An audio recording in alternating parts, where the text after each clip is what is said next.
How's everyone doing today? How's it going?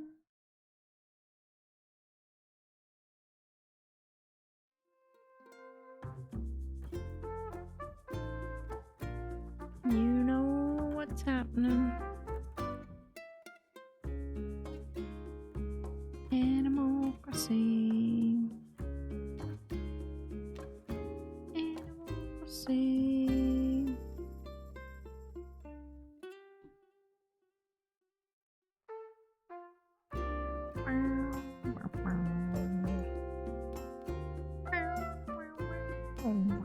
Oh, look, she's got a cute little bow in her hair. Well, on her eye. On her eye?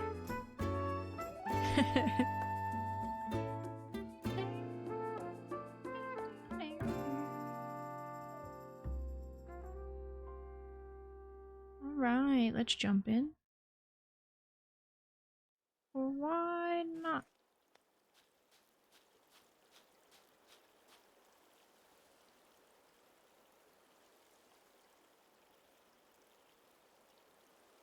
Just another day on the island.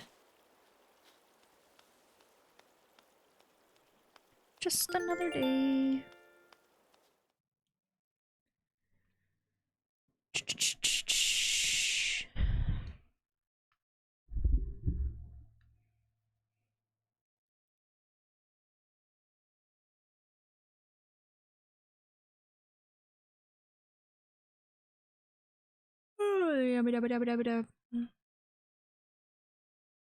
Come on, load, load, load. It's been taking a little while to load lately. Hello there, everyone. Right now on Mercate, it's 4:28 p.m. on Thursday, December 4th, 2025. Oh, someone recently asked me for advice, and I thought it'd be a good idea to share it with everyone. They wanted to know what to do if they ever found someone passed out on the beach. If that happens, speak to them, make sure they're okay. Do it several times if necessary. Be persistent. And offer to help with anything they need. We all must do our part to keep this island safe. That's all for today. Have a fun day out there. Teehee.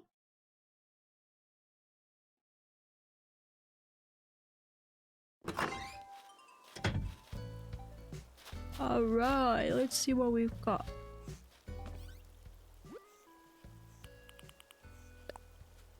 Our gift. Very helpful. 2 Taylor's tickets. Okay.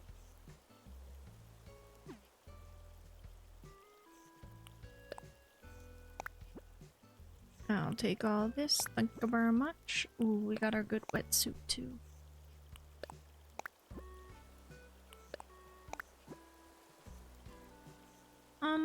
Is that our first label letter? Because if it is, I think it is. We'll save it. It's our first one. Wait, it probably isn't, huh? Oh well. Guess what, Lord Link? It's time for a riddle. What did the cake say while cutting an onion? I'm in tears. From Anchovy. Is that a riddle or is that a joke? Are jokes riddles? Technically? Now I have questions. I want to make sure I have all my letters saved. Oh, we have had label before. Make sure I have all my letters saved from my villagers.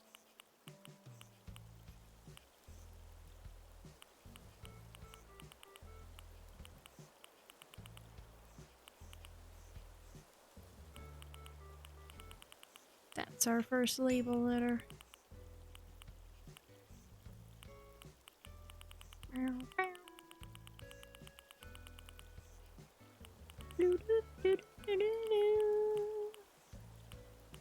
Okay. Wait a second.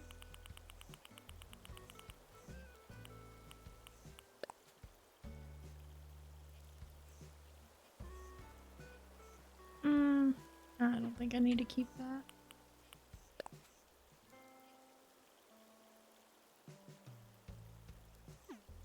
Yeah, all these are very boring.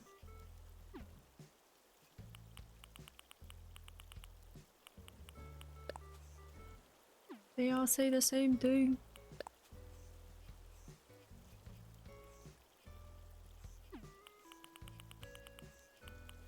Bank of Nook.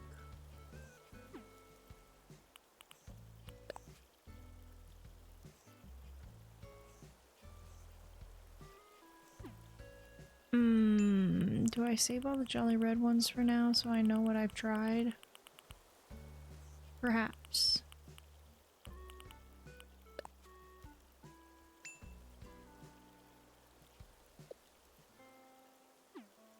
I don't really need to keep that.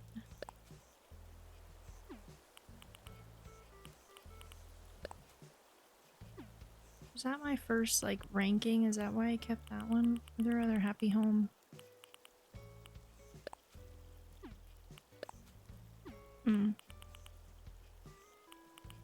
Fine. For now, we'll just keep them all.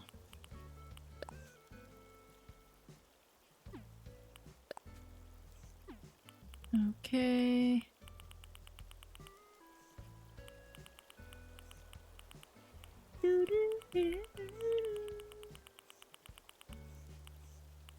I'm weird about keeping my mail. I like to have it.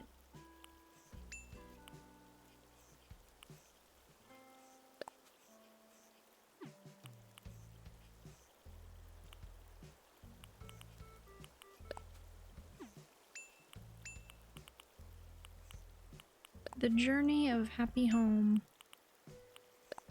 Ooh, you know what I should try? I've got the DLC and I've never tried it. I've never done it. I wonder what it's like. Sorry, messing with my mic arm.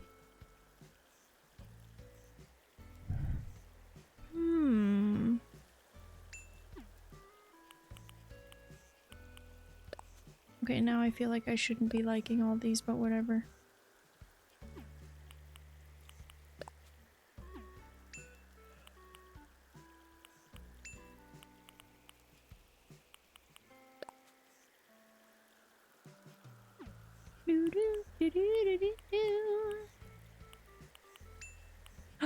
Lick.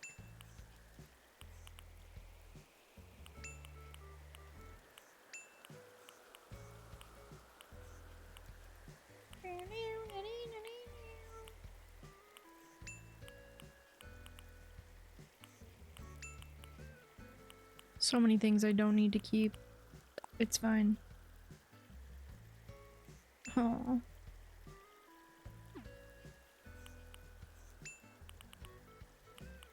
We'll worry about it when we must.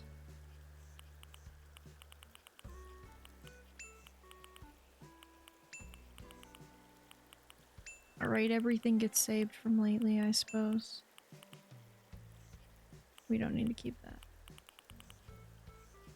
Fun. Shovel. Titus, hi! Hi! Welcome in today. How are you? A blue void. And a boomoid. Get. I guess we're just putting gyroids up here for now. Why not? Ooh, that one's looks purple. It is purple. But how am I? I'm not too bad. Not too bad for streaming, you know.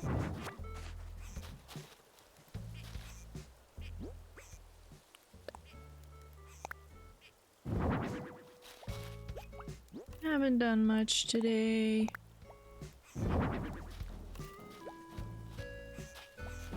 Oh, that one's cute. It looks like a child throwing a tantrum.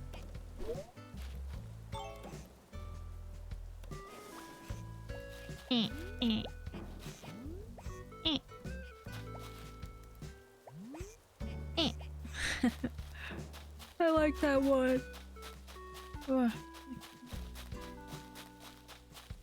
Well, we will need to wrap some gifts.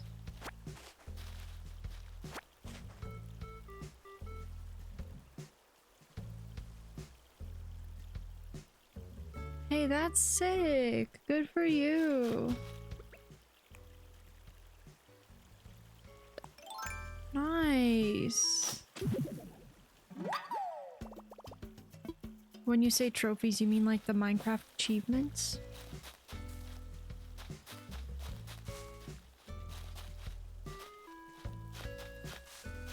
Nice. I've still not made an effort to get all the Minecraft achievements myself. It's kind of hard. I saw a video of a girl who, her last achievement she needed to get was to have every buff and debuff at the same time, and it looked so stressful. I've done it before on the PS4. That's sick. I feel like that's a huge accomplishment. Oh, before that achievement was added. Nice. Someday I'll do them. I just have cheats on so often that I don't, like, I usually can't. They don't let me. Oh, that's the fossil I just got. I was like, where did that come from? Nice, 2 Taylor's tickets. We'll do that. There we go. This will go inside. Put these inside first. How many achievements are there? Do you know? There's got to be like hundreds, right? Or around 100? I feel like there's a ton. Ooh, Elden Ring PS5. Nice. Oh yeah, because PS5 itself has its own achievements, doesn't it? Kind of the way Steam has its own achievements.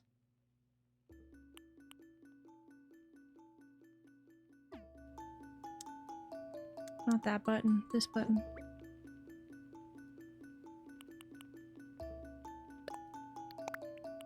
I don't know why I feel the need to have all, like, the classic shirts.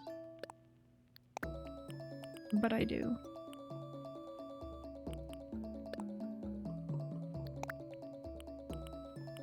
I wish we could play games on the Switch lights. I think they are bringing that feature back, actually. For the update.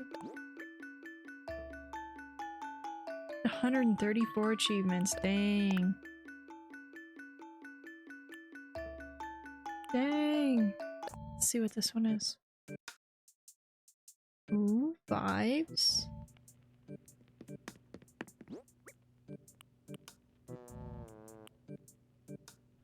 Taylor tickets we need to go use up.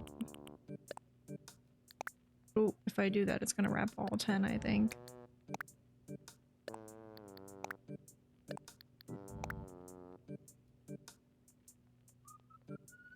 Nice. Going for plat. Good for you.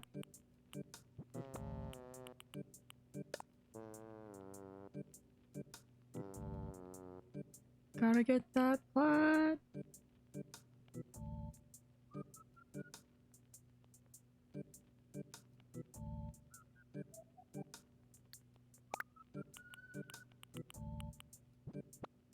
I honestly don't think I'm trying to think of, like,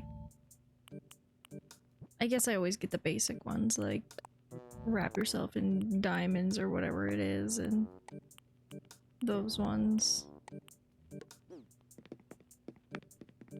I was gonna say, I don't think I really ever get any achievements, but I get some of the super basic ones, like, you know, stone tools and whatnot.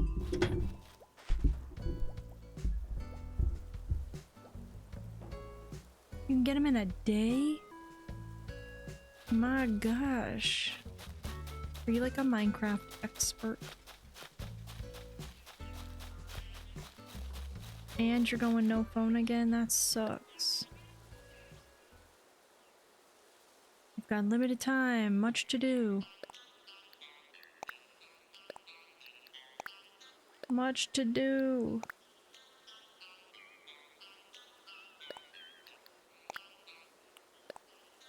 PlayStation, it's a good feeling you get the notification.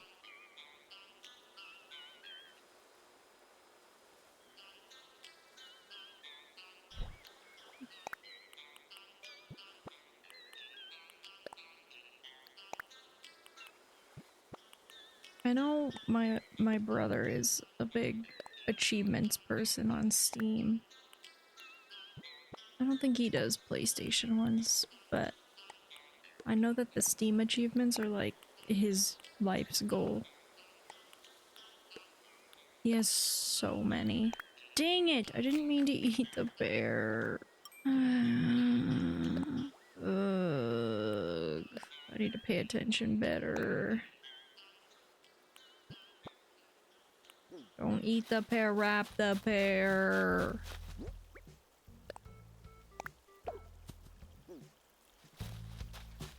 Oh, another city for your friend's wedding. Hey, congrats to your friend though. That's fun. But yeah, less cozy time, huh?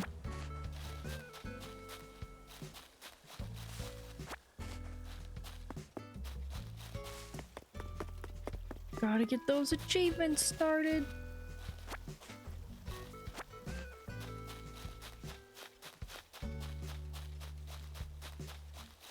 Let's go in the shop. Let's see what we've got.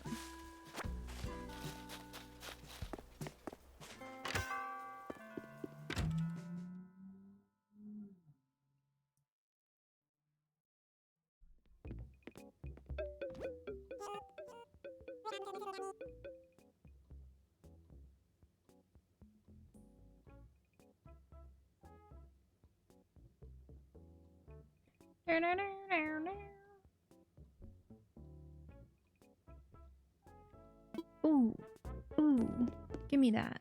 I don't have that color.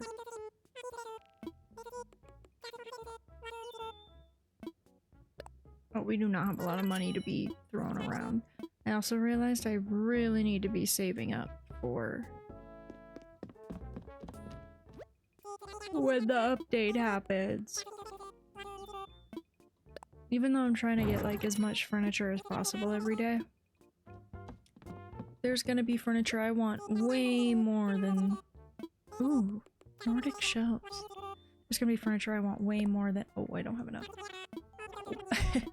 Oh, I kind of wish they had an ATM in the shop. I'll say it. I like those ones though. We're gonna have to come back for that.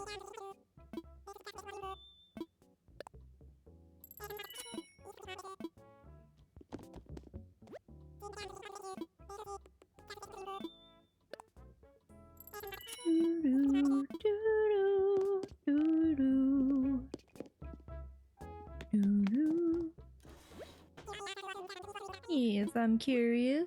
What do you have?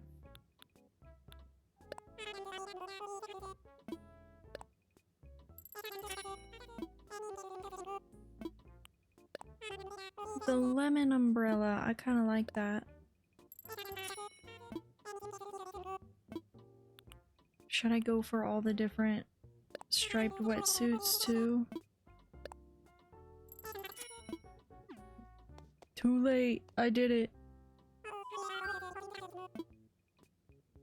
I already know how.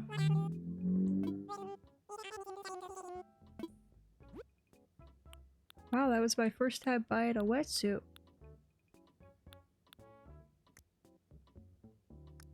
Can't afford anything else right now. We need more money. Might have to do some,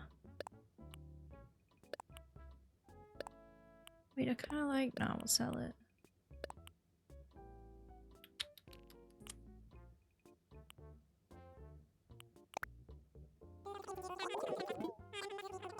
We might have to do some diving or something today, get some extra cash.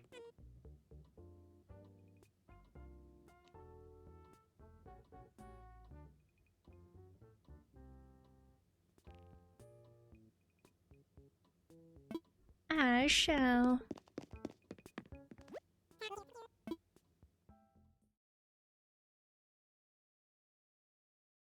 Gulliver's here too. We gotta make sure we talk to Gulliver. Let's see if this is our, what are the odds the first rock we bonk is a money rock? Oh! Well, I forgot I was charged up. That one's gone now. Well, at least that was probably the best spot to get rid of the money rock from. All the other spots I kinda like. Vlad! Come on, don't wanna go home for nothing to show for my effort. Alright, you keep fishing, I'll be back. Ooh, convenient.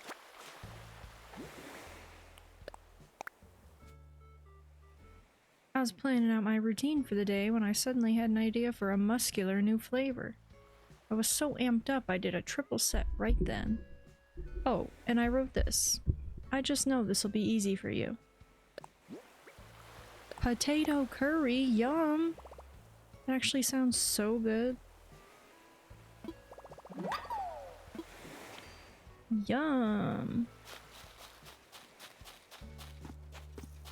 Doo doo doo doo.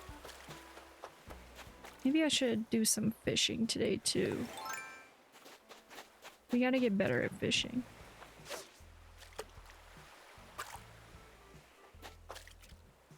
Oop.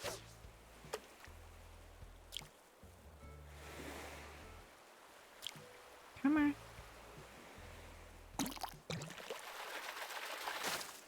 A fish. Horse mackerel. I can't remember if I fell. Phil. Oh, his shirt's cute. Hey, how's it going, Herc? I have a present for you. It ain't much, but here you are. Miss the console days. Whose style? Oh yeah, that's true. Pay to play is shit. But at least it's like one-time pay to play.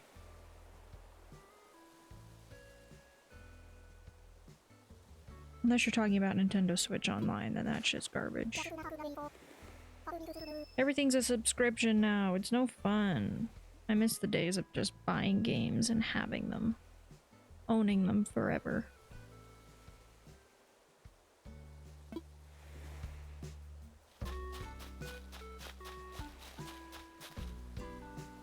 Oh, on PlayStation you have to sub PlayStation Plus? Yeah, I know like PlayStation and Xbox, they have a lot of like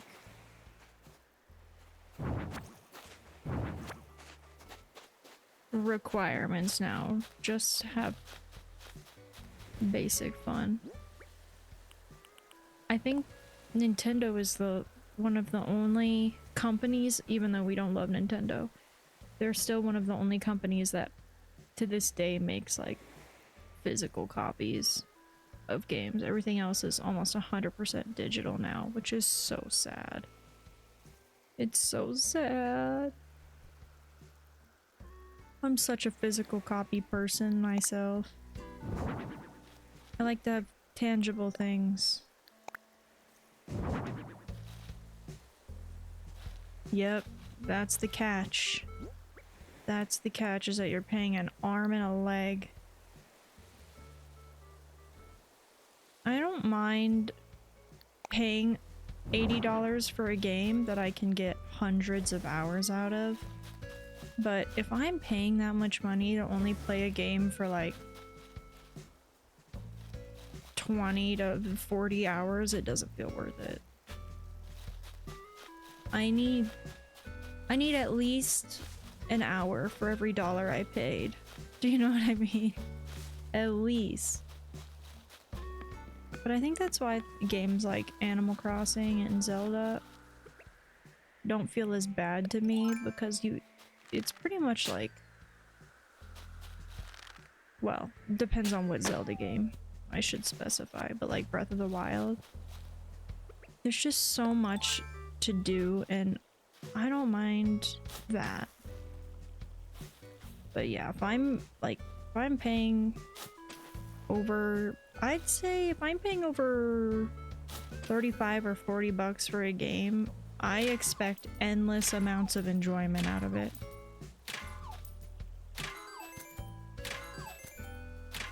I want to buy the CD extension. What does that mean? I don't know what that means. Oh, so you can buy games and feel them in your hands? Yeah. Like the good old days. I've really considered getting a, I want like an old PlayStation or PlayStation 2, so I'd probably rather have a PlayStation 2, but I want to play the, Kingdom Hearts series as it was.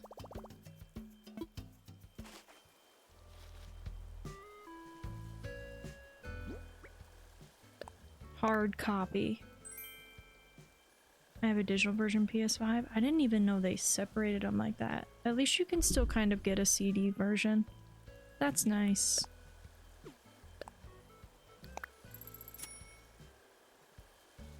Yeah, that's nice that they have that. Dang it, we need more money to do that.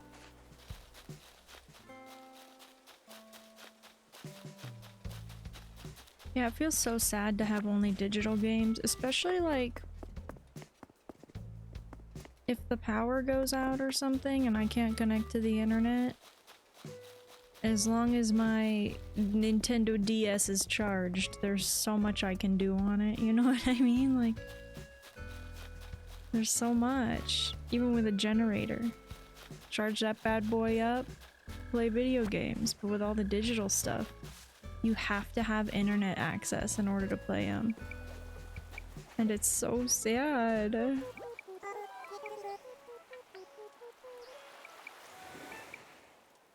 Wow, that actually surprises me that hard copies would be cheaper. I feel like it would be opposite. But that's nice. Oh hey, Lord Link. If I look busy, it's only because I'm trying real hard to come up with something to do and say. Something to do to stay busy. Hey, I know it could be fun, trying to come up with something to do at your place. Alright, we'll do it. Found Elden Ring hard copy for 25 bucks. Nice. Off we go to Lord Link's house. Yay! Chirp. Yeah, what's that about? Why is it double?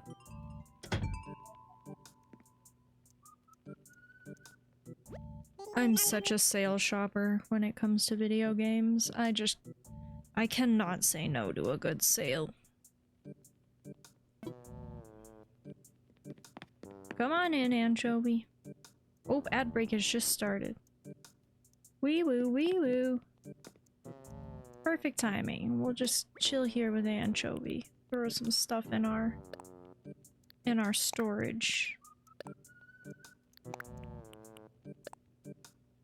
Oh, I do kind of want to like, no. Oh yeah, they're not gonna let me. You have not been here a long while. Stay.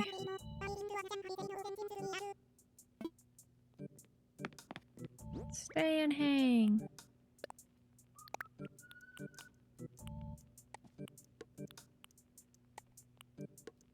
Beep boop beep boop.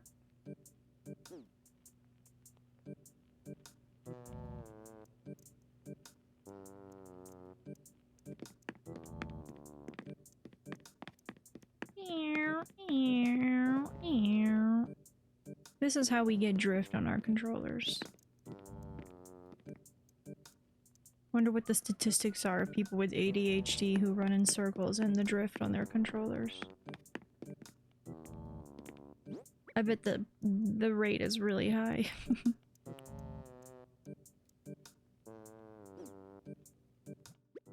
Inventory analysis.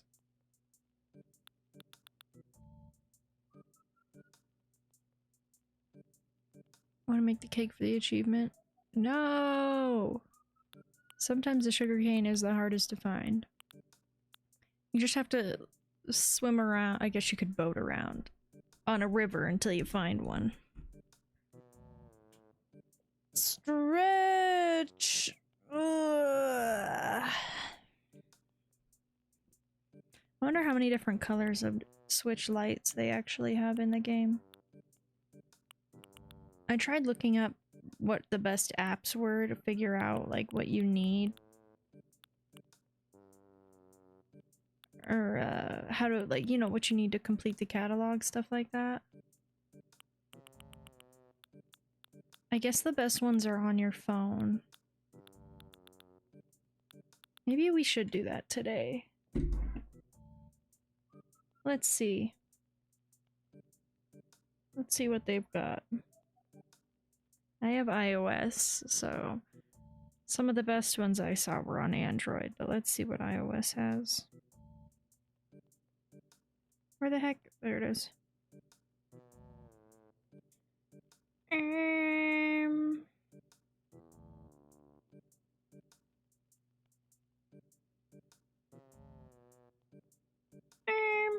ACNH.guide.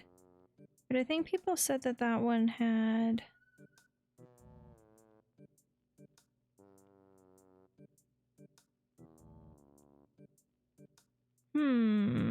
Wow, Crossy Road is still a thing. It pops up when I look up Animal Crossing.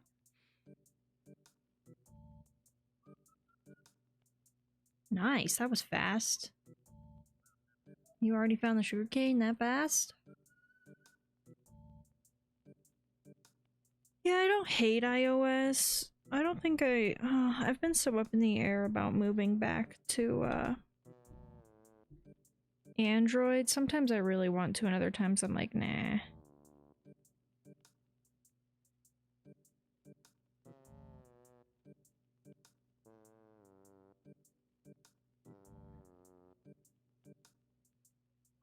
I know. I had an Android many eons ago. And, oh gosh, I've probably been on iPhone for like 10 years, but it would just make some stuff so much easier, like specifically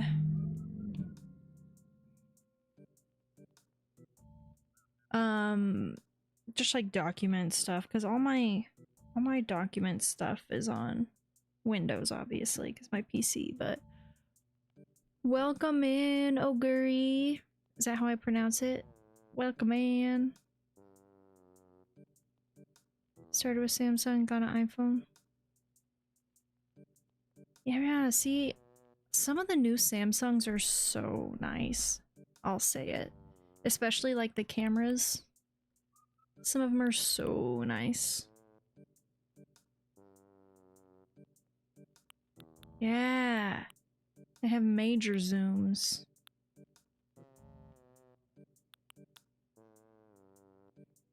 I don't even know what iPhone I have at this point. I think I have one of the older ones. I never buy the newest iPhone. It's never worth it for me, but... Ooh, 1 terabyte too? Nice. Nice. Okay, let's see what we're doing here. Let's see what we were doing. Oh, I was considering buying catalog stuff. I don't know if I'm ready for that. 12 Pro Max. See, I'm shook. I saw an iPhone commercial the other day. I'm shook how far we are on the timeline of iPhones. The 17 is coming out. Like, my jaw dropped. I still don't see it's time for an upgrade. That's how I was. I had a... Gosh, what did I have before this one? I had an X.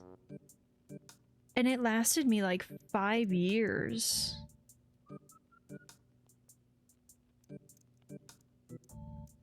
A Samsung S20 still... Oh yeah, when the 25 Ultras came out. Nice, bought 3. See, if you take care of a phone, they do last. They last a decent amount of time. You don't need a brand new phone every time it comes out, you know what I mean? Oh, hey, we were just buying one of those. What color is it though? Oh, it's the blue one. I don't want to wear the blue one. Ah, I have no pants on. Put the pants on.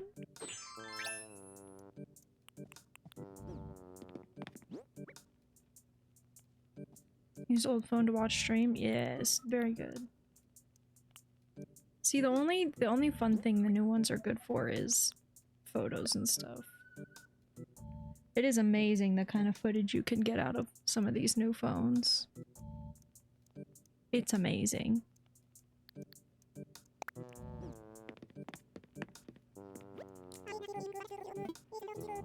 It was fun. We're done here. Sorry, Anchovy. Love ya.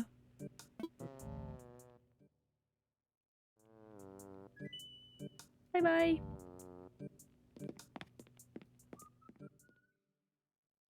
Yeah, my iPhone X lasted me many, many years, and this one's lasted me a couple so far. I think I have the 14.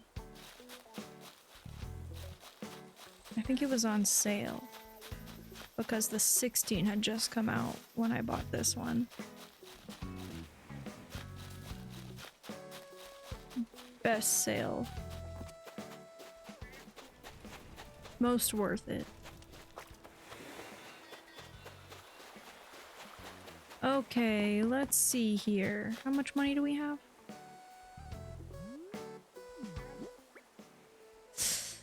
Not that much. Not that much. Oh, we forgot to put the armchair out. I want to sell that couch and put the armchair out.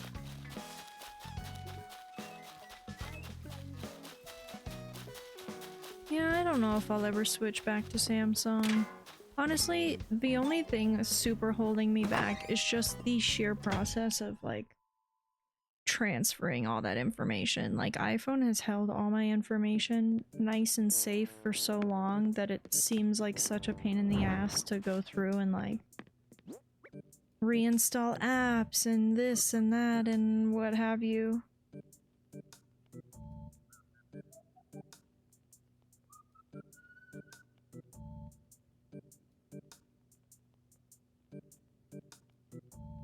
You can transfer from iPhone to Samsung?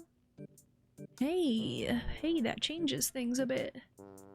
I'll upgrade when they take the notch or the island. What does that mean, Kitus? What's the notch or the island? When iPhone becomes full screen, you know, I kind of loved when freaking, I kind of love when they did the flip phone again. It was a little bizarre that it's like all one screen and it folds in half. But I'm from a flip phone era. Like that's when everyone I knew started getting phones for the first time. And I kind of loved it.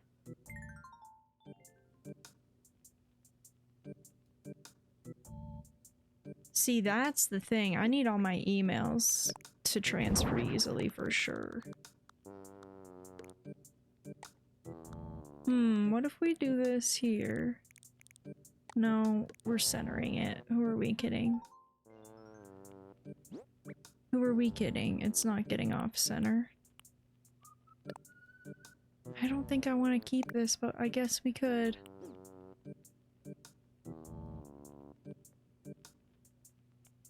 When they have a selfie camera and sensors.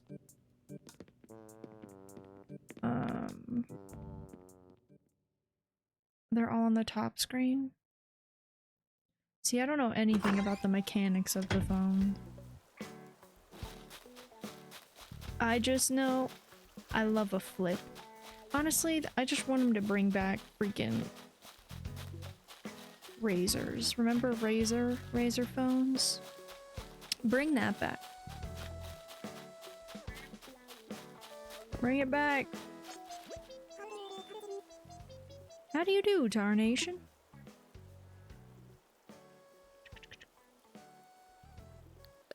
Gift for you. It's just a pair. It's the same thing as yesterday. Don't get too excited, Soleil.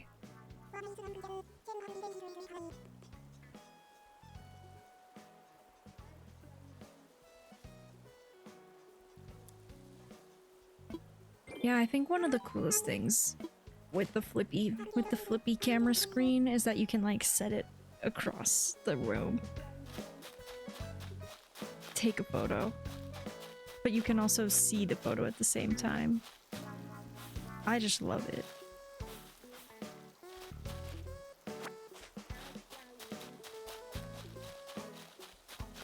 But they are really expensive. Like really, really expensive. If this was the fossil hiding from yesterday, I'll cry. That was well hidden.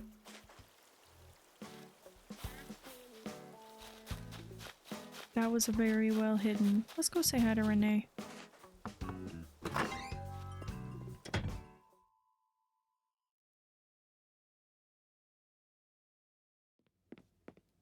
Oh, Puddles is here too. Look who it is. Hey, my guy. Haven't talked to you in a bit. I mean, I've seen you around, but I guess we've both been too busy to chat. Yo, yo, yo.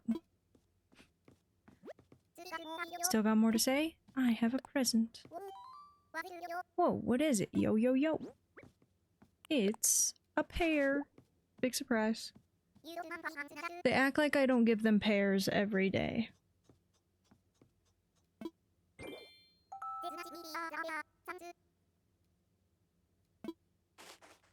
Take. Oh, good. You can eat them for days, because that's all you're gonna get for a while.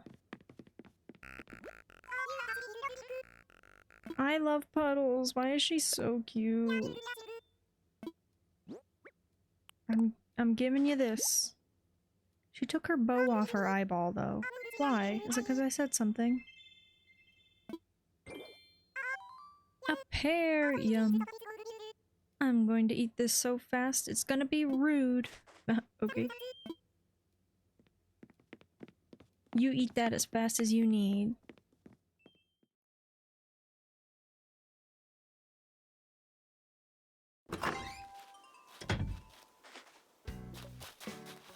Okay, let's broom broom. Oh, coach. We still have, I guess we're not giving very high value gifts, which is a huge part of the problem, but we still haven't gotten any pictures. Ooh, we're about to get a recipe though. It's so sad to me that your first 3 villagers don't get their like full complete houses. I just want them to be all furnished, and they're not. I follow strict workout instructions at the gym, but in the kitchen I just throw stuff together. It works. So what is it? Glad you asked. I'm making some mushroom pottage. You know, I'm an athlete, right? I've talked about it before. Well, this is the fuel that keeps me strong. Whoa, my brain just flexed with a sweet idea. I could give you the recipe and we could be chef pals. Yay! It's all about the flavor, okay? Don't sweat the presentation.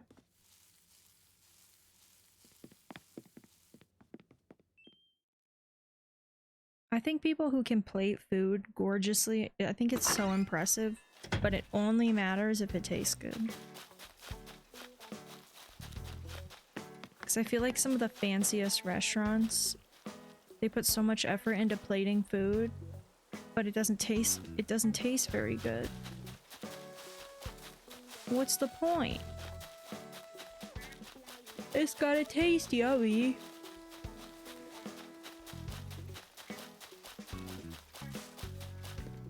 No, this way. I guess I should check over here. Gotta get all our fossils. Oh, Ellie! The cutest little elephant. Come here. Hi, Lord Link. Little one. Do you want this? I also should be talking to them and giving them a gift, not just giving them a gift. Oh, wow. Really? Yeah. I think yesterday I gave away a gift to almost every single person. Can I go ahead and open this? Sure thing. Oh, this is great. It's a pear. Thanks, that's so thoughtful. They really make me feel good about giving them the regular fruit from the island.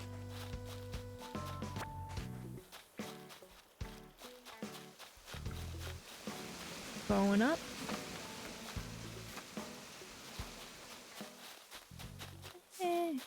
Ooh. Ooh. We're not leaving one behind today. We're not doing it.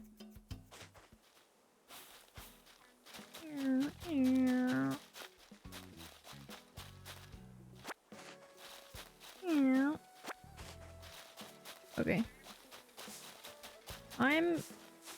Actually, I wonder if you have to water the flowers every day in order for them to spread.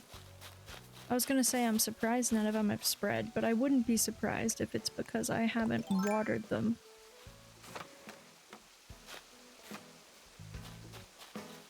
Because I'm definitely not good at watering them. I do need more clay though, so we're gonna have to do this. Is that gonna work? I think so. Oh, come on. What's happening? Okay. Well, everything is gone. Everything is ruined. Everything. I fucked it all up. Ow! I needed the clay. Is there anything else? One more. How could I? How could I? I know better.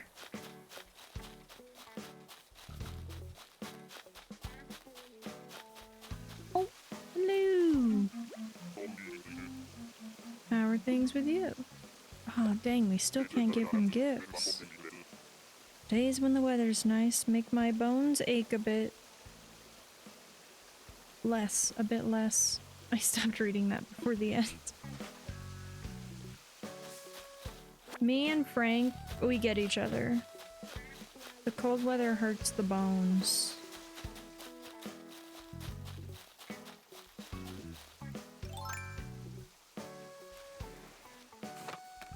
I was like, who's all the way? I don't think I've ever seen a villager all the way over here.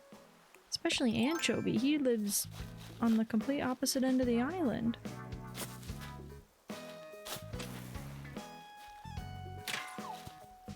Anchovy!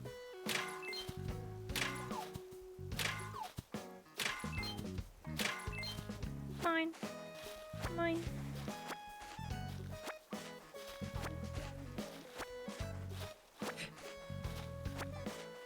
Anchovy! Oh, sorry, my guy! Wait, come here. Stop.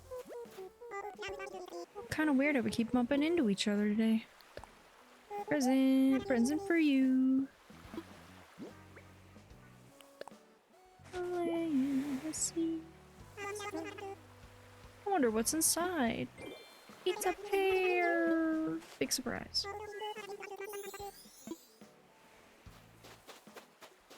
I really should start giving them fossils.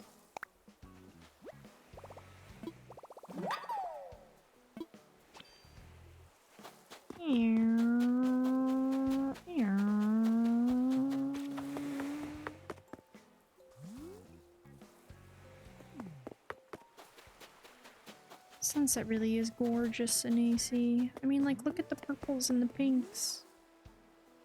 It's so beautiful. This is our thumbnail for today.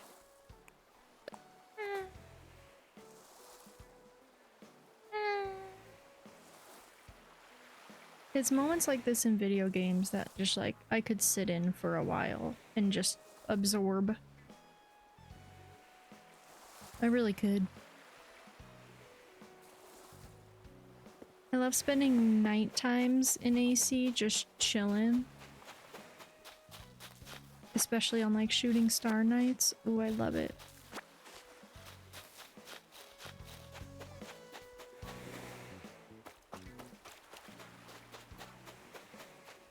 Guess I could be collecting these. Selling them.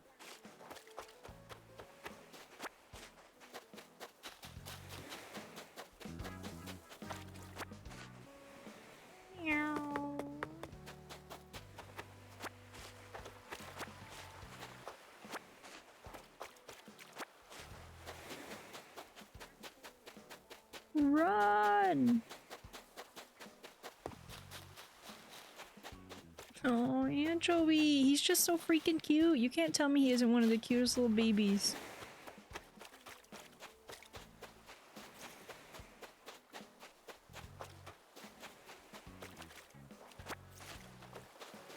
Oh yeah, we gotta look for Gulliver too.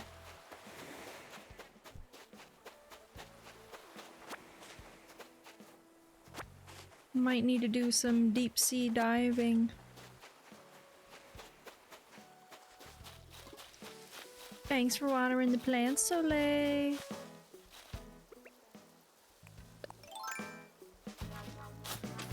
Hey, stop that.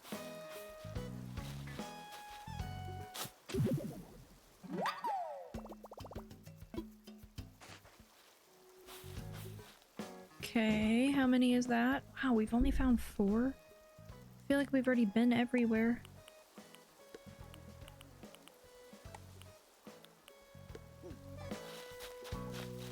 I guess we should go up here.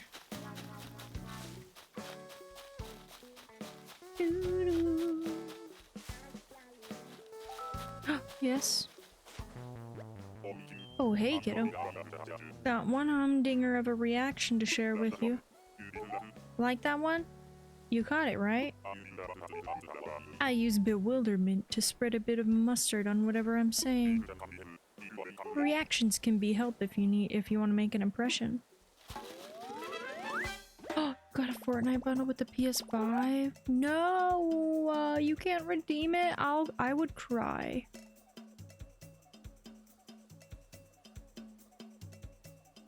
Damn, what's in the bundle? Tell me, tell me, tell me. Tell me! I must know.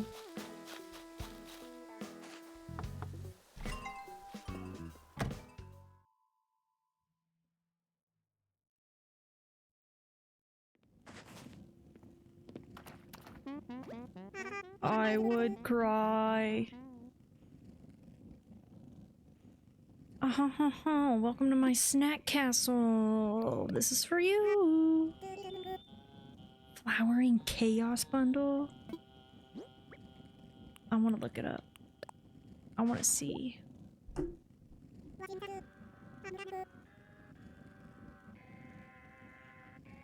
Yeah, you gotta do it. Anything for the bundle. Especially if it's for free, are you kidding me? V-Bucks are so expensive for no reason.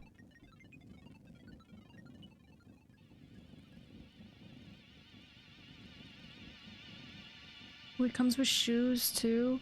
I've only done one. Now, granted, I have not been playing for very long on Fortnite. But I've only had the opportunity of like getting shoes one time unless I'm paying for it extra, but I don't like to do that.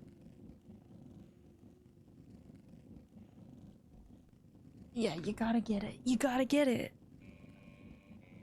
Yeah, the only shoes I've ever gotten are from the... it was the Daft Punk event recently. And they don't match anything. There's like a couple of Converse I've wanted since then. There's the Tyler the Creator Converse, and then there's a, there were high tops, Vans high tops at one point that I really wanted, but I didn't get them either. I just have the weird Daft Punk shoes. I wish they did more shoe options that weren't... They do a lot of like Nike, Air Jordans stuff, and it's not my vibe. Wait, but I haven't seen the Nike shoes with the Miku skin. I love the Miku skin. I still haven't gotten one. But I freaking love the Miku. I guess there's two, but I like them both.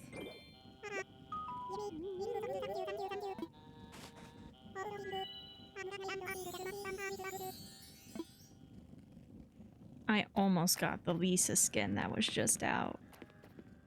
It's already gone, thank goodness. Or I'd still be tempted every time I open up Fortnite.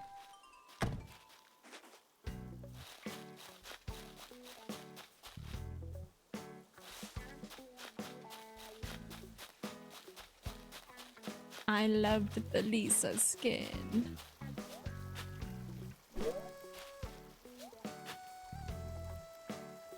I wish I was a millionaire. I would buy all the Fortnite skins and feed the hungry. That's what I would do.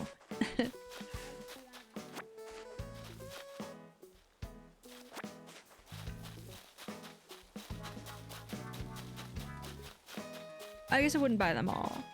There's plenty of Fortnite skins I don't like. Some of them weird me out. Yeah, literally. Literally. I mean, hey, if the billionaires shared a little bit, we all could be. But no. But no. Yeah, there is some... Okay, I'll be honest. I'm not a big fan of the OG characters of Fortnite. Like, I just don't care for the skins that come out that aren't collaborations. But all the collab skins I pretty much love. Not all of them. I really shouldn't say that. Most of the collab skins that come out are amazing. Like the Scooby-Doo ones were so good.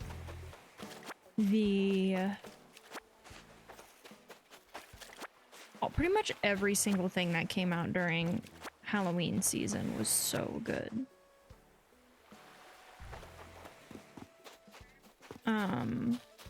Everything K-pop, I love. I'm obsessed with. I love. There's some other ones I've liked lately. The Tyler the Creator bundle was pretty sick.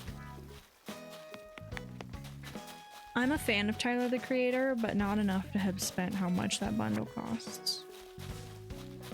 Yeah, Miku is iconic in every way. It's true. I did get the K-pop Demon Hunter skins. I love K-pop Demon Hunter. I watched that movie when I was like going through withdrawal, when I was sobering up and stuff, so it just like hits different. There's emotion there, and I'm attached. I love it. Oh, I guess we'll only have 4. We won't have 6 because we did get the fossils yesterday. If we do them multiple days in a row, we only get 3 a day. I remember now. The Gorillaz Music Pass. Gorillaz is my favorite artist of all time. I love Gorillaz. I have since I was literally a child. Oh, are you still searching for that certain coffee curating Columbidae? I've never heard that word. By which I mean Barooster. Yep, I found him. Pooh. And allow me to add, pooh. Why, is that simply wonderful news? Do tell, what did he have to say? He said, I hear you. Oh, that's simply marvelous news. What a relief. That Brewster is a punctual and precise fellow, so I expect he'll make his way here forthwith. And what? I suppose that means... Oh dear, I must make arrangements for his arrival straight away. Woo. To that end, I'm afraid I'll need to close the museum to all visitors tomorrow for construction. If everything goes as planned, we shall reopen the day after next with cafe service in place. It is my sincere hope that you will join us for a cup of joe on that date. Dang it, we should have come back here and talked to him last night. Then we could have had it tomorrow.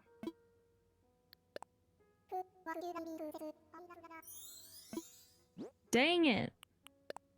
But yeah, I when the gorillas actually the gorillas bundly music pass is the reason I started playing Fortnite. When I found out that they were coming to Fortnite, I said, fine, I'll finally download it. Fine. And now I play Fortnite a lot. I still can't decide if I'm ever gonna play it on stream though. I just don't know. I'm not good at it. I feel like in order to like keep people's attention with Fortnite, you kind of have to be good at it. And it ain't me. Doing the new account, hope it works. Crossing fingers. Crossing fingers. You don't play it that much, once every 4 months or something? You play maps. What does that mean? Like you do like the special little, not events, but like the modes. Do you do like Reloaded and Blitz and stuff like that? I just play zero build. Played it since the beginning, that's why it doesn't hit. Yeah, I can imagine. I will tell you though, this new season I liked. And there's kind of some fun lore. Like I said, I've barely been playing, but I've been playing enough to sort of know how big of an event losing the bus driver was. It like shook people to the core, and I'm just like, it, you know, I'm not that affected by it, but I do understand how profound it is that there's no bus right now. I think it comes back, I think it's supposed to come back today or tomorrow though. The bus will be back soon is what I heard.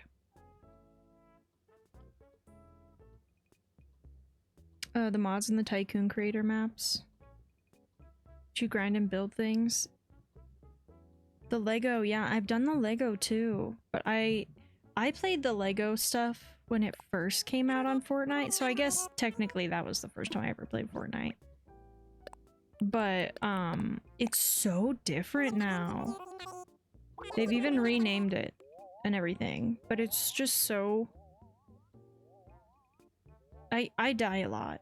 I'm not very good at it, and it gets frustrating because I can't turn on cheats like I can in Minecraft. So I just lose all my shit all the time. But I do like the teleportation system and stuff. I think it's fun. Yeah, I have a friend who likes the sort of mini games. The tycoon games and stuff.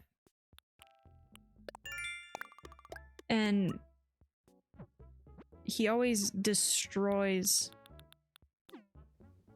my leveling. Like, by the end of a season, I usually level up to like 60-ish.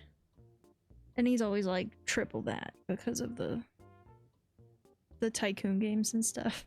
Yeah, no keep inventory. No keep inventory. Dang it, I still don't think I have enough. Oh, I do. I don't know why I thought it was 40,000 for some reason. Gimme. Yeah, they give a ton of XP. I will say I wandered around the, what is it? Brick Life? Which is... It feels so pointless, but it's also kind of nice. I kind of love Brick Life.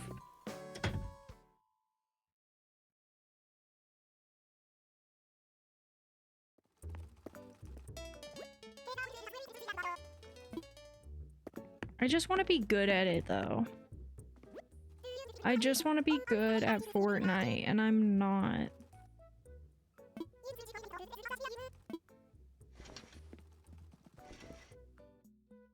Alright, what do we have? What do we have? What do we have? Ooh, I do love this top. Still no green. This is kind of fun. The Magic Academy robe. You're coming home with me. A lot of the same stuff as yesterday. Double nose tissues. That's funny. Whoa, see, we've got LaBelle socks in every color.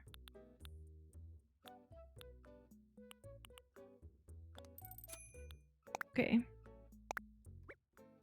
Oh no, did I just use one of— I just used both of my tickets. Well. Oh well. Oh well. Can't connect your Epic Games? Dang it. Yeah, you must believe. You must believe! That sucks.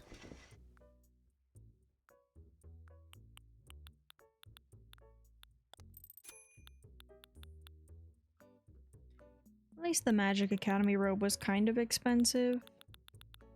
But, I mean, let's be honest, we wasted it on this, the second one. At least we didn't waste it on the nose tissues. We are getting them though. And we'll get some black sneakers.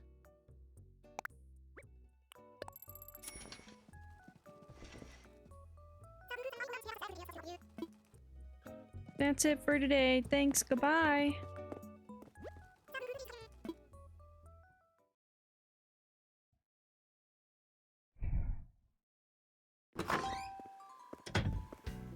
Hopefully they let you at least relink it back to the US one. Because that would be shady if they didn't.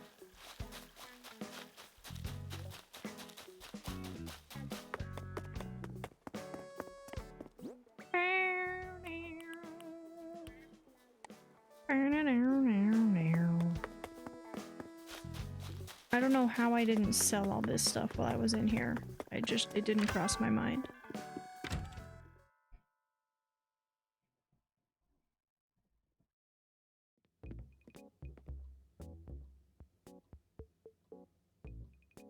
Boo-doo-doo-doo-doo. I also should try— wait, let's get what we can first. And then we'll sell it all at the same time. Ooh, I do love this one. Don't know if we have it, but we definitely do now. Everything's so blue. I feel like they have a ton of blue wallpapers.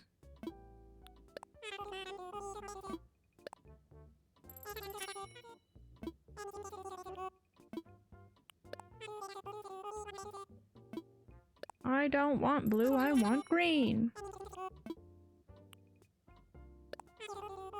This is not a cute wall. It's just not cute.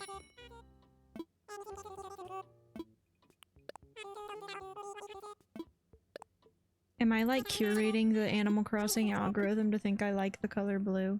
Is that what's really happening here?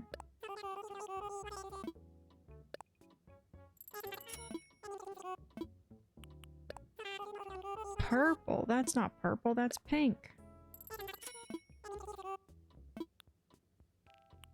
Ooh, this one's kind of fun. Ooh, and the one next to it. Dang it, of course I don't have enough money for it now. Ay, ay, ay.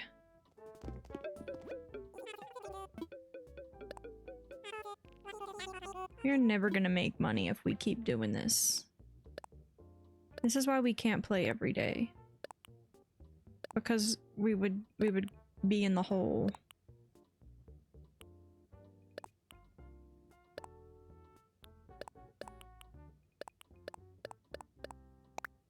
Sell it all. No. How do we fix this? Hard reset everything.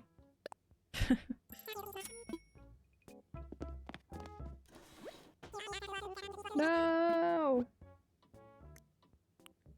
Rip. They know what you're trying to do. They see it. They see the plan. Move, please. Thank you.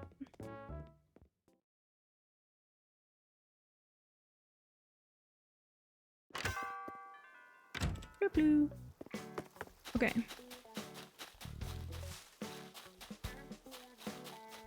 We got our clothes. We got our floors. We got our walls. We got our furniture.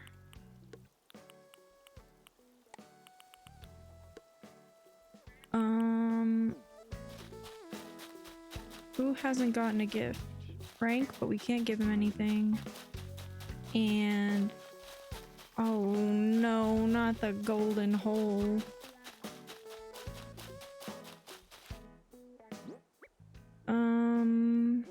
Dang it, we're just gonna do 3,000 today. You never know when it'll turn into more. Yeah, send some emails. I'm gonna write a letter.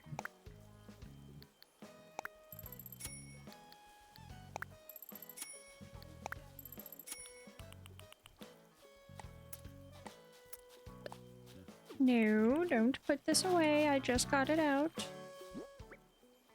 No, no. No! Oh, it's because I need my shovel, isn't it? Yeah.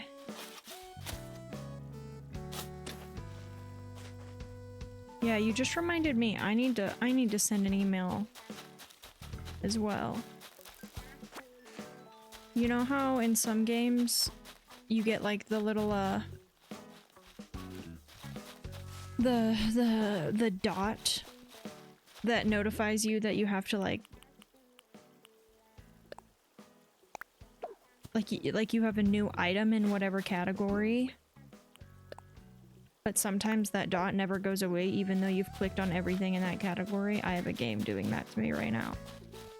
I gotta solve that problem. It drives me nuts. I like think about it before I go to sleep at night.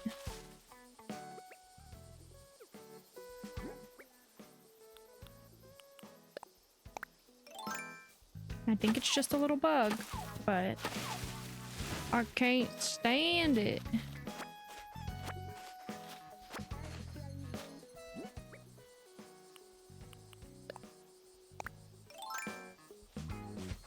No, don't sit on it. We're getting rid of it. What are you doing? There we go. Bloop.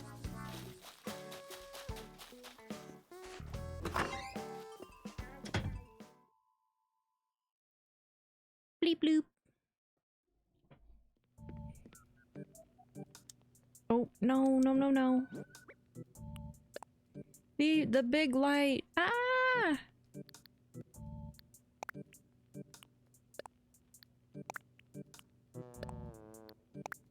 Put in storage. Okay. Let's go see. I already know what upstairs looks like, but let's just go remind ourselves. Maybe it'll motivate me to actually decorate. Ah! It's painful. It's painful.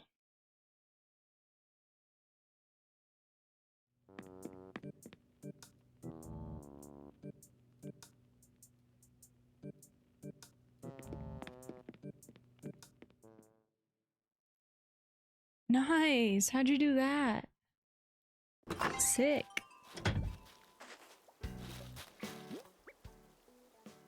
Oh.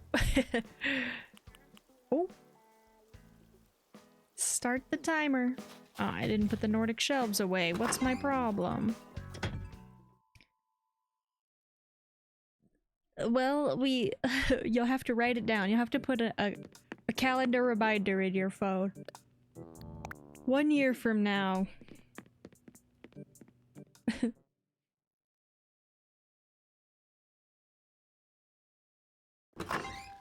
Okay.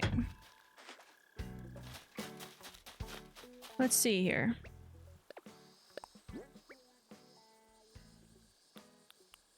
Hopefully it works out. Oh, what did I just remove? No, give me the...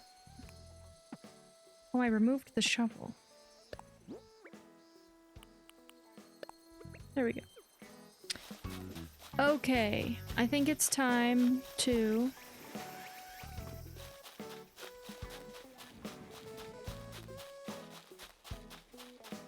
Oh, we gotta visit the this thing. Get our points.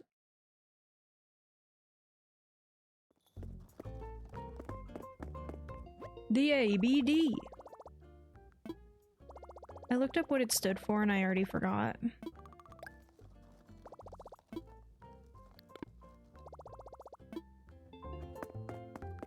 Oh, it's automatic bells dispenser. I think.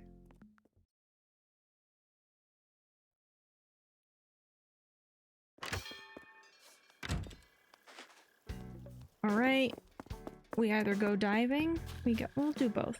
We'll do a little fishing, we'll do a little diving. We should water the plants as well.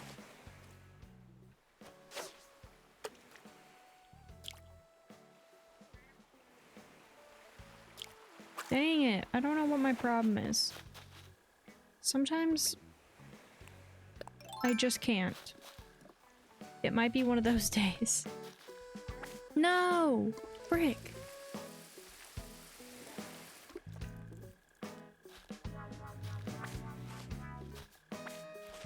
Yeah, you always gotta double check.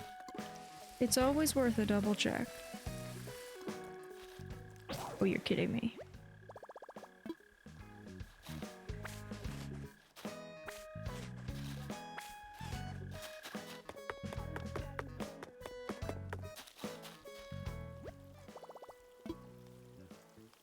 That's crap.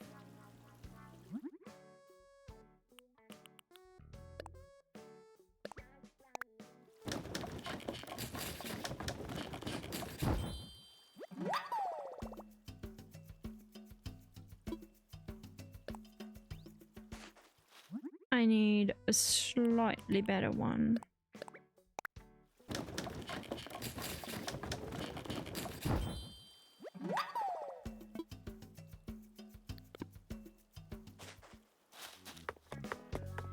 Whee! Is it gonna... Yes! Now spread. Dang it. I don't think I'll ever know the buttons for Animal Crossing. Ever.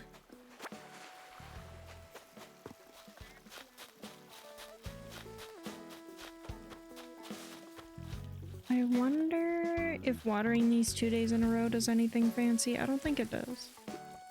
I think it only matters the first day when you pluck them. Or when you plant them.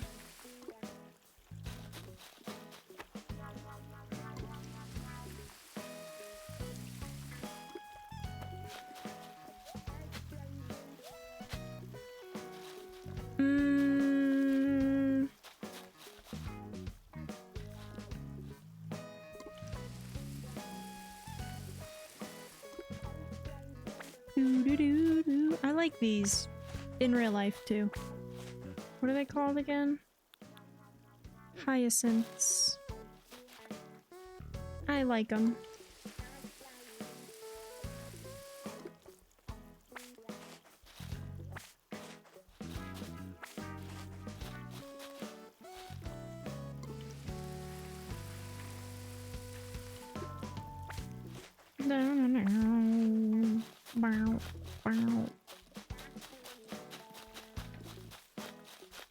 Bob and weave.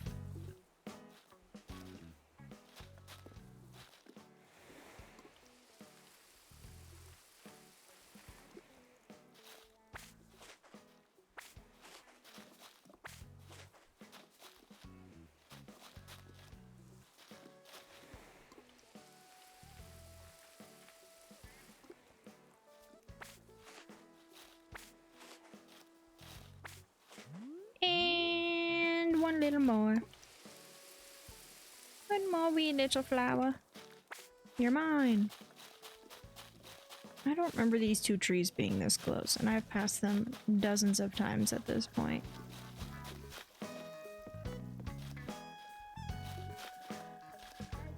No, Ellie, what are you thinking about?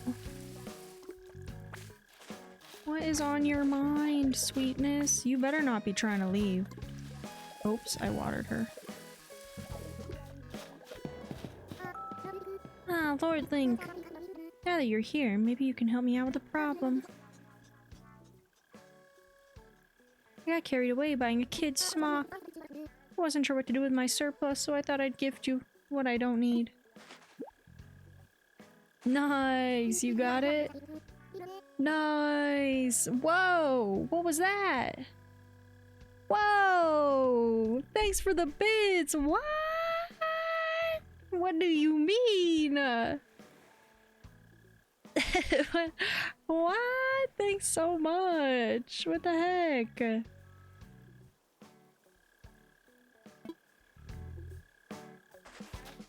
We're celebrating you, not me! It's your winning pose? I love that. Just emoted. He just emoted! Thanks for that. Thank you. No, I didn't mean to chit-chat. Might as well. I just remembered I saw Gulliver today. He washed up here again. I wonder what he keeps bringing him back to our shore. That's right. I didn't see him either.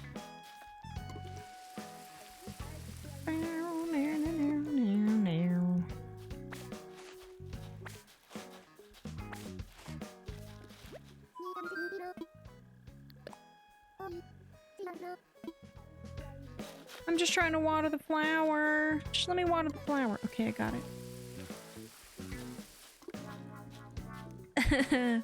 I appreciate that, Kaitis. Thank you. Thank you. Wait, that's such a fun message too. What is that? What did it do to that? What is around that?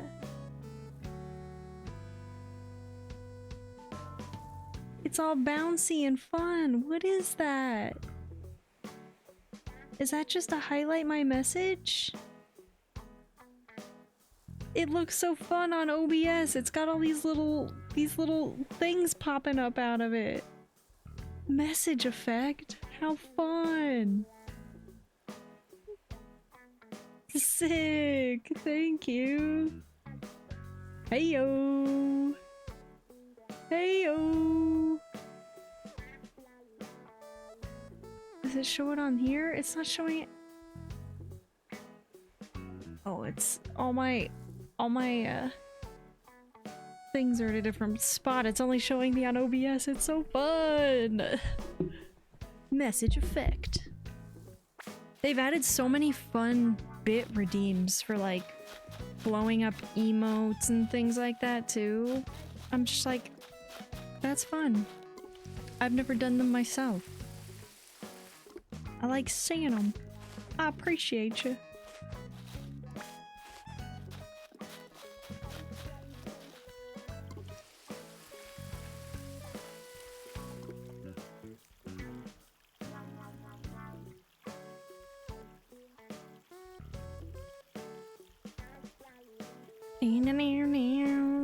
Let's experiment. No, you've experimented enough. Oh my gosh. Thank you. Ah. Thank you. That's a fun one. I know what makes it giant. Isn't that fun? And it's an adorable emote. Did I get this one? I don't think this one got.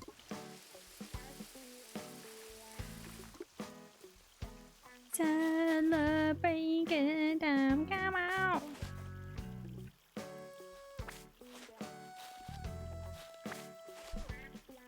Is that a global emote? I love that. Confetti hype.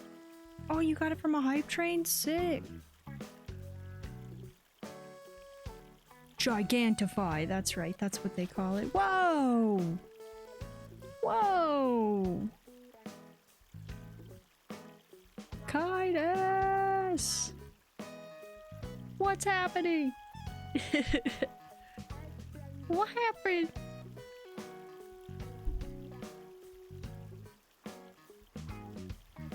It's so cute.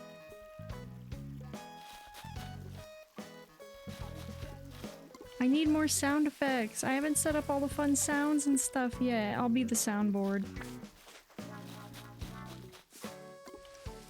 I'll be the TTS. What's the emote called? Oh, it doesn't have a name. It's just a little thing, huh?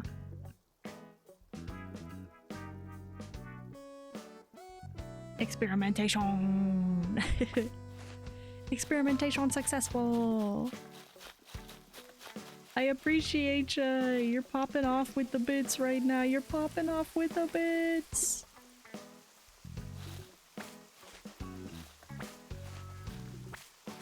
"25% of the way to the goal" is what it's telling me.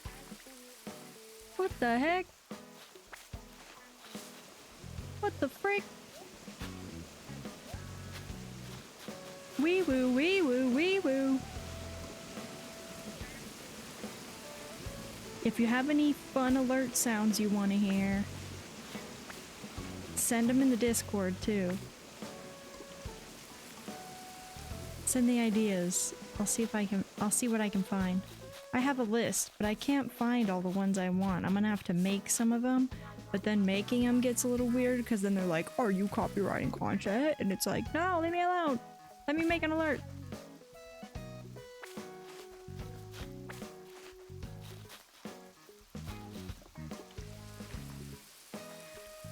There's such a long list of things I need to do. This morning before stream, I was trying to figure out some emote stuff, which I think I'm figuring out. Slowly but surely. Oh my god, you have 80k leafies? That's the other thing I need, is I want to do some sound alert redemptions, but with channel points. There's a couple of decent, like, third-party apps. There's one called Blurp. I keep missing this flower. Okay, I got it. And I might look into Blurp and see if I like it.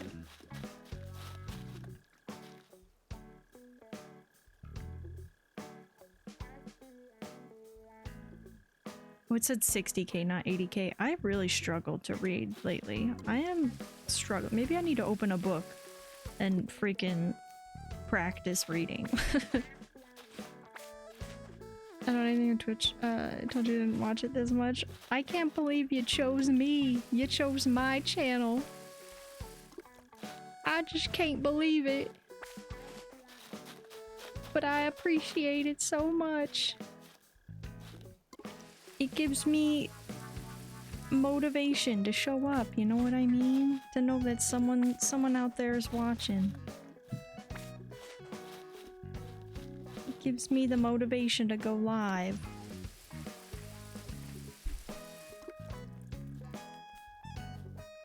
It was when you were searching for a Stardew stream? Oh, we did have an ad break just start.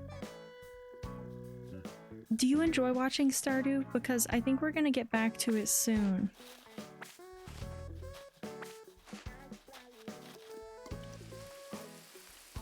Guidus, I appreciate that so very much. So very much.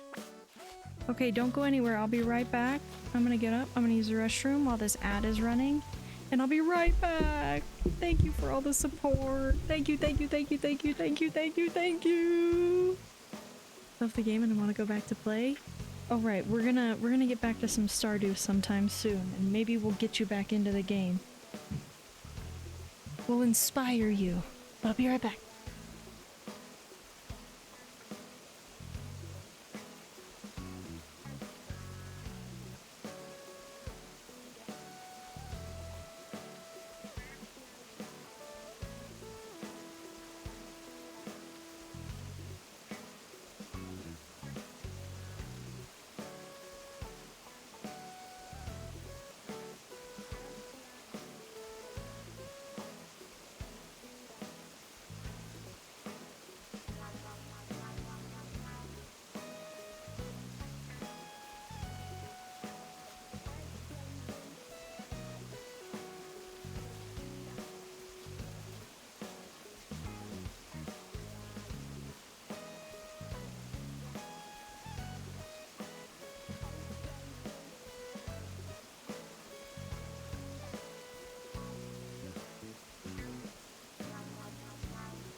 Magical, magical. Oh my gosh, what are you doing while I'm gone? Did you highlighted a message? Oh no! Lost leafies! No! No, not the leafies! I wonder what my generation settings are at, like how fast you get them. I'm not sure. I see a... Wait, I almost just tried to use mouse and keyboard. Wait, stop it! Stop watering! Stop watering! Okay, we're gonna try to get over here and get this before it goes away. Run! Run! Run! Get down! What's happening? Okay, now... Up! Up! No sense of urgency. Okay, I found it. It's right here. We're fine, we're gonna get it. Nice. Nice!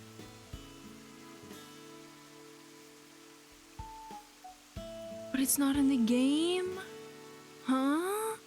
They better not have robbed you of it. You might still have to write an email, huh? You might still have to write that letter.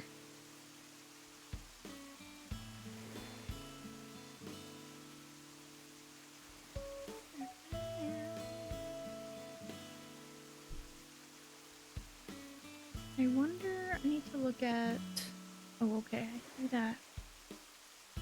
I need to reconfigure how I have my OBS and stuff. I just used the chat on OBS at the time, for the time being, and it showed me a fun thing when you did the...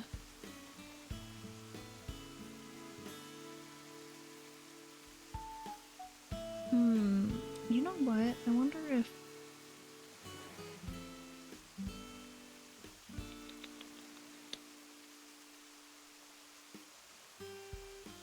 I wish all these different... There's so many different apps for chat.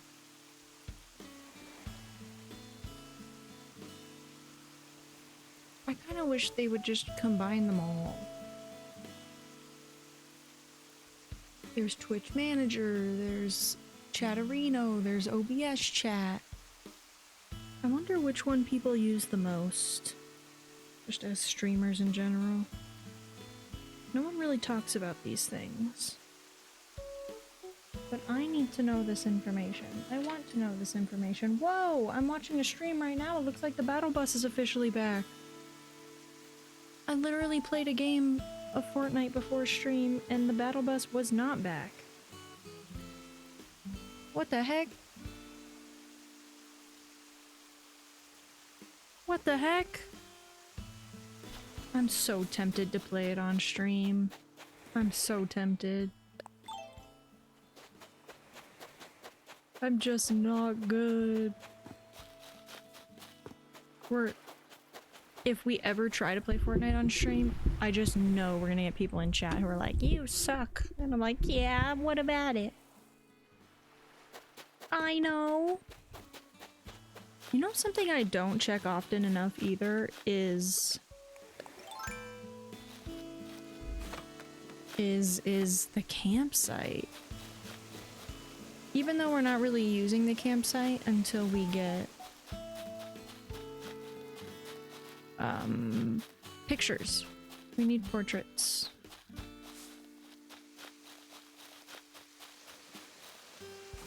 Yeah, what about it indeed?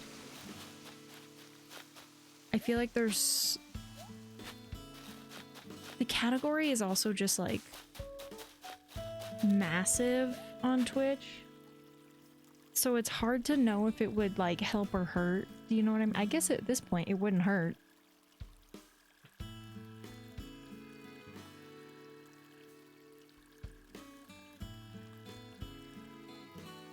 But I feel like the people who are good at Fortnite are the people who like bring people into the stream on it. Do you know what I mean? It's probably just rage bait for me to play it. For chat, not for me. I just rage bait the chat.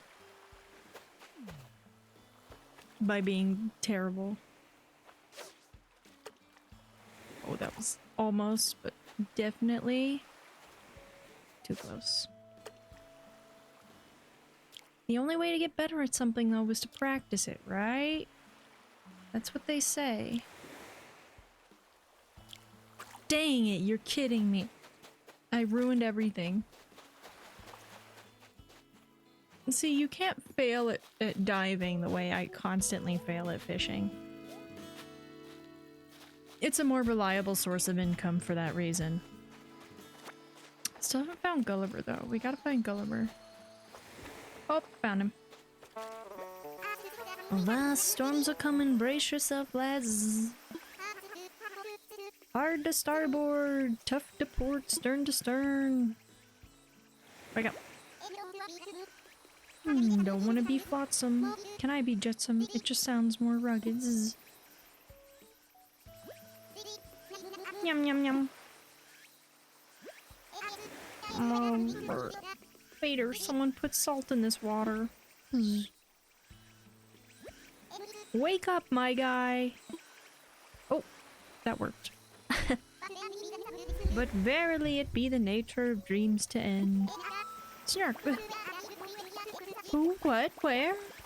And I'll throw in and why at no extra charge. You there, what's with the rude awakening, huh?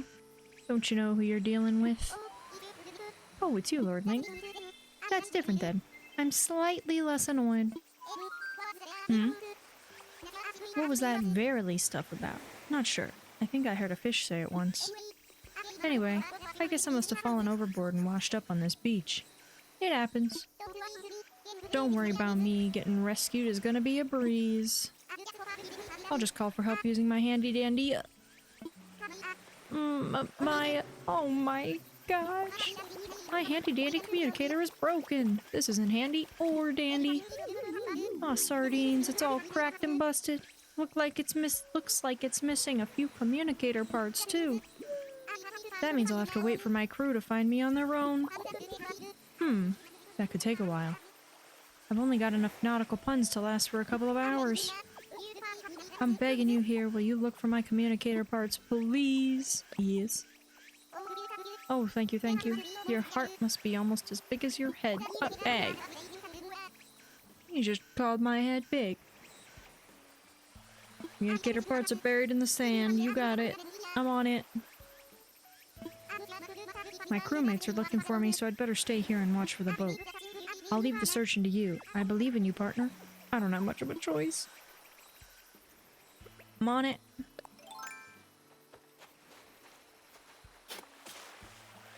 What was it? Oh, one more. No! Yeah!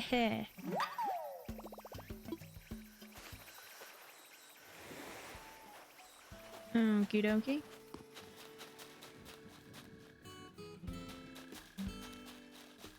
The Panda Sharky, welcome in! How do I do? Pretty good, pretty darn good. Just chilling to some Animal Crossing. How are you doing? How's the day been? Or night, or time zone, wherever you're at.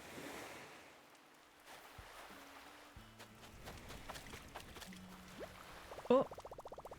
My pockets are full. What the hell is in my pocket? Oh, we got a bunch of flowers. I forgot we were collecting flowers. Ooh, what color is this one?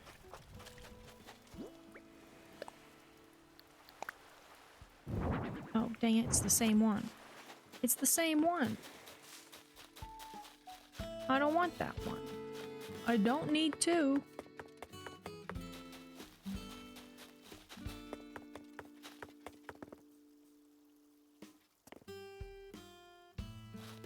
Oh, I'm so happy to hear that, Panda Sharky. Welcome in. Welcome, welcome. This is a very safe place for all of those things, as I am all those things myself. Happy to have you in here.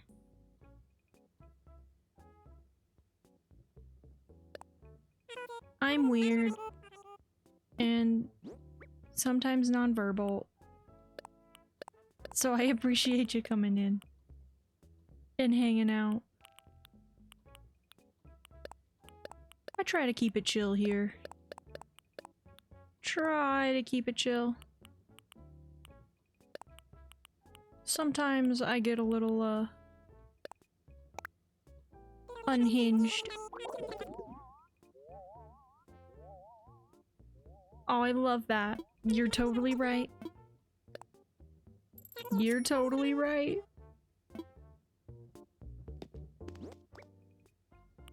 Now, what is this? Oh, the kid's smock. I just don't know what it looks like. What does it look like? I don't want it. Take it back. Take it back. Take it back.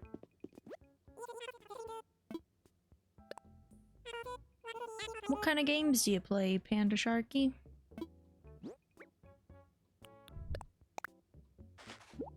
Or hobbies? What kind of hobbies do you have? What do you like to do in your free time? First time with Animal Crossing? No, but it has been a very long time. I've never gotten terribly far in Animal Crossing. I've spent a couple hundred hours playing it, but I feel like I'm still an amateur, you know what I mean? This is a relatively new island. We made it to the 3-star point, but I still haven't decided how I'm gonna, like, decorate it or anything yet. All I know is that I'm hoarding bugs and fish.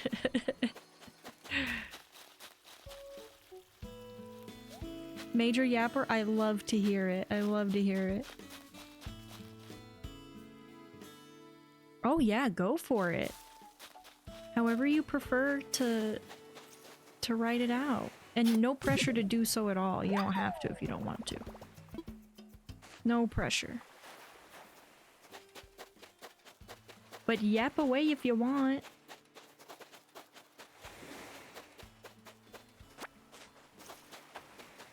Sometimes I'm good at yapping myself, and other times I go nonverbal.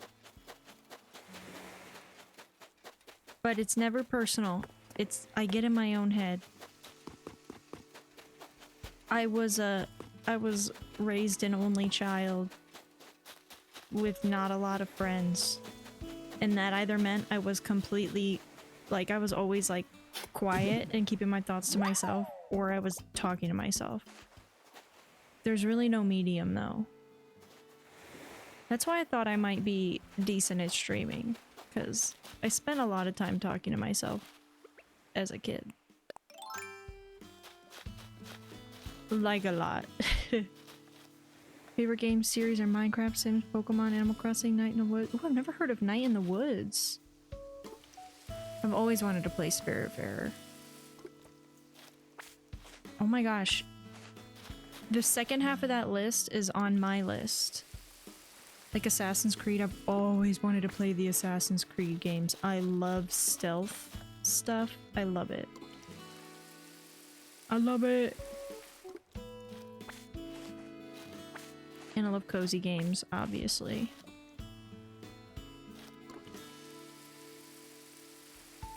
I'm also a massive Zelda fan myself. Love Zelda with all my heart. My similar is worse, but I can talk for 7 hours straight and go non-verbal for a whole day. Literally, I totally relate to that. It just depends on the energy level that day, you know?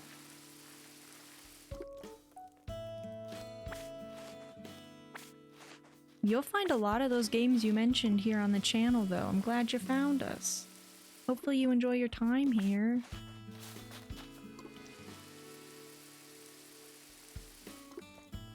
I love Minecraft, too. I'm a newer fan of Minecraft.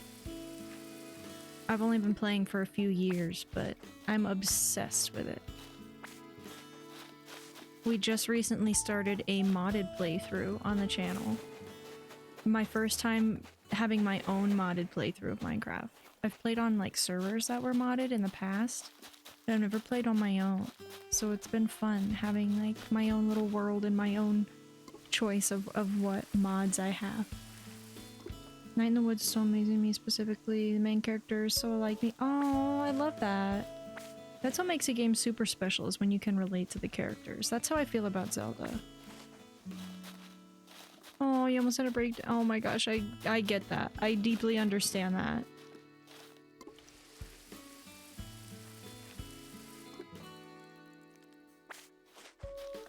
Oh my gosh, I'm gonna start crying. I love that. A Night in the Woods. I'm gonna have to write that down and look that one up.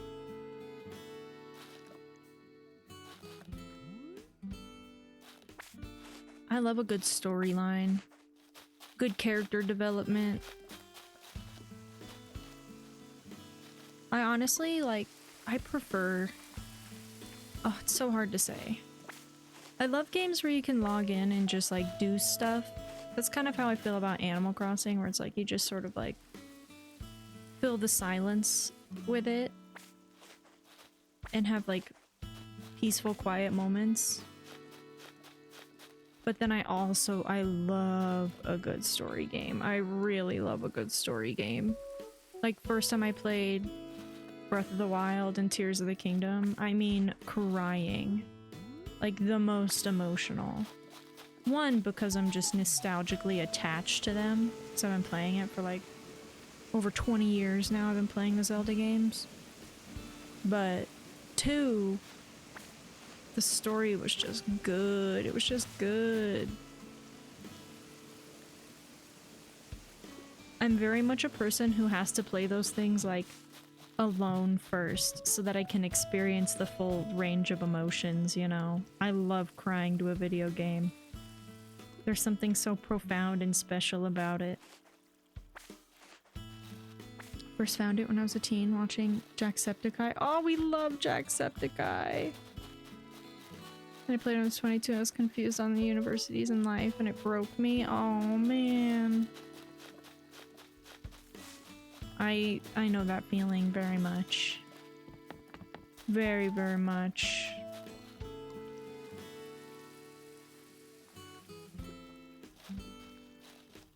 I'm gonna write it down right now before I forget.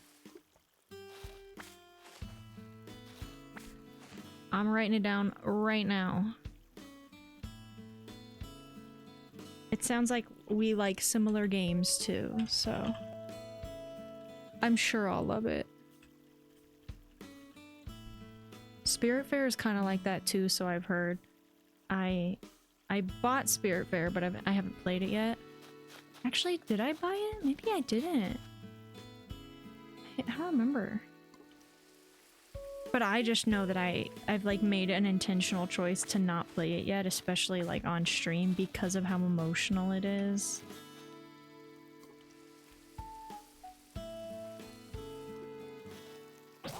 Oh, there goes my watering can. There she goes.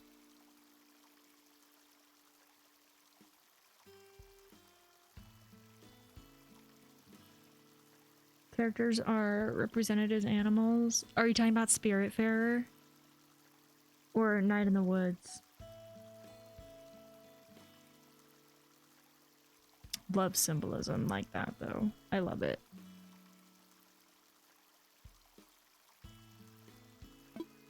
And I don't know about you, but like... it's so strange, but I feel like... especially with how much I've unmasked over the last few years, cats have become, like, the most relatable animal to me. If that makes any sense. Oh, I need a new watering can. A Night in the Woods. Also Spiritfarer. It's so funny how they have that in common. I love that.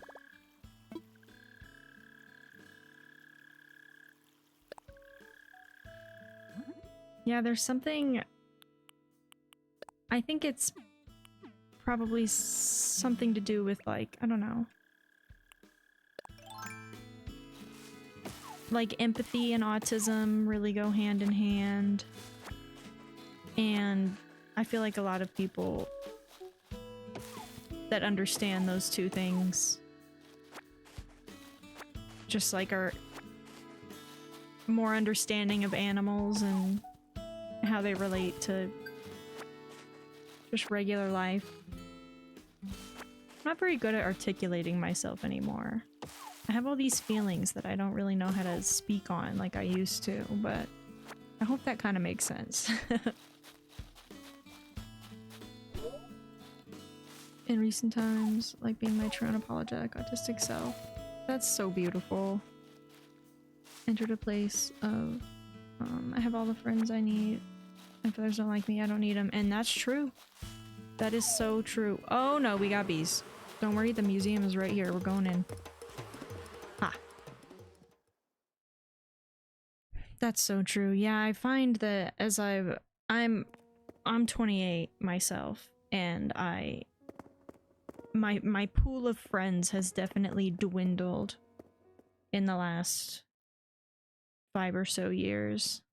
Oh, you're not talking too much at all. I love it. I love it. But yeah, it's funny how when like it's not funny. It's fascinating how when you start to unmask like the people in your life start to show their true colors, and it becomes very clear who belongs and who doesn't, you know what I mean? The people who accept you for who you are and the people who don't. And how valuable it is to have people around you who accept you for who you are and allow you to be yourself. It's rare. It's rare, and it's a very special thing. Those friends are worth hanging on to for sure.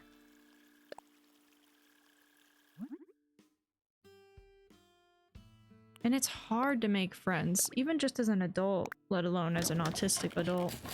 It is so hard to make friends. The world's changed in that way.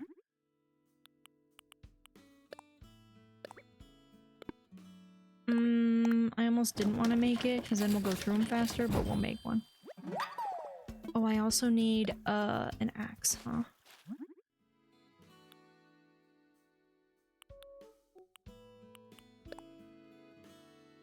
For high school.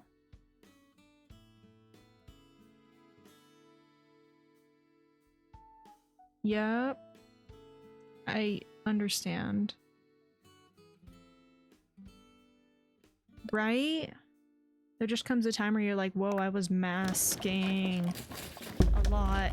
At least that's what happened to me. My unmasking process has been a rude awakening, personally. Just an absolutely rude awakening. And it's tricky. It definitely offers up some obstacles in life. Where did this go? Oh, right here? No. Oh, it's because this goes here and that goes there. There we go. But yeah, I recently myself, it's become, dang it, these two switched in my favorites too. Remove. Remove.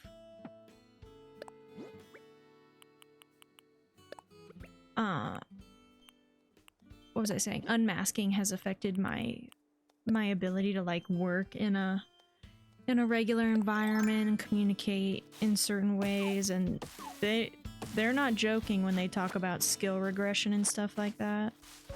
Like, I used to, like I said a little bit earlier, I used to be able to articulate myself really, really well. I loved reading, I loved writing. It's like any thought I had, I knew how to communicate it, and that has changed so much during my unmasking process that I struggle, I stumble a lot on words, I struggle to get like the words out or say what I mean or whatever. It's really interesting the way the brain has to like relearn basic skills when it comes to unmasking. Your awakenings made you more rude, which is good, I think, because it has to be such a... Yes, no, the people-pleasing is definitely something I experienced as well. I think, personally, you're probably not more rude, you're probably just telling the truth. And a lot of people perceive the truth as being rude. A lot of people perceive confrontation with their reality as rudeness.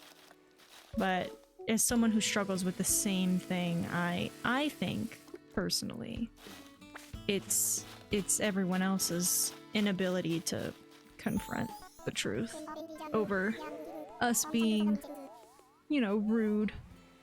But it does come down to boundaries too, right? Like, there's been moments even in stream where I'm like, oh, I hate what I've said or the way I've said it, because I hear it back and I'm like, oh, that wasn't kind, that wasn't. But is that me thinking I wasn't being kind, or was that me standing my ground? Or like, do you know what I mean? Like, it's such a fine line. It's interesting. It's a person with a stutter and a lisp that comes out whenever I'm uncomfortable. I relate so much to the communication stuff. Yes, no, me too. We have so much in common. We have so much in common. There's power in sharing our experiences like this too. That's why I'm here, to hopefully, like, share my experience and make people feel less alone in theirs. Hey, I bet I can read your mind. You're thinking, I wish I had some round shades. That's exactly what I was thinking, Phil. You're selling it. You can't just give it to me? I don't have a lot of money. That's way too high. Oh, do we get to haggle? Alright, here's the part where I say, okay, fine. I'll do it. I'll do it. For you, Phil. I feel like we're at the same place on the spectrum because we have a lot in common.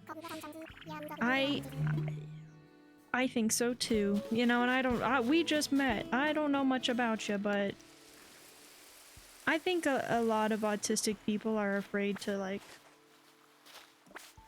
or hesitant, maybe not afraid, but hesitant to share their authentic experience out loud because of, you know, fear of judgment and stuff like that. But at the end of the day, we're all very similar in a lot of ways. And like I said, it's worth saying out loud because I think a lot of autistic people are also prone to feeling more alone than they truly are. And I'm literally talking to myself. Like, I wish there was a mirror in front of me right now. Because I am so inclined to feel those feelings of like, no one gets me. But I think truly neurotypical people just don't get me.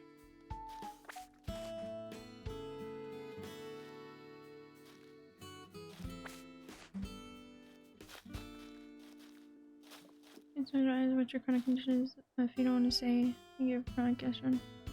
Causes pain often, which I recently found out can be affected by autism. Wild discovery. It's funny you say that. Yeah, there's a lot of research coming out about things like EDS. I don't know if you've heard about EDS. Now, I'm not a doctor. I'm going to disclose that. I'm going to say that right now. And a lot of doctors don't want to talk about these things. I actually have a very well-educated psychiatrist who's helping me work through a lot of these things. But, EDS and hypermobility and stuff like that, turns out there's a lot of comorbidities with it, and autism and ADHD and a lot of things of the like. And those EDS and hypermobility don't just affect your physical body, they affect your organs, they affect your GI system, they affect every part of, like, your connective tissues throughout your whole body.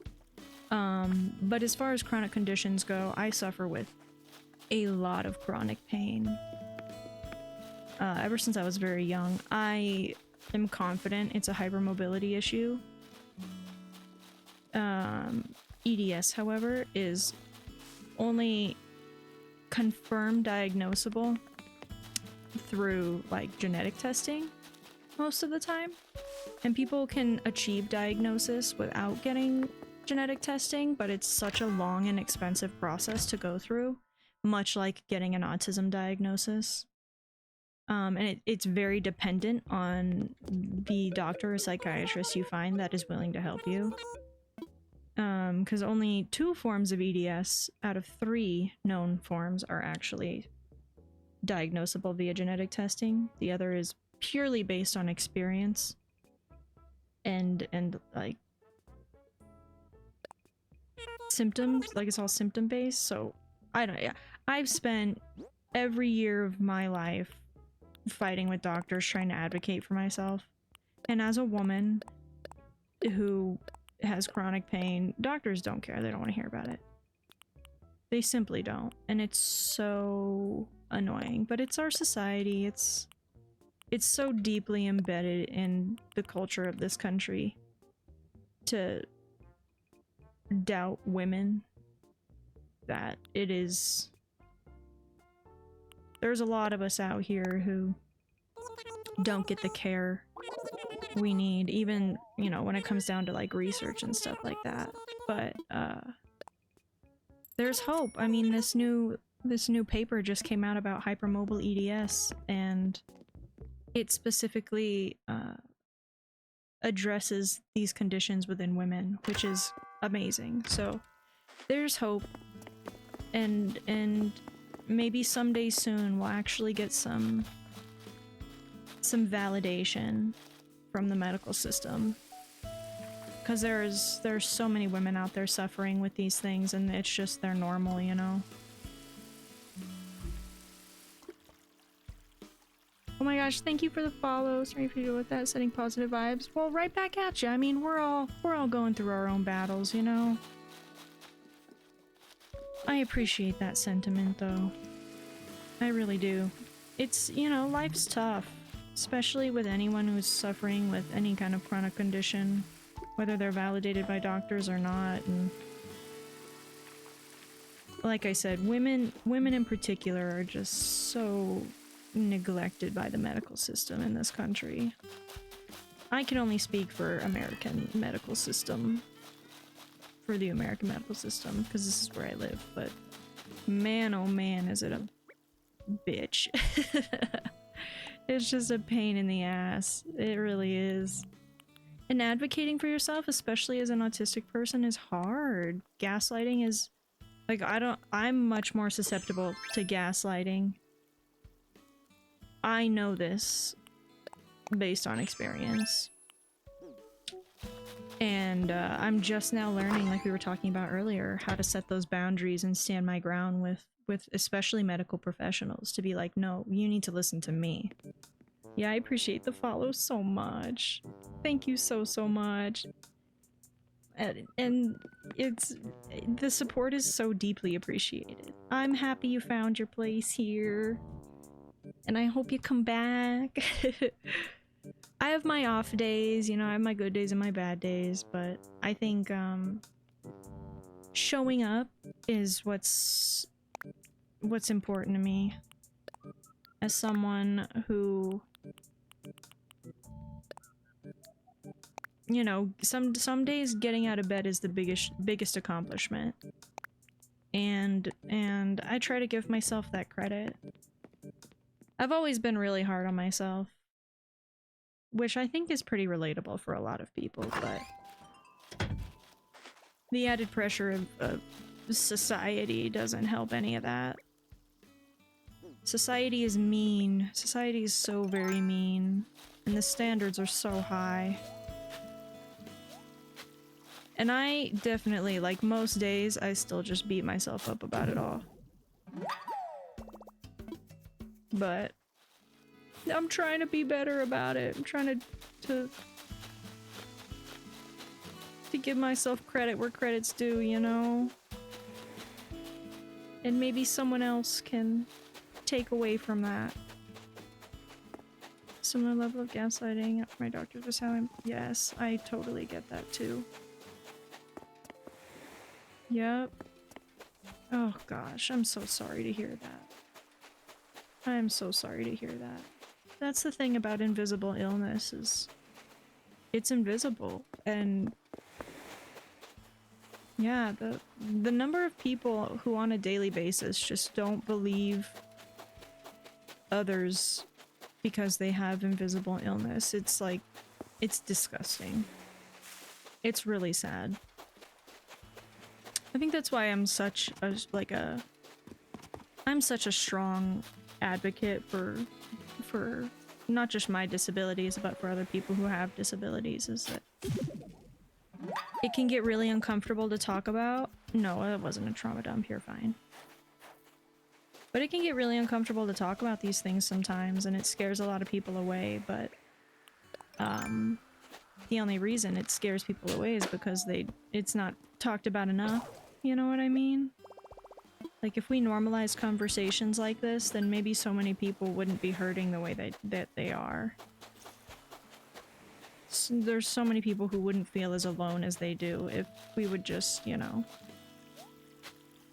be there for one another in a verbal way and not just like I have a lot of really supportive friends in my life who, you know, they say that they're there and they'll answer a call and stuff like that, but when it comes down to like advocating and really like standing up for others with disabilities, for example, it's really a big challenge for them. And because it's uncomfortable, because there's a massive element of like external judgment that comes from other people in their lives, and I totally get it. I totally get it. Like the pain and pressure of other people judging you it's intense and it's hard to carry, but I think it's really important. The more of us who say something, the more of a change we'll make, you know?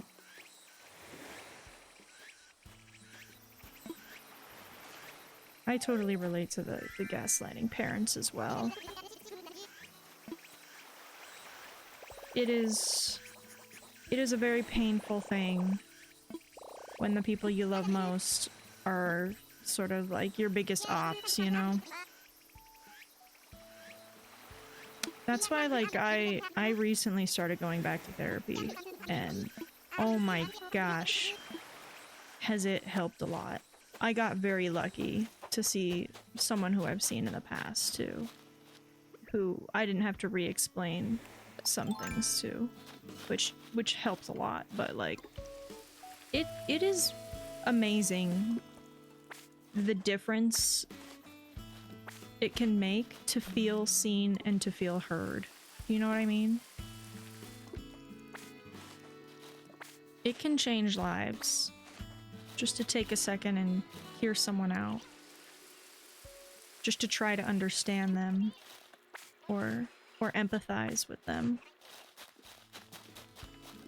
And for some of us, those feelings aren't always a choice. Like, I struggle a lot with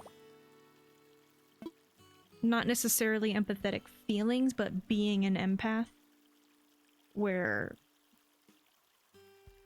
it just, like, I'm out on the street and, you know, I see someone who's unhoused and it, like, hurts my heart to the point where I have to, like, I'll cry, or I'll have to, like, you know, take a minute, and, you know, it's hard.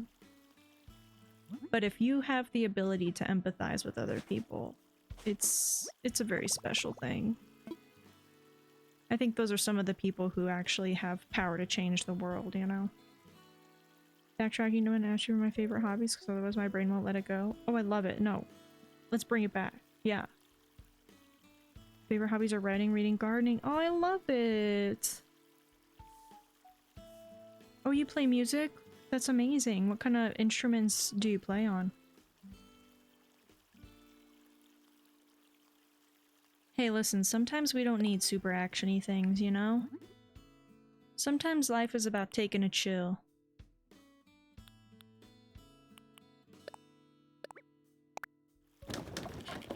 I find myself getting overstimulated too with like it's so easy to get overstimulated these days for myself. That it's like, if I'm not actively trying to calm my nervous system, who knows what'll happen. The burnout gets very real very quickly.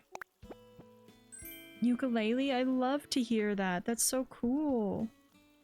You're inspiring me, because I've got a ukulele right over here that I was gifted over a decade ago, and I've literally never played it, but I've always wanted to try.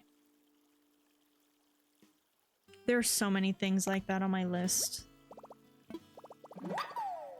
There's so many things like that that I'm like, dang, today I was looking up. I've been really into like the idea of doing fiber arts lately. I feel like I missed some roses. Maybe not. Maybe I got them all. But it's such a pipe dream, but I want nothing more than to learn how to make my own linen, like grow my own flax and make my own linen, and then use that linen to make a shirt or something. Do you know what I mean? Like, I have pretty massive ambitions when it comes to like stuff I'd love to do hobby-wise. And then it comes down to like doing it, and I get so overwhelmed so easily that I never actually do it. Do you know what I mean? Like, the list of hobbies I want to start is so long. And I'm hoping maybe someday I'll actually check some of those boxes off. I want to use stream as a resource to do stuff like that. But it's a little more complicated than just doing it, I think. I don't know, maybe that's just in my head, though. Maybe that's all in my head. Get overstimulated so easy, it's wild. I can't even watch streamers with multiple overlay stuff. And names and things happening are huge streamers with thousands in chat. Yeah, it does get a lot. See, and I'm ADHD, so like my brain is sort of split in two in that way. Where I'm very much a person who gets overstimulated easy, but also has to be a certain level of stimulated in order to function, which is bizarre and doesn't make any sense, but that is the true complicated nature of ADHD. But I completely understand. I'm also like personally I'm like a texture sensitive and stuff like that, so if like I touch something and it freaks me out, I am affected by that for a while. Like certain textures of clothing and things like that, ooh, gives me chills. It's like nails on a chalkboard to me. Except I can just think about it and it's like it's happening all over again. Also relate to the linen thing. I grow my own chili peppers and spinach and use them in cooking. Sometimes it feels amazing. Right? That's so cool. Like, really experiencing like the fruits of your labor in the most literal way. I've always wanted to do gardening and stuff like that, but I have pretty severe OCD, and a huge part of that is like cleanliness, and like not even cleanliness, but like dirt. As a kid it didn't bother me, but now that I've grown it's sort of escalated, and I cannot stay outside for very long without getting wildly overstimulated from nature and things of the like, which is so sad because I love the idea of being outside, but the second I go outside it freaks me out to be out there, and it's so sad. It's so sad for myself because I'm just— ooh, gold nugget, okay. Because so many of my hobbies that I wish I could pursue involve being outside. Do you know what I mean? Oh, I wish my brain was just slightly different sometimes. Just a little bit. Just like drop the OCD, you know? It's so irritating. I have so much of a paradox brain moments. Yes, me too. I relate. I relate very much to that. Yup. Yes! also have major days of swinging back and forth between narcissism, borderline crippling self-hatred. You're not alone. You are not alone. The brain is a tricky thing indeed. And I have spent a lot of my life trying to understand my own brain. I feel like every day it just gets more and more complicated. Oh wait, do I have to like check and see if he wants it? Oh, no, I don't. I relate though. I go through these phases where like all I want to do is like hide in a dark basement, and then I have these moments where like all I want to do is like sit in the sun. They don't come around very often. But then I try to go sit in the sun and it's like everything involving that gets to be overstimulating.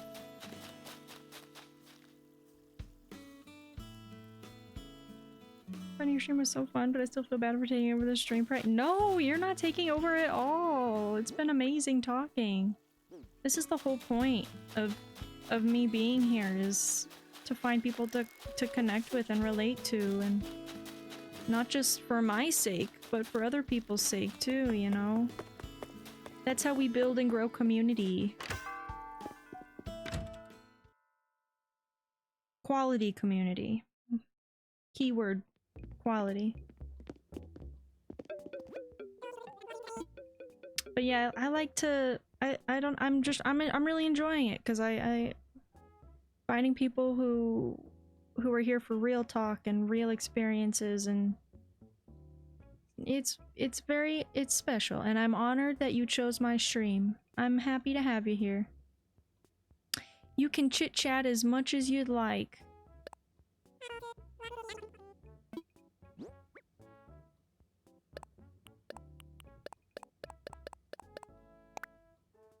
We finally got all our flowers. Plus, having a nice conversation is better than me just narrating Animal Crossing. It's better any day. So I see the Pokemon bot. Are you into Pokemon? I do like Pokemon. I'm not like as into it as I would like to be. So I really enjoy retro games. And I never played a lot of Pokemon as a kid. I was more of a Zelda kid. But I do love Pokemon. I really do love Pokemon. I am not terribly familiar with it, however. Like, I know the 151 pretty well.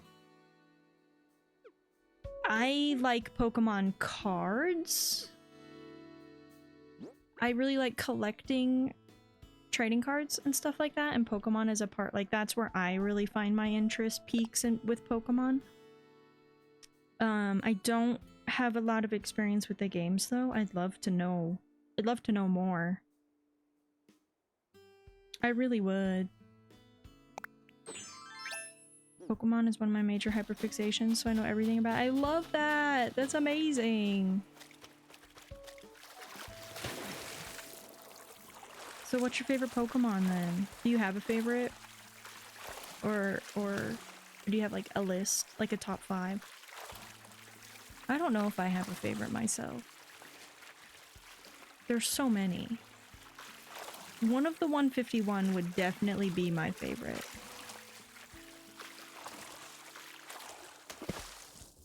But I don't know if I could choose. Oh, there he is! My guy! Wait, come back! Oh, there you go. Infernape, Quailren, Weevil, and Tinkaton. I love that! I have this super cool Tinkaton, what do you call them? Like the... It's like a figurine, but it's from one of like the blind boxes, like a... It's really cool. It's from like a spooky collection.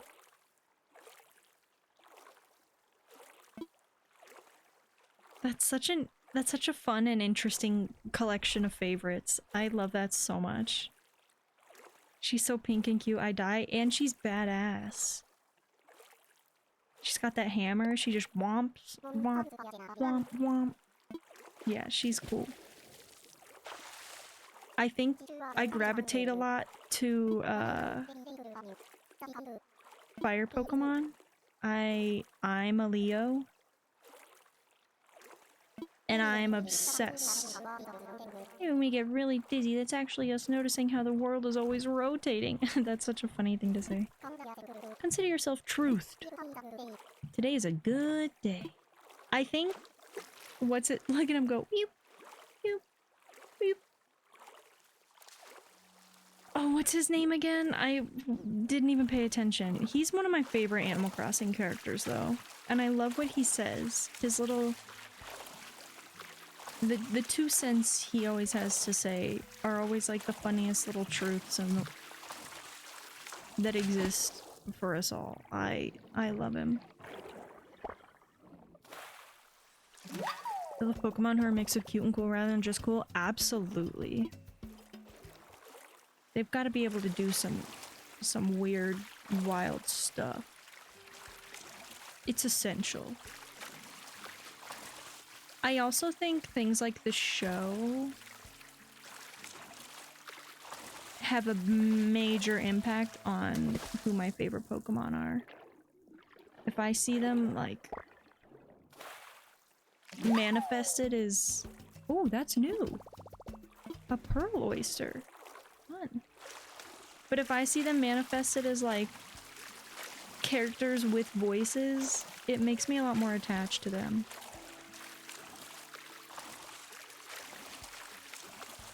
I think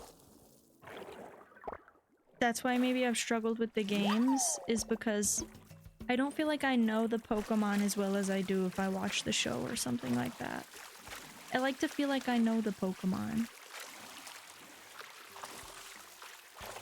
I like the attempt at getting us to understand the connection that a trainer has with their Pokemon. Hey, come here.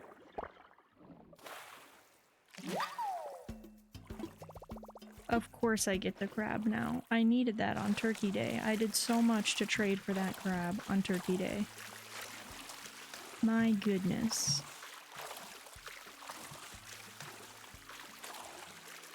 Yeah, I genuinely... Also grass Pokemon. I do love a cute little grass Pokemon. Like my chat badge is Chikorita. I love Chikorita. They get the cute little leafy on their head and I'm obsessed. If that isn't the definition of me, fire and grass, 2 completely opposing forces of nature. It's literally me and my autism and ADHD. My biggest hyperfixations are Pokemon history, paleontology, Elder Scrolls, Lord of the Rings. Oh my gosh, love that! I'm obsessed with Lord of the Rings, and I love lore stuff. Like, I love lore stuff. When I was little, paleontology and archaeology, like, that's what I wanted to go to college for. And I ended up not going to college, of course, but... Someday I'll get into the Elder Scrolls stuff. I know that that's like, it's got a huge lore following. And it's always fascinated me, but I've never dove in. Yap about them for hours and hours? Hey, feel free. I love Lord of the Rings. I'm so obsessed. I will say we do have an ad coming up in about 10 seconds. And during that ad, I will pause gameplay so no one will miss anything. And we'll be right back. I usually like to get up and stretch and move my hips around a little bit so they're not getting stiff. So I encourage everyone else to get up, get some water, get a snack if you need, and stretch it out. And we'll be back in 3 minutes. We'll be right back. Thanks so much for hanging out. Great conversations. BRB.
Okay, we should be back. We should be back from ads. Welcome back, everyone. Welcome back. Setting chipmunks loose in chat. Be free! It's funny how you're more into the Elder Scrolls lore and story more than the games. I am exactly the same way about Zelda. I'm so deeply obsessed with Zelda lore. I really am. Even kind of the same way about Lord of the Rings. I've never read the books. I love the movies, but the lore is the best part. The depths of the story. Bad at games usually, so I love learning more than anything. I deeply relate to that. I've never been like... I don't know if it's an ADHD trait or what for me, but I've never been the best at anything I've liked. I've never been the best at gaming or crafting or learning or anything. I love so many things that I just like I learn a little bit about them all instead of like spending all my time doing one thing. Even though like that doesn't really benefit me. I do wish that I had an ability to sort of lock in more. The curse of being autistic and ADHD is that hyperfixations are harder to pursue. Like, it's been really hard for me to make a career out of anything I like to do because of this. Wow, I just cannot dive near this. How far do I need to go? I just want this little guy. Oh, no way, he went all the way over here. He's so fast! I gotta get him! I gotta get him! You can't escape- Oops, I didn't mean to go back in so far. Alright, come on, come on, come on. He's so quick! Okay, we're going in. Oh, how on earth did he already get all the way over here? There's no way we're getting it, huh? How do people do this? Ooh, Star Wars 2, yup, yup. I love Star Wars. I'm never gonna... Look at both of these. Oh, did I get it? Oh, I got it. That's a freaking lobster. L'objective complete. The Star Wars lore is so good. It's so good. I think that's an autism ADHD to learn everything as much as you can then switch to another thing. Yes. Except I don't learn as much as I can. It's so irritating. Because by the time I circle back to something I'm interested in, I've usually forgotten a lot of what I learned on my previous visit to the topic. It's so annoying. It's so annoying. I did get the lobster, yay! They were putting up a fight. But yeah, I definitely struggle with having so many interests and then not deeply understanding any of them. I have like a surface level understanding of them. It's interesting. So I used to smoke a lot of weed, and I recently went sober at the end of September this year. I went sober, and the way that my brain has changed since then, I used to be much better at hyperfixating, which I like doing. I like diving into a topic fully and loving it before getting tired of it.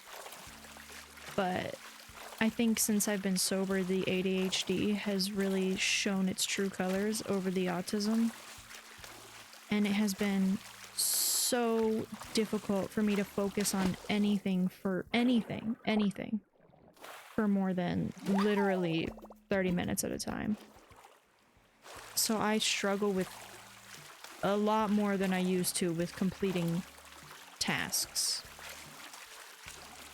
And it drives me nuts. It drives me absolutely nuts. Because I just want to focus on something long enough to, like, learn a decent amount about it or accomplish a task involving it, and I have been really struggling with that lately. Like, really struggling. And I'm unmedicated, so there's that element too, but boy, yo. I think that's where therapy has really shown that it's helping. Lego Millennium Falcon and Lego set of Gandalfs. I'm jealous. I'm so jealous. I just replied fair. I also love Lego. If you go back to the VODs, you'll see yesterday we actually finished an Animal Crossing Lego that was representative of our 100th follower. My webcam broke for a little bit, so it was a little bit delayed, but I love Lego. Now that is something I can sit down and do for 12 hours at a time. And without even realizing time is passing. It is so easy for me to hyperfixate on Lego. I've got the, I've got a few that I purchased when I was still employed. Like a few of the big sets that I'm super excited to do on stream someday. I don't know when that day will be, but someday soon. I've got the Deku Tree, the Legend of Zelda Deku Tree I want to do. I bought Rivendell.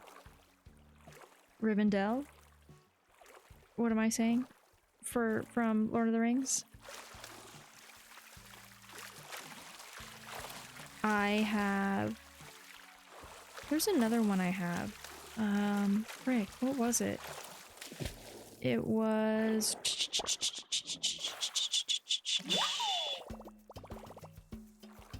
Oh, I cannot think. It's a big one. It's in big box. Big box. I don't remember. That's how long ago I bought some of these. I've had some of these sets for literal years, and I've been waiting because I've wanted to stream for like going on 3 years, and I finally started this last July. But I was buying these Lego sets with the intention of someday streaming them, you know? And medicated autism, ADHD, it's very rough. Yeah.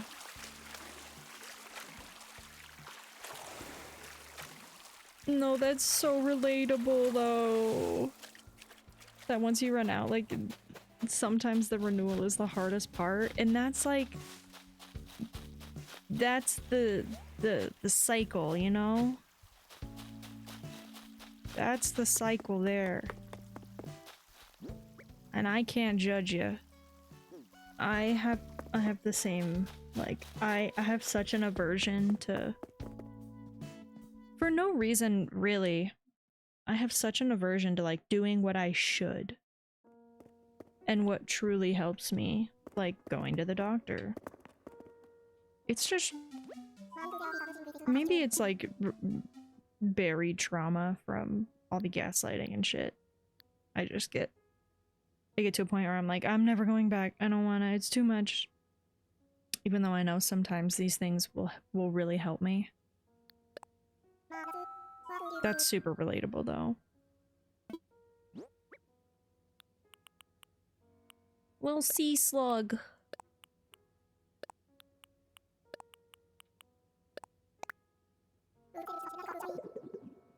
Oh wait, I missed one. Oh no, I got that one, I got that one.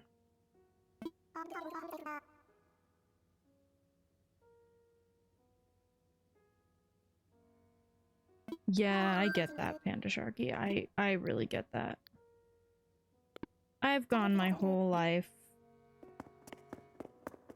developing coping mechanisms outside of medication.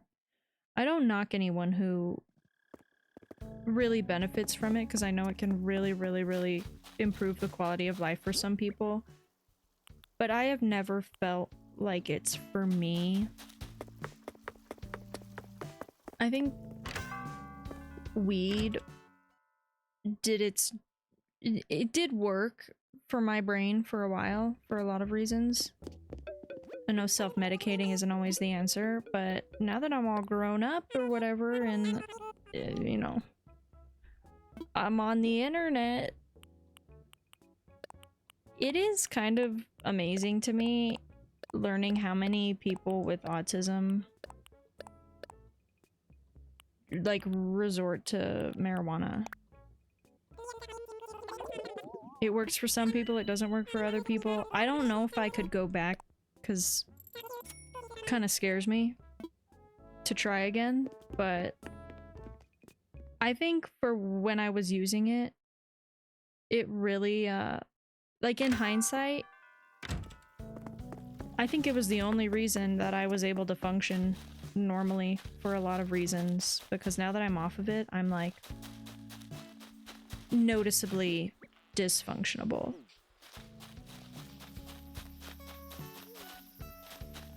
Is that even a word? I heard myself back, and I don't know if that made any sense, but I just like, I think it really did help me for many, many, many, many years. Many, many years.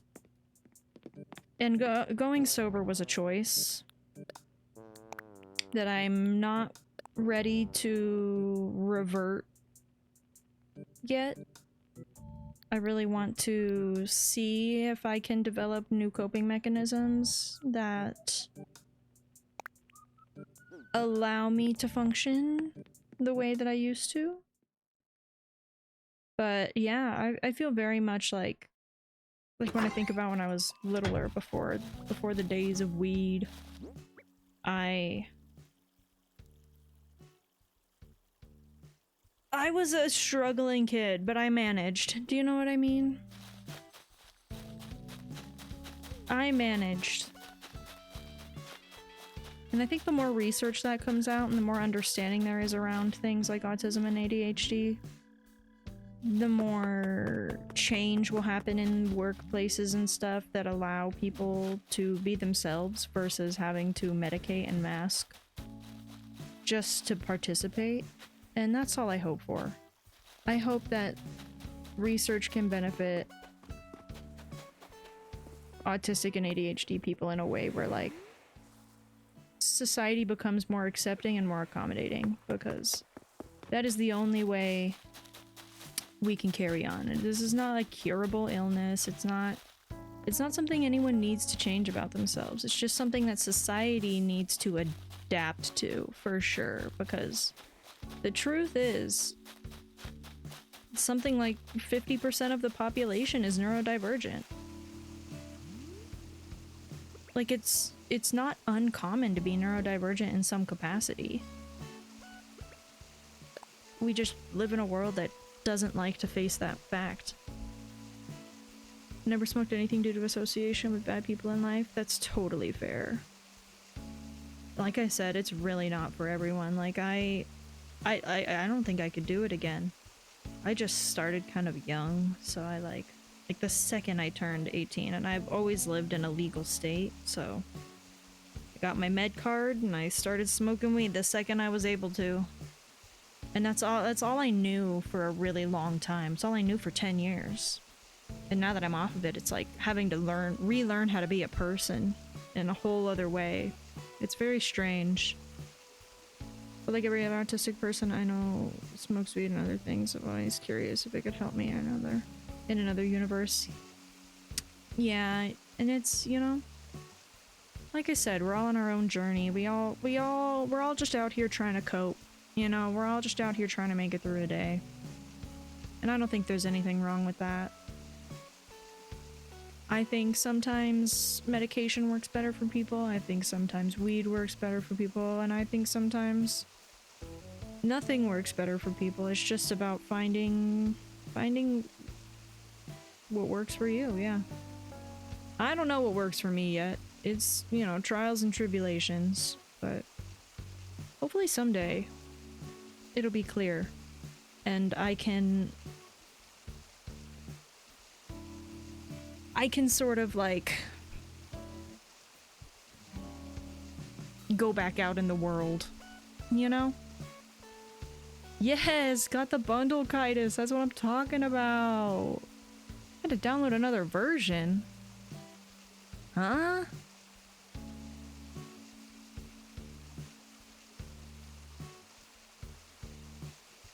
Huh? That's so many gigs. Jeez Louise. Oh, you love the PNG tuber? Thank you so much! This is one of the hobbies I attempted to pursue, was drawing.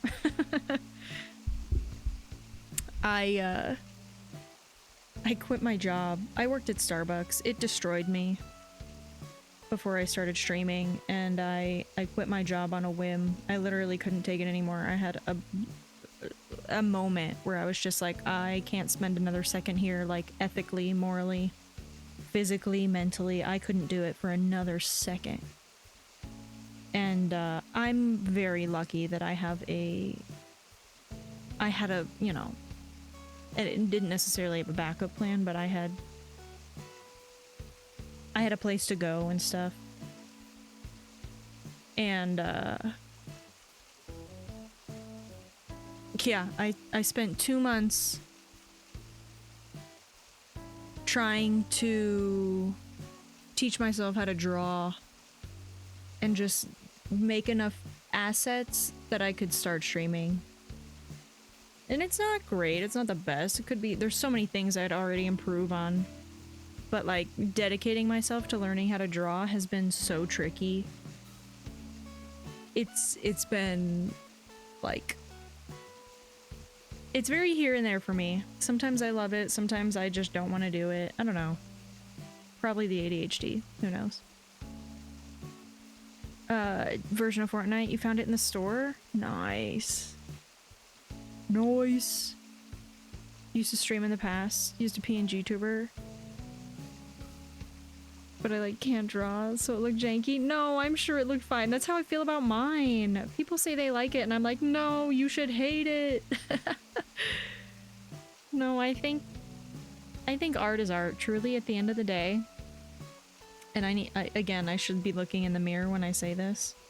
I think art is art, and anyone who can produce art deserves credit for producing art. No matter how good or bad it is, it's so objective that it's like... subjective? I can't even think straight.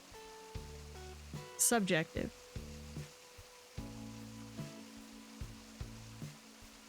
It's objectively subjective.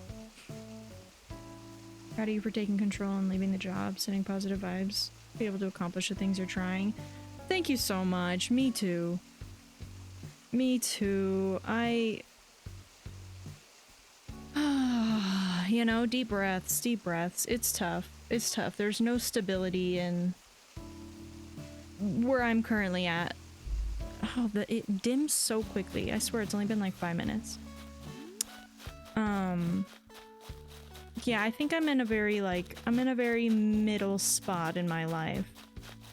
And everyone around me is like, keep going. And that really helps, you know? It really, really helps. It's hard to remind yourself of that sometimes, but it is important. And I appreciate it very much. I really, really do. Very vocal on politics and my viewpoints, and I have always been an advocate for all his art. So I think you did great. Aw, thank you so much. Thank you so much. I'm also very much the same way about politics and individuality and what have you. All the things, all the things. All the things.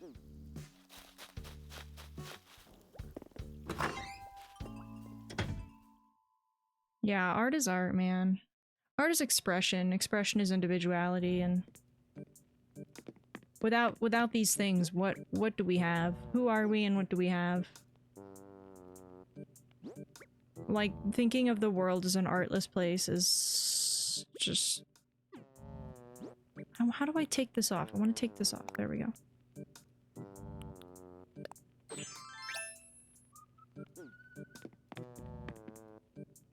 Without getting too into it, that's how we end up in really, really, really bad places. When we start to, like... What's the word? Diminish the value of art. You know what I mean? Okay, we're gonna save here for AC. And we're gonna move over to some Palia. We're just gonna check out the Winterlights and see how pretty they are. I love the Winterlights event. So I'm gonna jump over to here. Boop. Beep boop. See, this little ghost pixel guy is also another attempt I made at art. I'm trying over here. I'm doing my very best. It's hard to find what I love. Like, something my therapist was like, this is my assignment for the week, is like, what's your passion? I'm like, there's too many things on that list. I don't know. The ghost does not have a name. It does not. Any ideas? I'm really bad at naming stuff. I've always been like that. I've always been like that. I don't know why. Maybe it's an unconscious attachment thing. Or like, I avoid it. Yes, Kaitis, they have Crocs! Okay, but do they have good ones right now?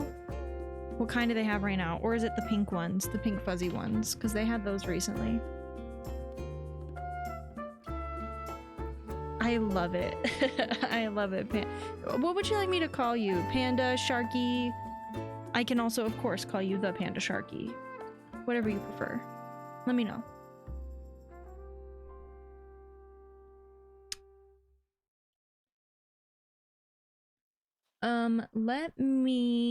Let's get some vibing, shall we? Oh, some good Kokiri forest.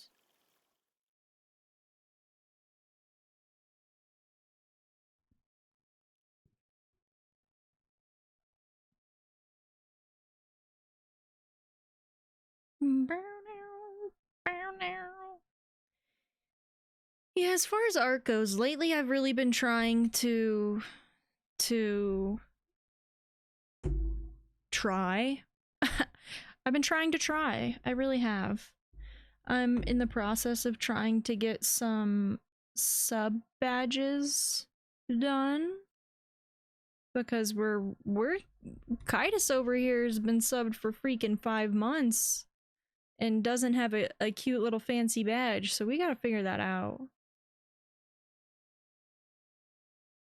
Obviously, can't afford to commission things at the moment, but I can afford to push myself to figure out how to do it. And that's the goal. The goal is put myself out there, even if I think my art sucks, just try. Just give it a shot. And then I get lovely people in here who remind me it's not so bad. It's not so bad. Oh, Beauregard is so cute. Wait. I love that. Hold on. Oh, what? Huh? Why?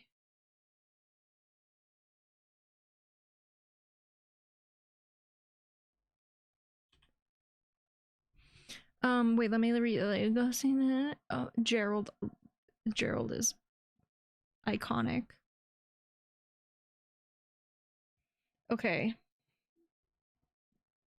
Gerald or Beauregard. I kind of like just Gerald. There's something about a name that's like Gerald that just like brings me such joy. Yay for sub badges. I'm trying. The pink milk one. Yes, I think that's the furry ones, right? Yeah.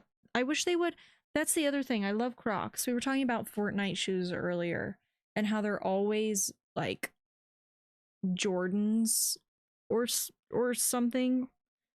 And I'm just trying to get like a cute pair of Crocs that matches some of my characters. Like I want some high tops or a cute pair of Crocs, but it's always nothing that matches. Always.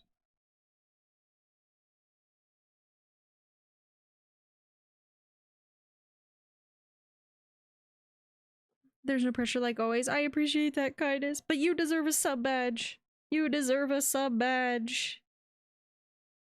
I don't think you have any at the moment. Are there even like default sub badges? I don't think so. Like you need a sub badge. What the heck?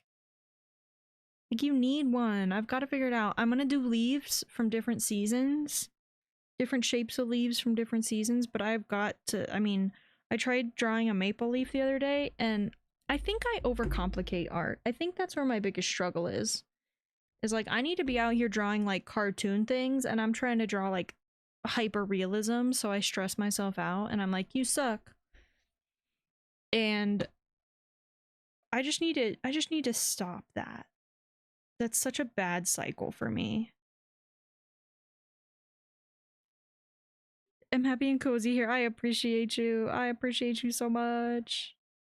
Best names for cute little guys: Gerald, Bob, Steve, Larry. So true.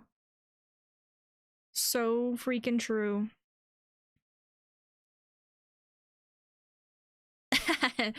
That's very relatable, Kitus. Buying an emote and just having to like shut it down so you don't get more. Yup. Yeah. You've gotta log back in though. You gotta participate in those battle passes because there's always like I think you always get like 100 or something V-Bucks for doing the battle passes. Is this gonna work? Is it this one? Yes. Oh, except chat's on my side for this one. How do I gotta put chat on the other side.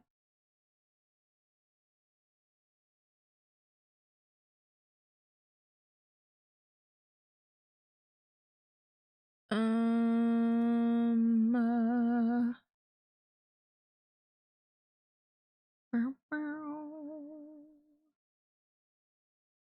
meow, meow, meow, meow, meow, meow. Okay, good. I was hoping that wouldn't move something I didn't want it to. Doo, doo, doo, doo. Sorry, you're gonna see two chats for a second. Okay, perfect. Do, do, do, do, do. Okay, let's see. Sorry, I fell behind on chat a little bit.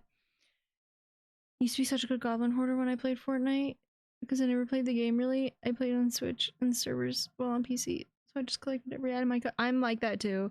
I see. Like I was saying earlier, I like stealth gaming, and what I'm realizing is like, especially with Arc Raiders being so popular on Twitch right now, sometimes I'll pop into a stream, and Arc Raiders gives a lot more stealth than something like Fortnite. Like I've just been comparing them a lot lately. Fortnite is such a, like, if you hear gunshots over there, you go over there. Instead of being like, I'm gonna avoid the shots. Like, you know what I mean? And I'm such a stealth gamer. That's why I think I would really enjoy Assassin's Creed.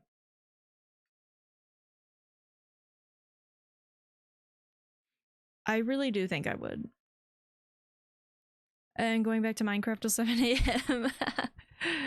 That's how Minecraft goes. Yeah, you gotta get those trophies. You gotta get them. Gotta get them.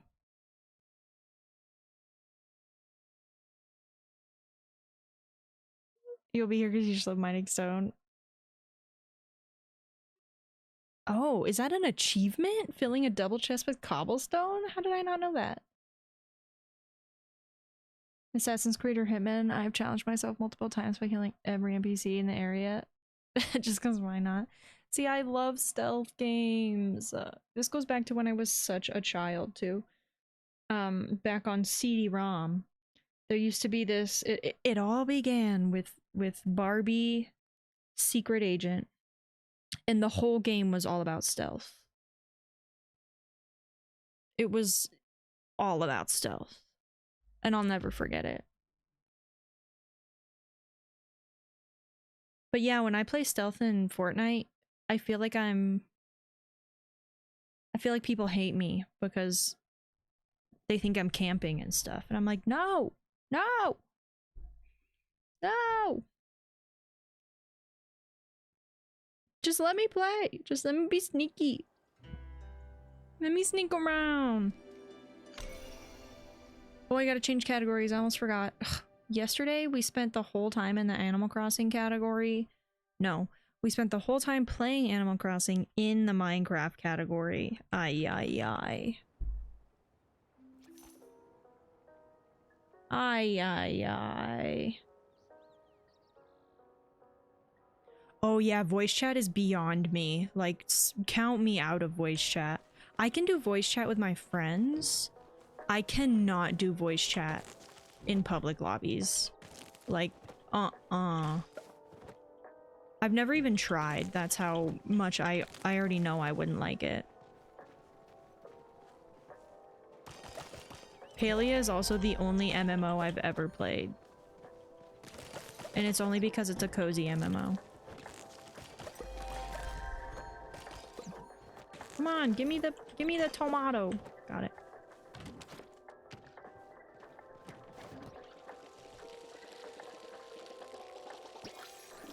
Yeah, there is no way. I think that's why Arc Raider, like, I'll never play Arc Raiders for a couple of reasons. I really don't like playing games that have anything to do with AI. That circles back to, like, the value of real art for me. But on top of that, I'm pretty sure, like, voice chat is an essential component to it, and it is not in my wheelhouse. It is simply not. I could never. I would lose my mind even more than I already have.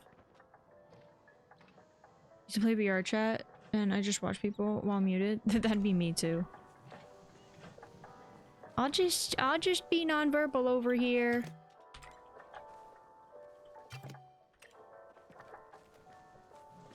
I think it's kind of mind-blowing how much time I can actually spend in silence.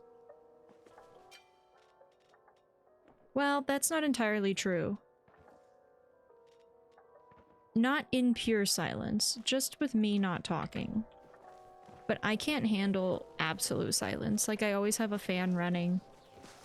Or a stream on. Or something. Like, there has to be something happening in the background for me. But I can go days without talking. Several days. I don't like being alone. I just like not talking. Did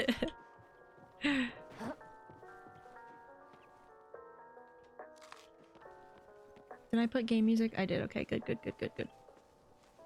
Okay, let's go see what Winter Lights is like. Whee!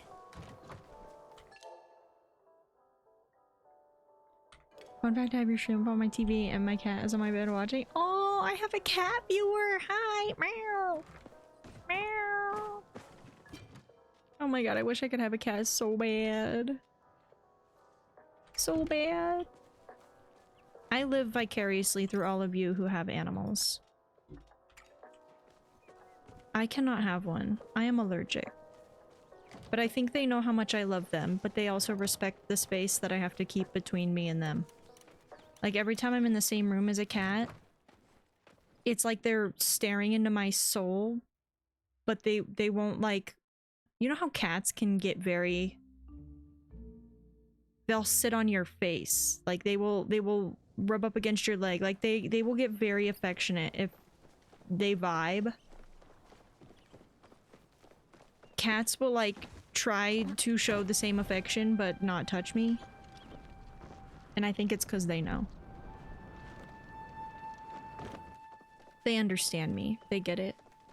I've had too many animals in my life due to me being an all-animal lover. Oh, I love that so much. Even insects? What kind of insects have you had? That's wonderful. Dang, we still haven't gotten new- I don't see Winterlights. I thought Winterlights was here. I literally read a thing. The update was supposed to be here. What happened? What happened?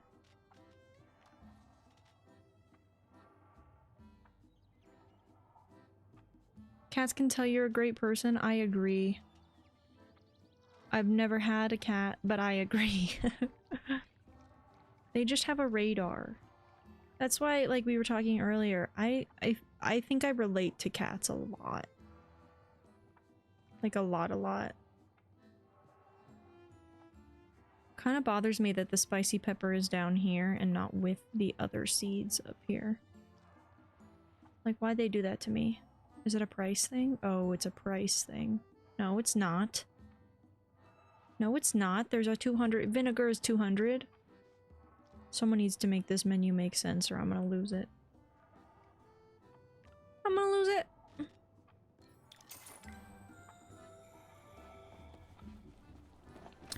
When I was a kid, I was terrified of bugs. Just absolutely terrified. And slowly over time, it has become this like I have a bizarre connection with bugs now. And I think it's like when my empathy really started to take off and really started to show itself. Because I can't hurt a fly now. And I don't like when the people around me hurt bugs. Or any living thing for that matter. It genuinely hurts me. Like it puts me in pain if I see or know that another creature is in pain. I cannot stand it. Like all the spiders in my house, they're my friends now.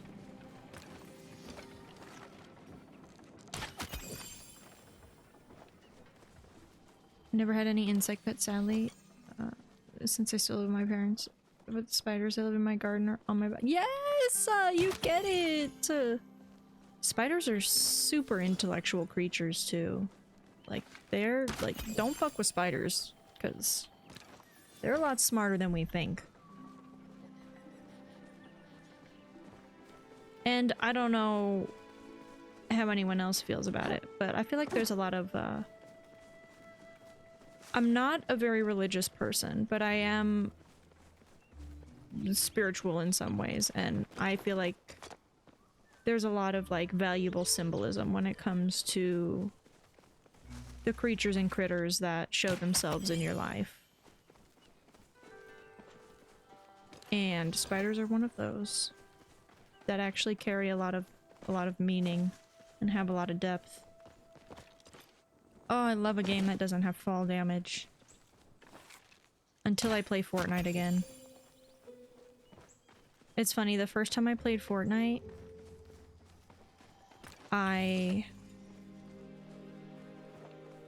first round I ever played, I died from fall damage. Because I had just been playing Palia. Second round I ever played, I won. I felt so proud.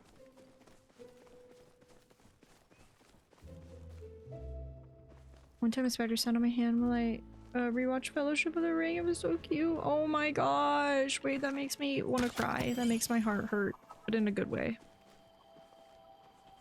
Yeah, especially like jumpy spiders. There's all kinds of like new information coming out about how social some spiders are and how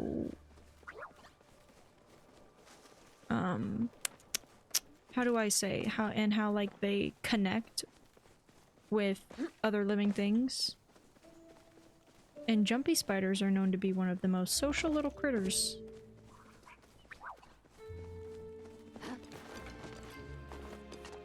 And I just think that's so cool. They remember people, they remember faces. Kind of like ravens do. And I think that's so beautiful. Hodari, what's Come to see good? me? Let's chat. Oh. I will say, sometimes like reading the Palia stories out loud is a little too much for me. One, because of the weird flirty stuff. I don't like flirty stuff. I just don't. I know I'm a grown adult, Come but back real soon. I'm also asexual. I can't take it. I hate it. It makes me ugh. But two, their stories are actually kind of sad. They'll break your heart a little bit. Side note, kind of related. Have you ever looked into ant news? See, I know some things about ants. I don't know a ton about ants. Hello? What's going on? My bow is... There we go. Answer? I have never actually looked into ants a ton. But I know how, like, wildly intelligent they are.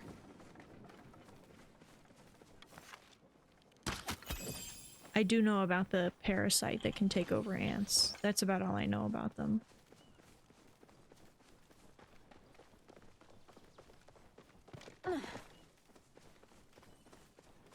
Ants have wars. War strategies, race system, domestication, tool usage. Dang. See? Social constructs don't just exist in humanity. Some animals experience bizarre social constructs.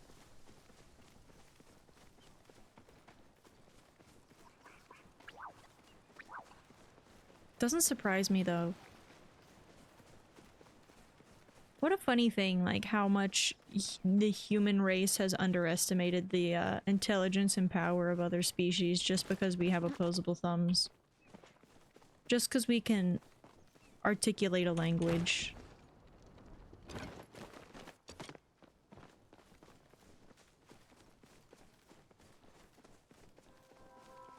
The day I looked into ant racism,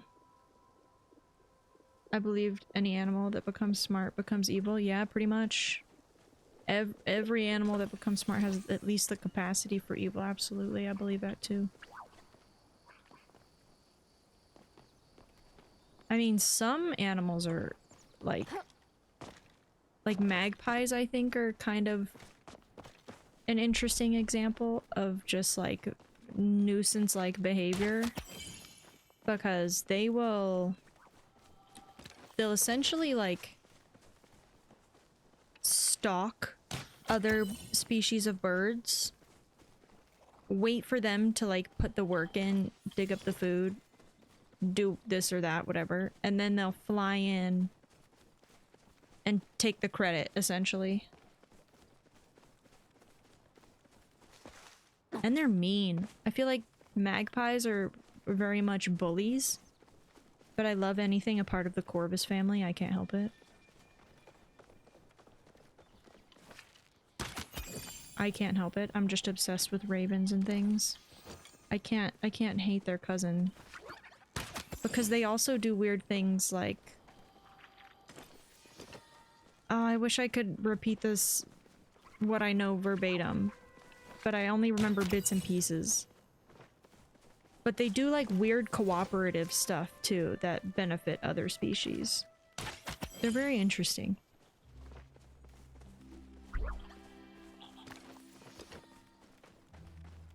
Birds in general are quite fascinating. Again, a very underestimated level of intelligence.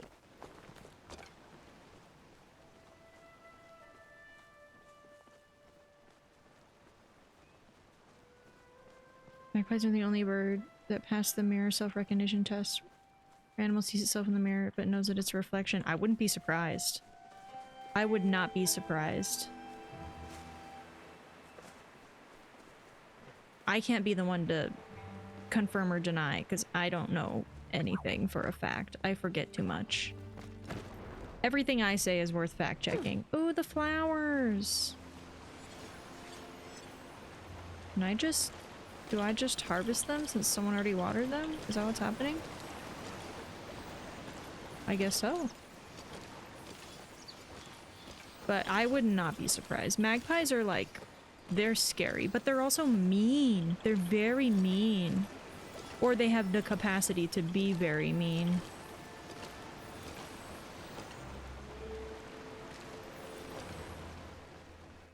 Which just circles back to what you said before, which is like, you know, if a species has the capability of like great intelligence, then it has the capability of great evil. And I think there's a difference between like being like mean and just like being a part of nature, because the meanness comes with like a sense of manipulation. Like they do very smart things that display like manipulatory tendencies. Making up words over here.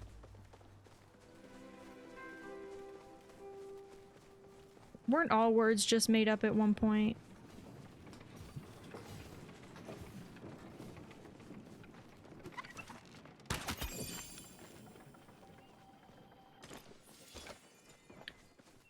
Well, the other were pass the test, chimps, bonobos, orangutans, gorillas, weirdly.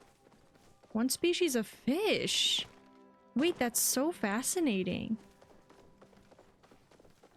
Dolphins. Yeah, dolphins are evil. Dolphins are creepy. And the way that dolphins communicate is unnatural. It's so weird.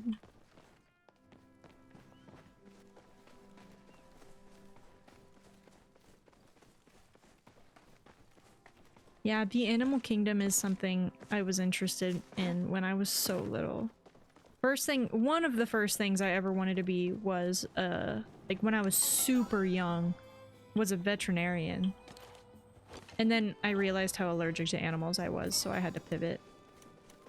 I had to pick a new fate. And it sort of turned into like still a fascination with like the way things act, which sort of manifested in like archaeology and sociology and stuff like that. Paleontology, the way things were and are structurally. I also wanted to be a teacher at some point. That didn't last very long.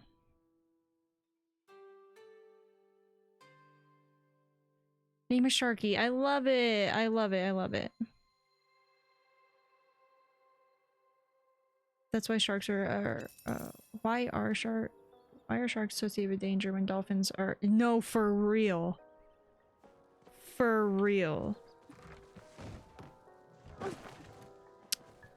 I wonder what the psychology of that really is. Like, why are more people drawn to a creature like dolphins when there's like evidence of them being creepy and weird? I guess there's evidence of sharks, you know, hurting people, but statistically, aren't shark attacks actually extremely rare and only like when provoked? Dolphins will unprovoked drag you into a cave.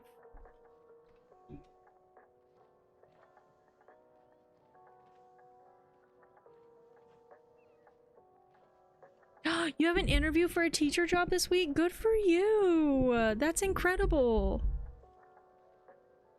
No, but this was when I was very little. This was one of those dreams I had when I was very, very little.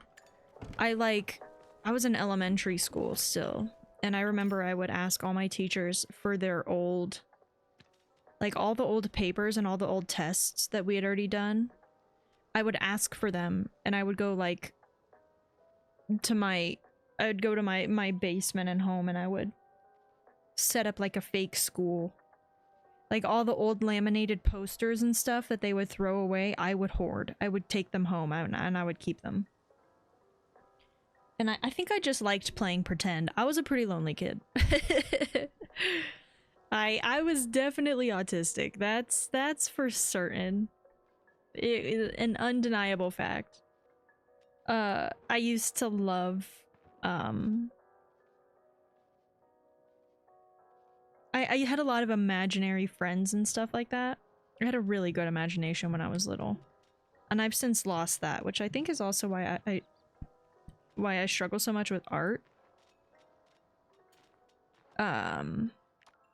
Because I've really lost that sense of imagination. But I've said it before on stream, when I was young, I built a house out of like regular paper, like printer paper. Oh my gosh, I hate when it does this. I built a house that was like, it was more than a house, I should say. It was more like a multi-million-dollar mansion out of paper for a marble. For a literal marble, like a regular playing marble. It lived a really nice life, I'll tell you that. Statistic fact. It is more likely to be bitten by a New Yorker in New York than be bitten by a shark in the ocean. I love that. I love that, and I believe it. I believe it. Yeah, literally, I want to be that marble too. Being that marble sounds real nice. Yeah, I did weird stuff. I spent most of my time in an after-school daycare. Oh, I need to plant that. I don't know why I put that in my pocket. I spent a lot of time in an after-school daycare, and which applied to before school and summertime, because my parents worked a lot. And there came a time when I literally was running 5 imaginary businesses at the same time from this daycare. Because we had a... oh, unopened. That's why. I was like... I don't see that picture. Ooh, we got 2 pearls. I ran a restaurant. I ran a hair salon. I ran a Starbucks specifically. Mind you, for all of these fake businesses, I made menus. I made currency. I like took reservations and charged fake money for other people at the after school program to participate in them. It was so elaborate. It was so funny. And I had this shit laminated. Like, I was in it. I was in it to win it. I also hosted a Webkinz daycare. Does anyone remember Webkinz? To this day, I'm obsessed with Webkinz. I love them. They were my whole childhood, and I have a very deep love for Webkinz. But I did lose my original Webkinz account because I went too long without using it, which is so sad, and it breaks my heart every time I think about it. But like, I was an entrepreneur. I was a young entrepreneur. I used to care about shit in a very different way than I don't know what changed. Probably just life and the world. But I lost all of that. Sometimes I wonder if someone would have noticed if I was autistic, like what path I may have gone down. I wonder these things. I try not to like regret anything or, you know, whatever, but sometimes I do wonder. I wonder what the parallel universes of my life look like. Come on, it's gotta be in cooking. Where else would it be? I guess if I do it like this, nope, it didn't show me. Where's the oyster meat? Frick. I see mushrooms. Where's the oyster meat? Where have they put it? Materials? No way it's in materials. No. I don't know. The interview is to be an English teacher for teenagers. That's amazing. That's literally amazing. I think teaching is actually one of the most valuable and noble things anyone can possibly do in this world. Like, truly, genuinely, in my heart. I don't dread doing English stuff. I dread talking to teenagers. But you as an English teacher, especially, imagine the impact you can have on their literal development. Do you know what I mean? like the positive impact that you can have, the way you can shape a young mind, that's really valuable. And I think specifically autistic people belong in roles like that, even though it might be harder for us. I think autistic brains are just more genuine, more honest, more realistic, and I think all those things are the most valuable when it comes to shaping the mind of young and growing and learning individuals. I think that's really, really, really cool. Good for you. You've got this. You've got this. You've got it in a bag. I really hope it works out for you too. That's a beautiful thing to do with your life. Sadly, I was too young for Webkins, but that sounds freaking fun. It was awesome. There was nothing like having a virtual... Also, I couldn't have real pets. So having virtual pets was like my whole world, you know? I loved Webkins. I shall train them to be against the government. Yeah, start them young. How to find different governments and systems, take advantage of them and their money. Yep. Yep. Start them young. Yeah, I was so ignorant to most of those realities until I was grown because I was raised by neurotypical people. I didn't have any neurodivergent influences in my life, and it showed. It showed. I don't know if any of the people who raised me are willing to admit that, but I know that. I can tell.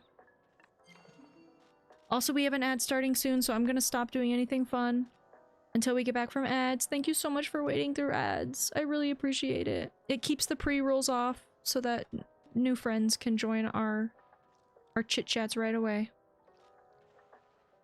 No, Kitus! You just like fell asleep while mining? Oh no. What are these arrows? Standard arrows. Wow, I really just don't have any. Wait, why don't I have any of these? How is that possible? What?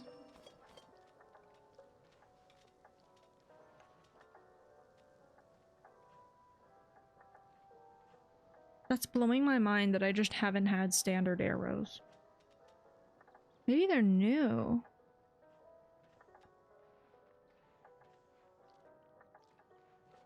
I think this is our farewell. I don't know if you'll stream tomorrow, but if you do, I'll be there. I will do my best. I will do my very best to stream tomorrow. Oh no, last time before you go to work again. Well, I hope it's good. I hope you take care of yourself. And I hope it goes by fast for you.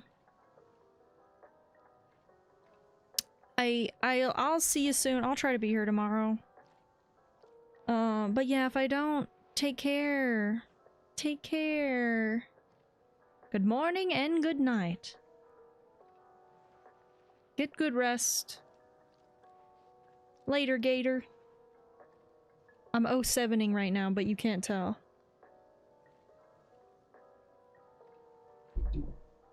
Oh sevens in the chat.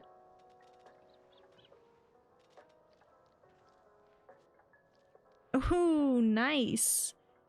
Dodge them ads. I don't, yeah, people don't say that. Maybe my ad tracker's just wrong all the time. If y'all are ever in ads, just tell me.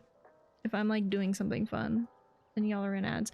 It's also confusing now because they do the banner ads, which don't interrupt stream, but they are still considered ads, I think? I don't know.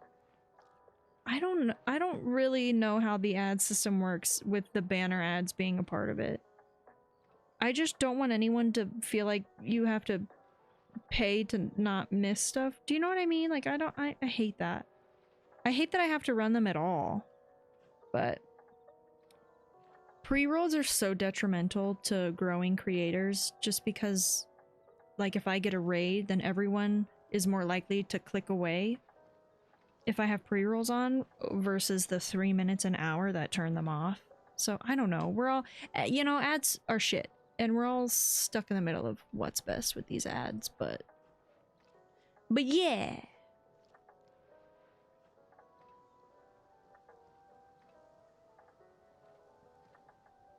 Nice. Oh, well, it's annoying, but at least, like, you don't... I also, like, have all my targeted advertising turned off for Twitch. So I get, like, the weird, generic, like... What does it say? I can't even think of what it says. It's just like, your content will resume after this ad or something like that. Nice. Love that they missed you. Love that. They should be over now regardless, so we'll carry on.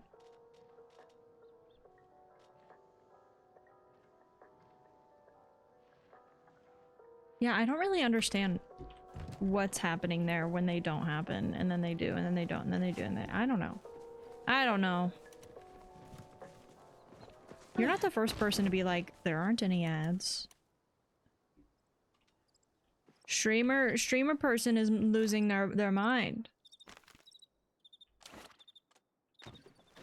I just do what my OBS tells me.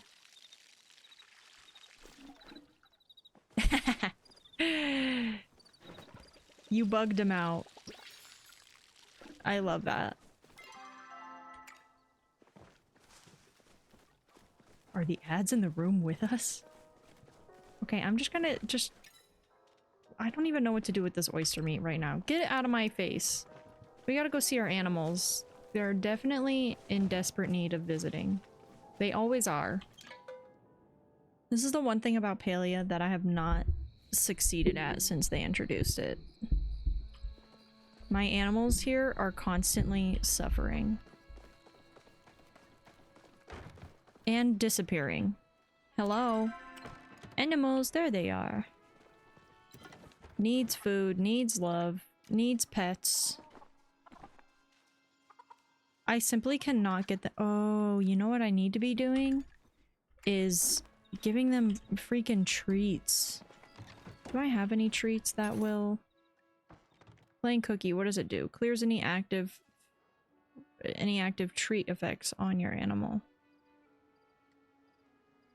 I almost said active threats. Like, dyslexia is also on my list of things that I have, so reading gets really hard for me sometimes. Never gotten to Palia, excited K, why? But the HUD and the overlays make me overstimulated even though it's the same as the other games. No, I get it. I play Palia very infrequently. I also just have beef with certain parts of Palia. But yeah, I like to check in when they do updates, but I agree. Like, there's parts of Palia that I really judge, and there's parts that I don't hate. But the whole animals thing I've struggled to adapt to it. And I definitely get frustrated with a lot of things that probably normal people just don't care about. I say normal people, what I mean is like other people. These treats still seem to work on humans. Okay, I just need a treat that... Do any of these make them happy?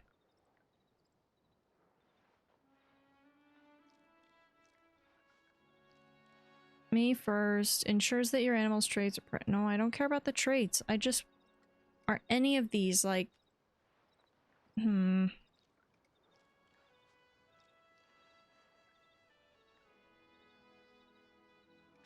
don't know. None of them are what I need them to be. I also very much get overstimulated by Palia. I think a huge part of it too for me is I don't...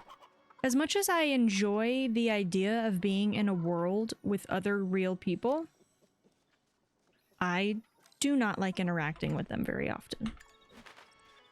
I know a lot of streamers play this game to connect with their communities, and I struggle to utilize it in that way because the pressure of, oh, do you want to party up, or oh, do you want to hang out, do you want to run around and play together, like, it actually kind of like it stresses me out, which is very bizarre considering it is a game I choose to play and it's an MMO.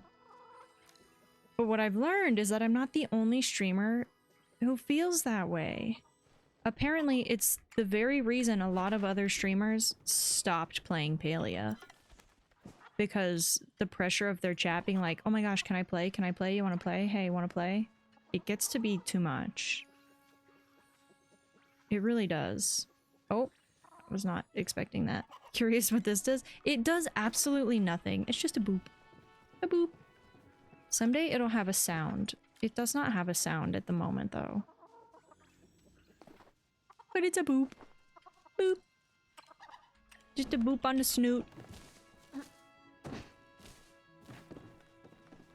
Boop on the snoot. But yeah, I think the menus, I hate. Like this, hate it. This, hate it. And every time they make a change, I really struggle to adapt. Like a lot. Which is probably a personal problem. But I'm pretty vocal about it.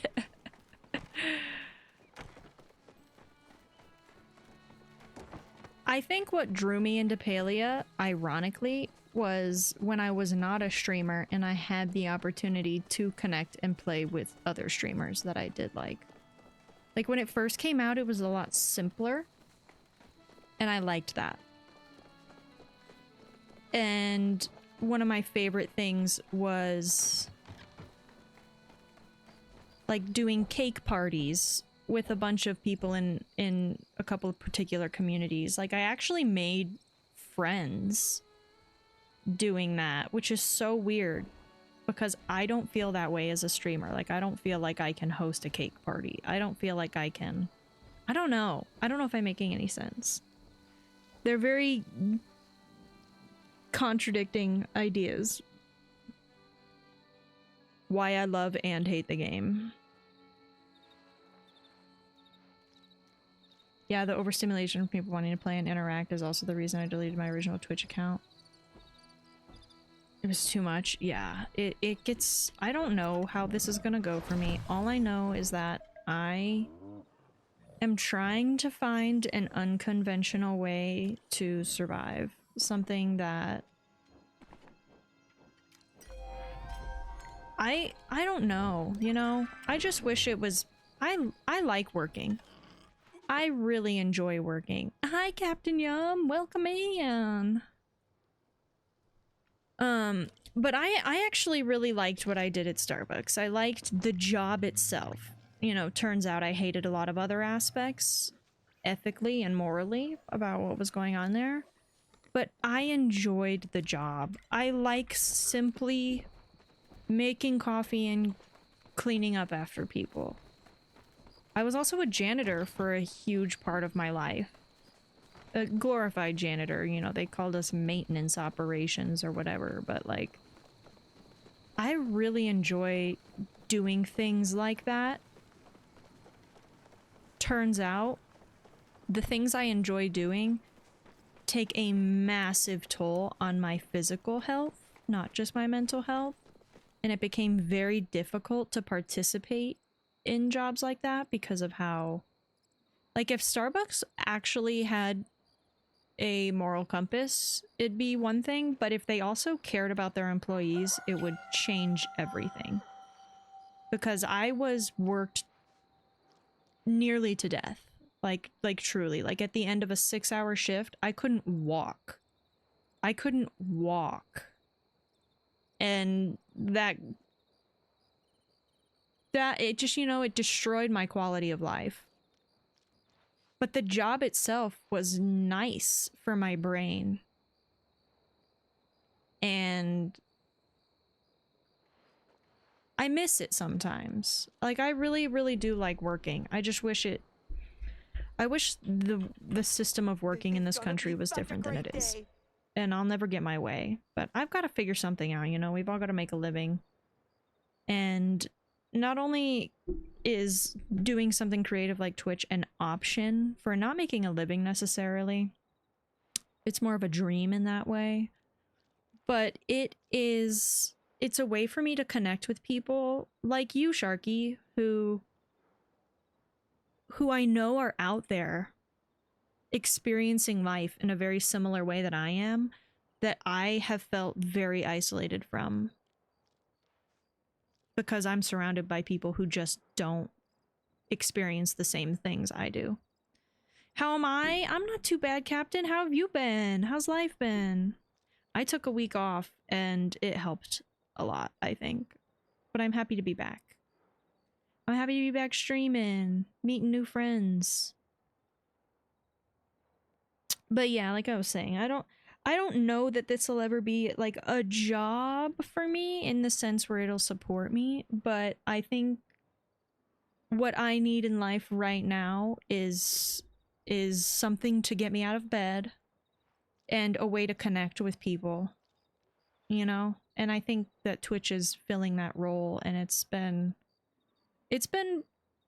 probably more beneficial for my health than I realize or than I'm giving it credit for. I think all the pressure I'm putting on it is coming from inside. It's all internal stuff that I'm like, I just need to get over it in some ways. In other ways, I respect my own boundaries, but I get in my head so much that I think it holds me back from doing a lot of things that could potentially be beautiful in my life. You know what I mean? I do. Here you are. Bada boom. There's the Discord there. I do have socials, which I really am working on, at least in my brain, I'm working on producing content for. They're bare at the moment. They are bare bones socials. So it's nothing too exciting. I also have a YouTube VODs channel, which like after I stream, I just throw all the VODs there. So if you want to go follow that, or if you ever want to like revisit like an older stream, they're all there. But yeah, feel free to check them out. They're not very exciting, like I said. They're definitely the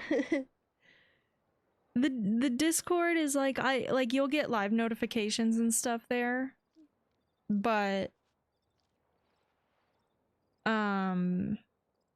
I feel free to post in any of the channels. For the record, I am just not very good at posting in any of the channels. I'm just now sort of getting my footing again after a rough October, a rough November, and then I took a week off. So I'm like, I was very dysregulated, especially like getting sober and stuff, and I'm just now sort of feeling the fire ignite again. But hopefully it's upward momentum from here. And with a growing community, it like I said, it's a beautiful motivator to keep trying, you know, and to not quite give up. Because there's people out there, like Kaitis and I were talking about earlier, there's people out there who already look forward to my streams, which is like so special. And I'm very grateful. So I'm trying not to give up. We're gonna keep going. We're gonna keep doing this thing. And I'll probably have to, you know, once I re-regulate my life and my brain, I'll probably have to, you know, figure out some other things in life and, you know, get a real job again, stuff like that or whatever. Not to say Twitch isn't a real job. It's just not a sustainable job for me personally. In my position, it takes a lot of hard work to make streaming a job, and like I said, it's a dream, but it is not currently a reality. So we're working towards that, and maybe someday it will be a reality. But yeah, doing our best, and still just a person, still just a human. You know, my best is sometimes shit. And I'm just grateful for people who want to come back and hang out and vibe. And I'm always willing to be real, to get real and be real. So I appreciate anyone else who's on the same page. Captain, you'd said something up here. I missed it. I'm so sorry. I'm good. Sleepy, but been really busy. Well, I hope you've had time to take care of yourself, Captain. It's really good to see ya. It's good to see ya. Love the energy of the streams. Already definitely gonna try to be here more in the future. I appreciate that so much, Sharky. Like, so very much. I'm honored. I am truly honored that you found my stream and chose to stick around. You've been here for a while. And that means a lot. Just sitting here chatting, hanging out. It means so much. Joining the Discord, like, that's awesome. Thank you, thank you, thank you, thank you. Never feel like you have to be here. Never feel like there's an expectation. Just know that you have a place here if you ever do want to join us and come back or chat or lurk. Of course, lurks are always deeply appreciated. Yeah. I'm just grateful to find people who share the same perspectives on life and who share maybe some of the same experiences. So I'm grateful to have you. No, you, Captain. No, you. I appreciate you. I appreciate you. Captain also streams if you want to go follow Captain. But yeah. I'm just trying my best, you know? I'm just trying my best, and this stream is an outlet for me to connect with the world. To be fair, I'm very lazy and unobservant, so I know I'll miss some streams. Never any pressure at all. Like, seriously. And I know Twitch notifications break on and off, but there is I have it automatically set up in the Discord to send out a ping when I go live. So that one will work. But again, never any pressure. None. And I don't have a consistent schedule right now, so I can't like tell you when I'll be here. I'm just, you know, on my good days I'm here, and on my bad days I try not to be here just for the benefit of all of us. Because on my bad days I'm a bit of a loose cannon. But sometimes it's good to get on my bad days. Sometimes I know it's just not going to be good for anyone. So, you know, my goal is to have a solid schedule again sometime soon. It hasn't happened yet, but it's my goal. And again, any and all support is so deeply appreciated. It doesn't matter how much time goes in between our visits. I'm just very, very grateful that anyone takes time out of their day at all to come hang out here. At all. Time is valuable. It's the most valuable resource ever. And you all choose to spend some time here, and it's profound. It's amazing. It doesn't go unnoticed, and it doesn't go unappreciated. So thank you. Thank you, thank you, thank you, thank you, thank you, thank you. Thank you. Follow Captain Yum too. There it is. There it is, Captain. We're all in this together, you know? We really are. Whether we're creators or just viewers or whatever role you fill on Twitch or in these small little communities, it matters. It really does make a difference, and it is, like I said, never goes unnoticed or unappreciated. Appreciate y'all. All right, let's see what Ani has to say. Kilima is a buzz with the news of a new animal coming to the ranch. Oh, a bee. Wait, what's a hop along? A bee? A schmole? I would love a schmole. Are you kidding me? Why would it be a schmole? Come on, Ani. I've been telling my mom about the benefits of beekeeping for ages, and she finally let me get my own hive. As long as Nayo agrees to supervise. Now I have so many bees, my mom started selling them in the store. She agreed to let me give you one for free, though. Yay, we got a bee! We got a freebie! A literal freebie. I'm struggling to stay up another hour, but I'll be on tomorrow for sure. Thank you so much, Captain. I hope you have a good one. Get some good rest. Take care of yourself, of course. Take the most care. You are a priority. That applies to everyone. Everyone, you are the priority. Streams will always be here. but you gotta take care of yourself above everything else. Ani was frozen from anxiety, staring into our souls. He really was. He was like, I didn't ask to be a part of this conversation. It's like, I didn't choose to be here. I don't know where the bee went, though. I wonder if there's, like, an actual hive? Or if... Aren't they just the cutest, though? You can't tell me that the trufflets aren't just the cutest. Been up too long, but I'm, resetting sleep. Good night. Good night, friend. Good night. See you soon, hopefully. See you soon.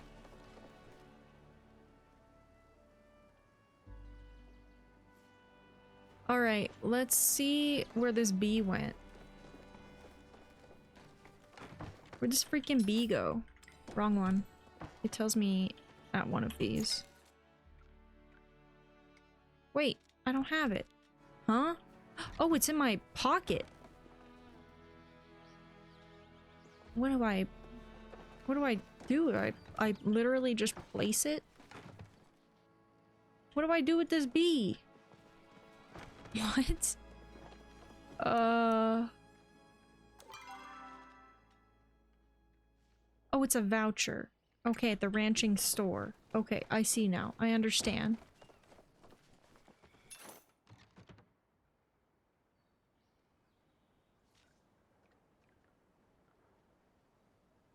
Ah!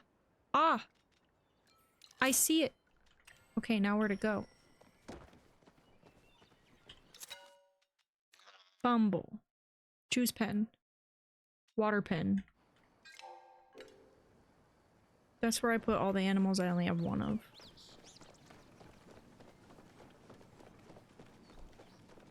I've always wanted to, like, have bees in real life. That's always been a dream of mine. I don't know if I'll ever achieve that dream, but... Hello? Where to go? I don't see a bee. It would be just a little baby bee, I suppose. Am I supposed to see it somewhere? Hello? I don't think it's here. I'm looking. I don't think it's here. Oh, no worries. No worries, Sharky. Get away from the wires!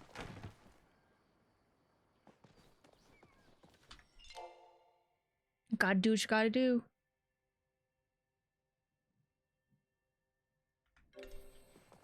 Okay, but the bee. But the bee! It's not over there. Species Bumble. Is that a real thing?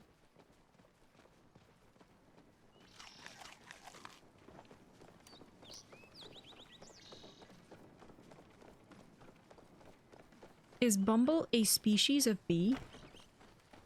Yeah, I don't think it's here. Unless it's so small that I can't see it.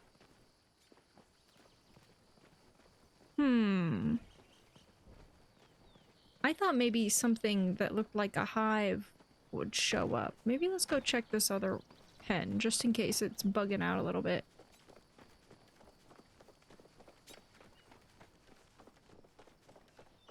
Yeah, bumblebees. Oh wait, it's here. It's here! Look how small it is! Look how teeny tiny- Oh. Hi! Hi! Look how small it is! Oh, it lands on my hand! That's the freaking cutest thing ever! We're naming it Bumble. Of course. Do you like potatoes? Loves them. Loves potatoes. Oh my god, look at me pet the tiny bumblebee. Oh my god. Oh, it's so cute. I can't. I'm gonna cherish that little bee till the sun dies. You're darn right. Look, it's got a crown. Oh my god, it's so cute, and it's gonna get bigger, but it's so cute. I guess I could give it the... There's a cookie that's like a never grow up cookie. New in town, recently pet. Oh, it doesn't have traits yet. When they grow up, they develop traits. What is this? Why is that here? Bread? Breed. Bread. See, I can't read properly half the time.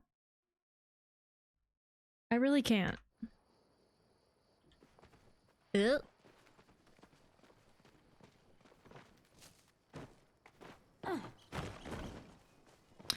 Sharky, circling back to the Discord.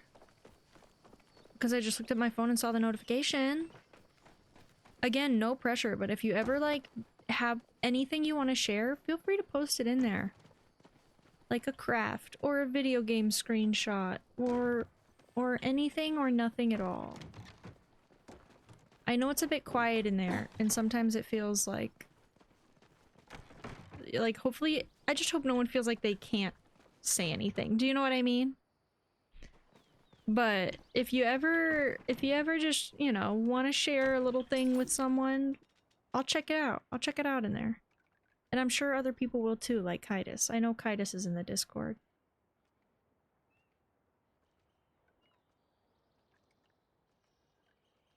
No, I feel like I'm still doing an intro to Discord, and I've had Discord for years now. Like, I'm really, really bad at participating in Discord communities, so again, no pressure. Truly. Truly. It's a lot, especially once you join a lot of Discord communities, which is the position I've gotten myself into. I've been like one too many. And I've always been really hesitant on posting in any of them. But I'm just here to reassure you that if you ever want to, you can. Even though it's a bit quiet.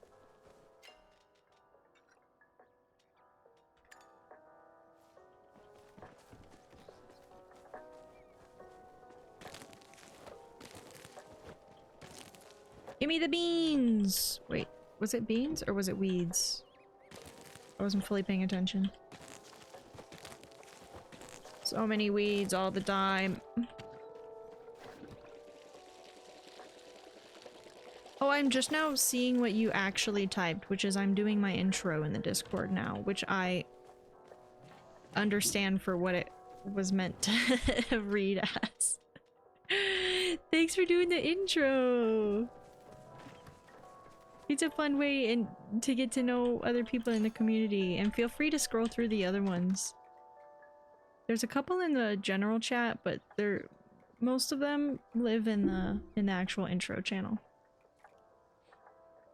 Why am I here? I need crafters. No. I need... Oh, it's this. What is this category? Miscellaneous, of course it is. What do we have the most of? Ooh, we don't have the most of it, but we have the most-ish of it. We'll just make these. It applies to both. There's like a Discord and I'm also writing Mandarin. At least it's multi-applicable. I have delayed processing. Sometimes I just need a second read a couple minutes later and then everything becomes clear, you know? You know? Okay, let me plant these on the other map. How do I do it again? It's not that. It's... I thought it was that. Oh, it's H. Aha. I can't believe the Winterlights isn't actually happening. I feel betrayed by Google. Why did I trust Google at all? I'm just gonna put all these over here for now because I don't actually know. These I know I have elsewhere. Flowering orange bush, flowering purple bush. Wait, is this flowering orange? No, that's a flowering red bush. I don't think I have either of these.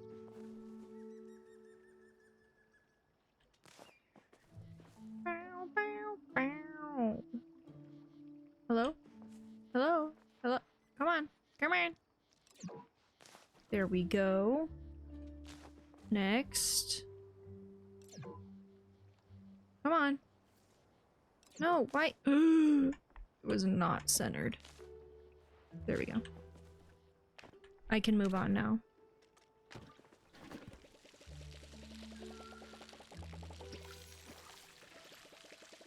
Pow, pow, pow. Okay. Gardenia bush. Oh, we can have a lot. Maybe what I'll do is put these in the box instead. Nope, that's the wrong box.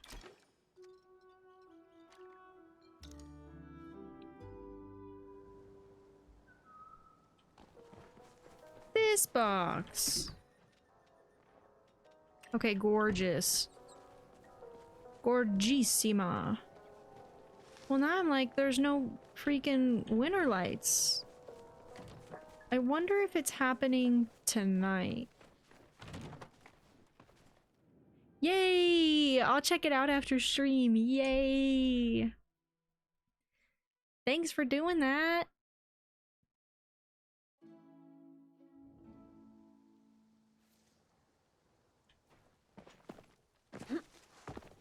It's always fun getting to know people when they join the Discord. Really? That's so interesting too, because I am a first day Leo. I'm a cusp. Meaning I was literally like a few hours away from being a Cancer. I forget what all mine, what am I? I'm a Leo sun, I'm a Taurus rising, and a Pisces moon. That's my full thing. I said that to someone who like really knows astrology one time, and they said, "Oh, that's why you're such a sad boy." And I was like, "Yeah."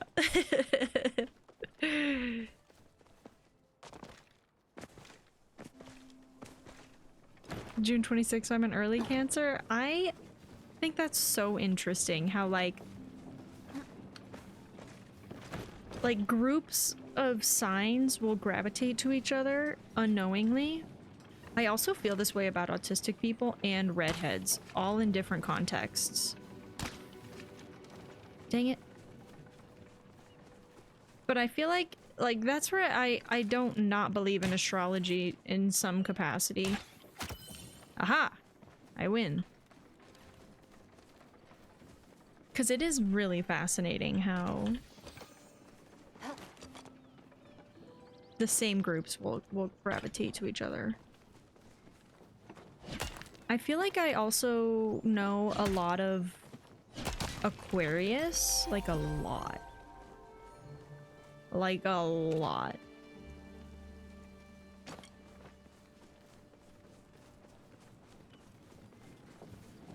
And Scorpios. I know a lot of Scorpios. And now I don't know what all that means.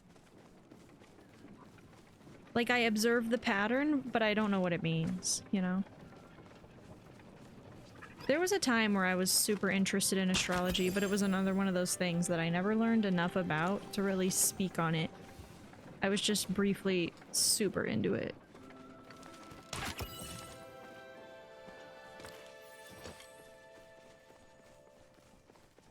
I wish more people knew about, like, the Nordic zodiac so that I could learn more about it. It's, like, nature-based. I think I'm, like, an oak tree or something in the Celtic Nordic zodiac. My first week of foundation year, I made 2 friends. I'm bi and autistic, and they both ended up also being bi and autistic. I love that! You see, it's so weird how you don't even have to know, but you know. Somewhere you know. And then you become besties, and it's like, whoa. I love it. I love it.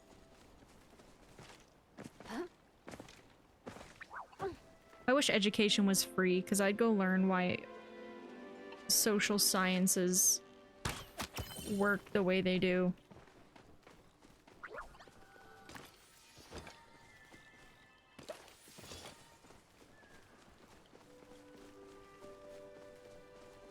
How and why, and where and what. And bizarrely, it always seems to come back to the stars, which sounds woo-woo, but it's so true.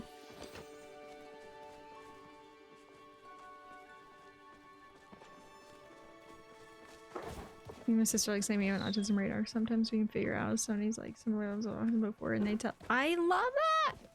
I think one of the times in my life I'll never forget where I felt the most seen ever was it was when I was working at Starbucks and we had just gotten a new employee, and I had just really started my unmasking journey, which at the time wasn't very clear to me, but apparently it was very clear to her because she one of the first things she ever said to me was, "Are you neurodivergent?" And I said, "Oh my god." I was like, "Who told you? How could you know such a thing?" It was either that obvious or she just like again, like you just like feel a connection. And I just think that's a really cool thing. I think our unconscious mind knows a lot of things before our conscious mind does. Which is also like what intuition is all about and stuff like that.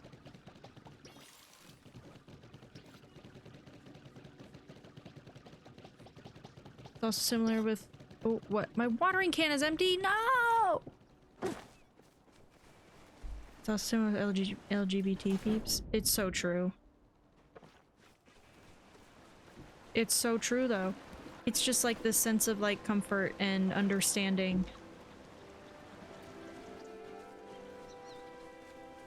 Oddies dart. Look at this cat. What an adorable cat. Look at our cats together. Well, I don't know if my creature is considered a cat, but they could be. Did we get them all? This is also one of the new events that feels like kind of useless, but also it's fine, you know?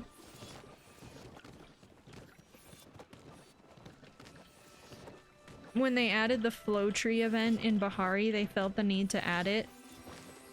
Well, they felt the need to add an event in general to all the other areas, and this one's just growing a bunch of flowers.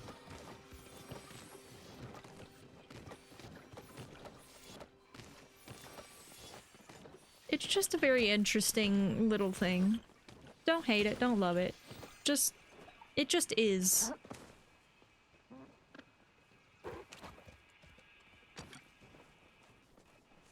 BRB, no worries. No worries at all. Yeah.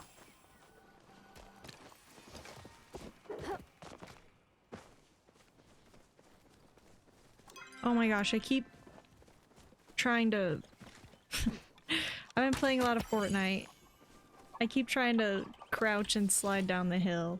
That's not how this game works. Oh, where is it? Got it.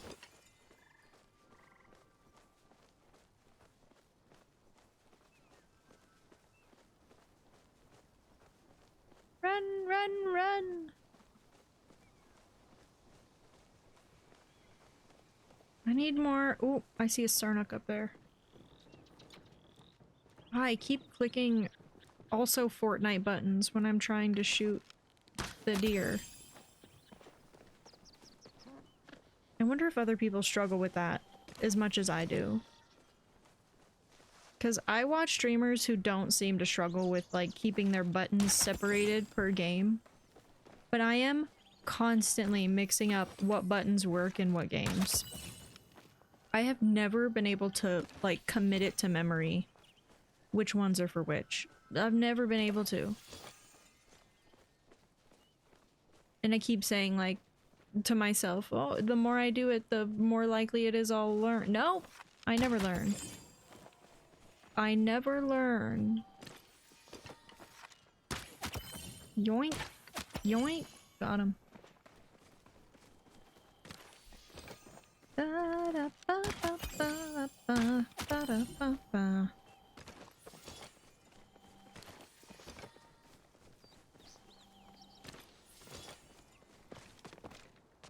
Okay. Oh, there's one. So no plushies. I'm convinced I'll never get the plushies. I'll never feel the sweet joy of getting a plushie. I have probably killed... I wonder if there's like a combo effect where you have to do a lot in a row. But I've killed many a Sernuk and many a Choppa. Hundreds. Hundreds at this point. And I have gotten one of each plushie. I do not understand. I cannot comprehend how people have dozens of each. It simply does not compute in my brain. They're either playing and grinding the game that much. This is another one. I'm never gonna get this plushie. No! You're mine! Okay. No plushie. Are we surprised? No.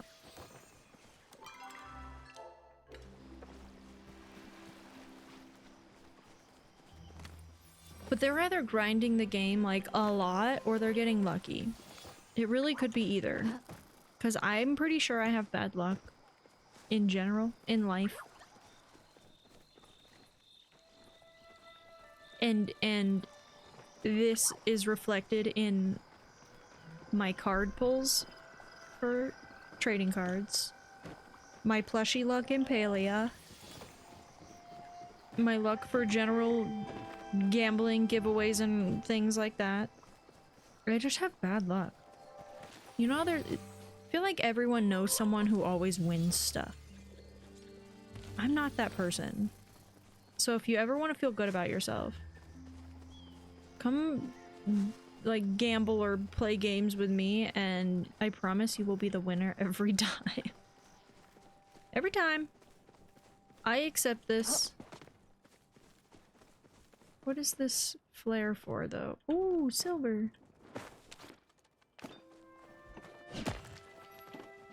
Ba-da-ba-ba. Oh, and we're full.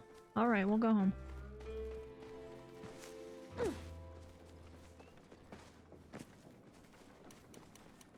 Send me on my way, on my way.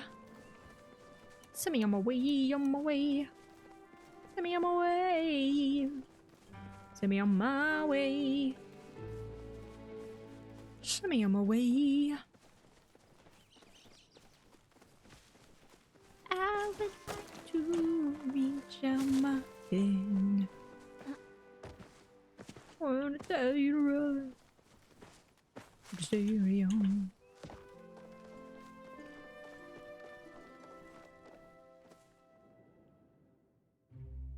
I don't even remember half of those words. I just know that. Oh, you're right. I would like to stretch. Stretch. Oh boy. Oh boy, this is a mess. This is a disaster. Amazing Tia, thank you. Mostly just mess around. I love singing, to be honest with you. I love it. Never really like I just like it as a vocal stim alone. It's just good for my brain. I was always to get my art credits in school or whatever, you had the option of obviously doing like actual art, which I always wanted to do, but we were graded on how good we were, not like participation, which I feel like art should be a participation thing. I don't feel like you should ever be graded on how good you are at art, which is probably why I'm so hesitant to participate in art to this day. because I feel like someone's gonna judge how good it is compared to my effort in like the basic participation. I don't know. But the alternative to get your art credits in school was choir. I always did choir. I always liked choir. I really did. I always loved it.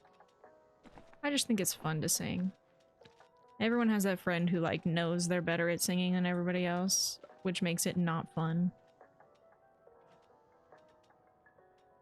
But I always loved singing. Why are these not combining? Why do they hate each other? Oh, yes. Yes. Must hydrate your plants. I almost got an A+ on a sunflower drawing. Oh my god, that's amazing. I've been riding that high ever since. Literally, though. Yeah, I'll never forget, like, because we got to sign up for our classes and stuff. It was this whole production or whatever, but like, I'll never forget that, like, the art kids being like, only do art if you're good, because you get graded on how good you are. And that, like, jaw-dropping, like, my jaw was on the floor because I really wanted to do art. I wanted to learn art above everything else. And the second I learned that, I was like, hell no, I knew I wasn't good at it. So I was like, I'm not doing that. Had to feed little beasts. Like the cats. Meow. I love it. Question, are you from the US? I am. I am from the US. I am.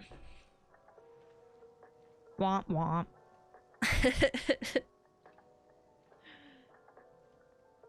If I had it my way...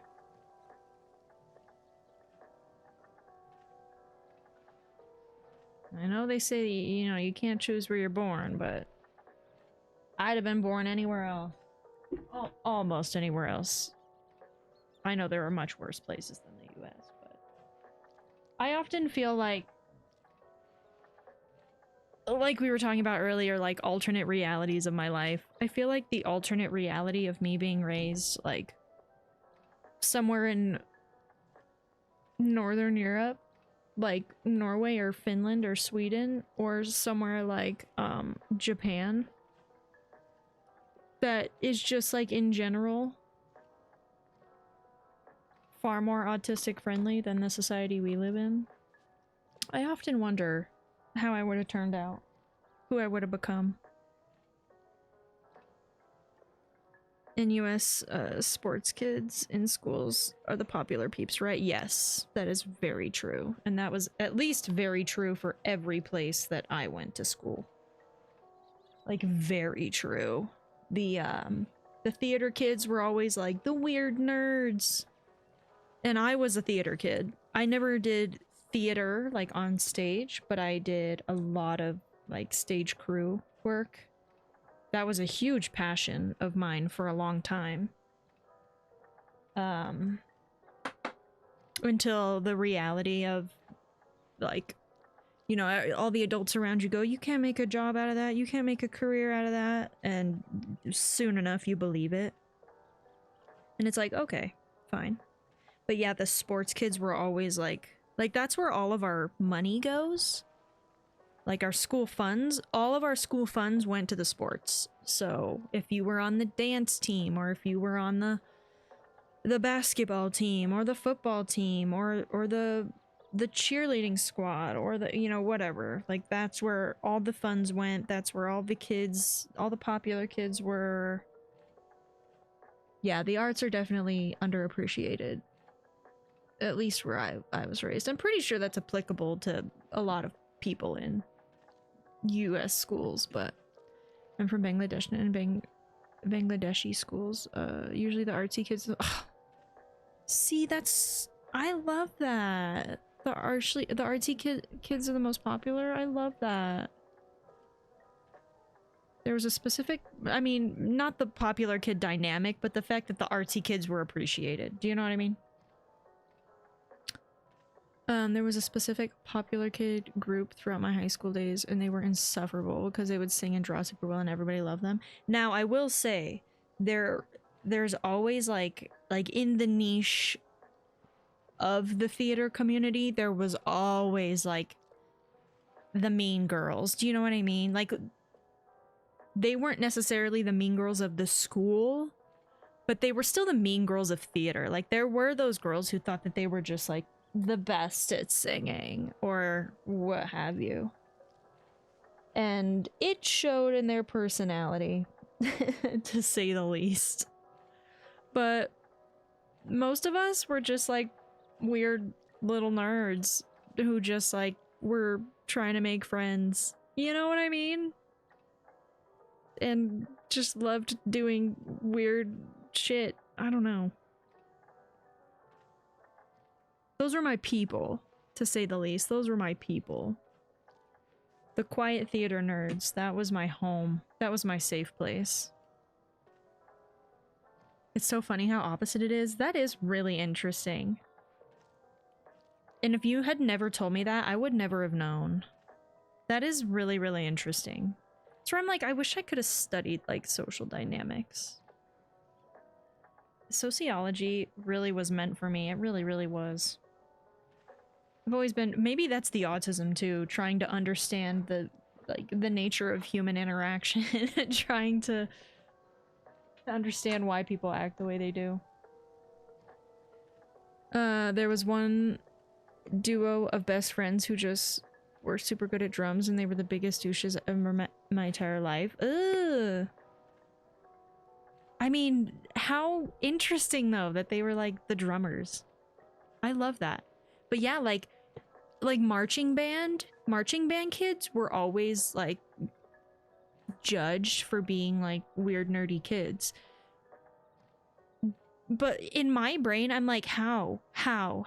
Because they were some of probably the most, not just mentally, but physically gifted people in the entire school, because marching band is brutal and it takes an extraordinary amount of physical stamina to do marching band. Like, you have to be strong, you have to be you have to be on point the entire time. There's so much more going on in marching. Like, everything that the football guys were doing, the marching band guys were doing on steroids. Like, not literally, but figuratively on steroids. Like, they're just like, they were working 10 times harder. You know what I mean?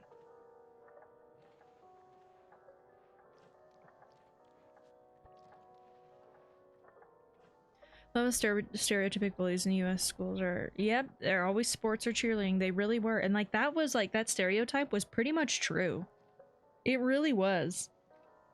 As far as like school-wide popularity and school-wide bullies, that's pretty, it's pretty accurate. Like what you see in the movies. It's so weird.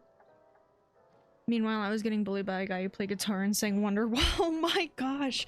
That is like, and of course there's like, you know, there's bullies in every, what do you call it? Like, what do they call that? Like clique, I suppose? There's bullies in all cliques when it comes to school, but still, like, it does surprise me. It does. I'm shook. But I'm fascinated.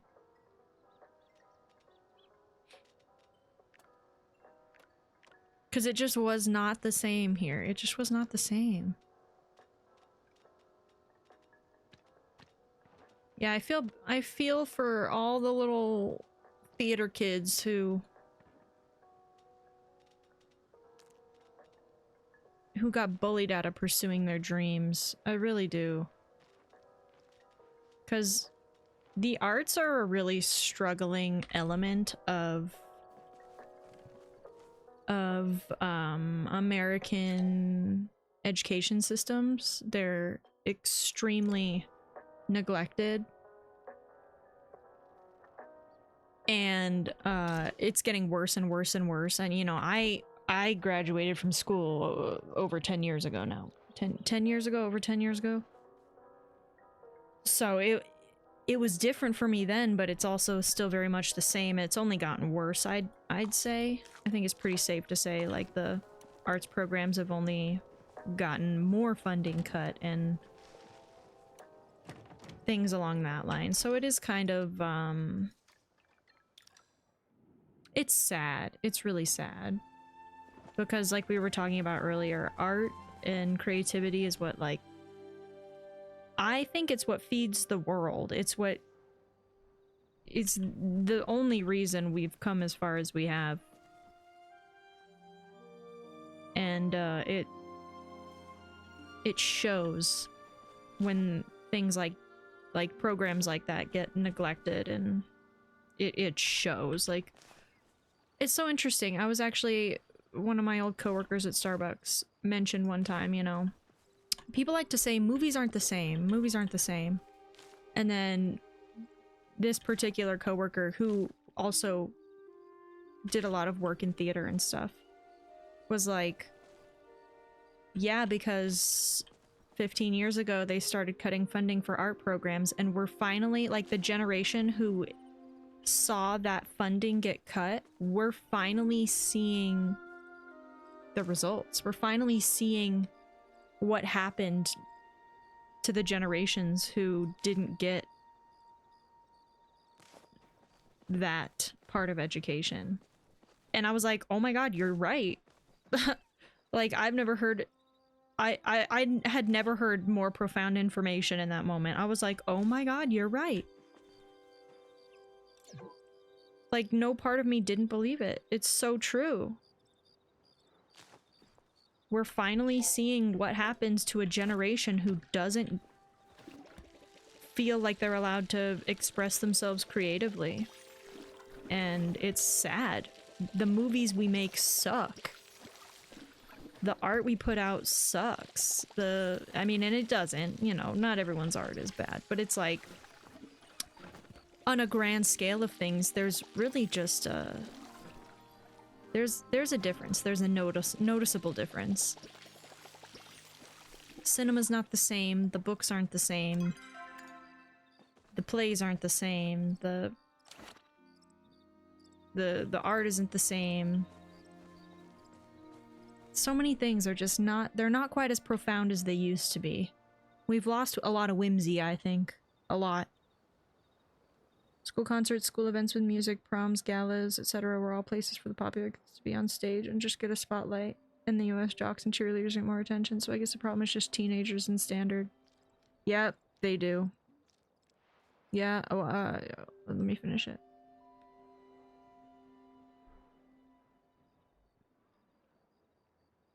It is true.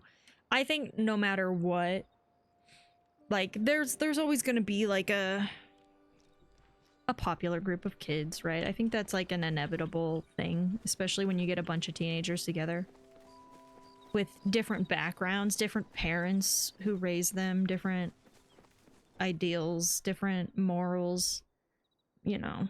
There's always someone who thinks they're superior and gains popularity. I think that's just like an inevitable, like, social construct that will develop.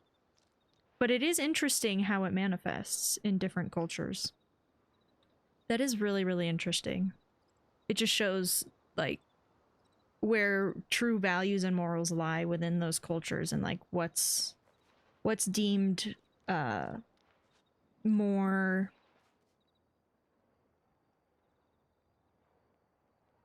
what's deemed more valuable. I was trying to think of a better word, but I think you understand what I'm trying to say.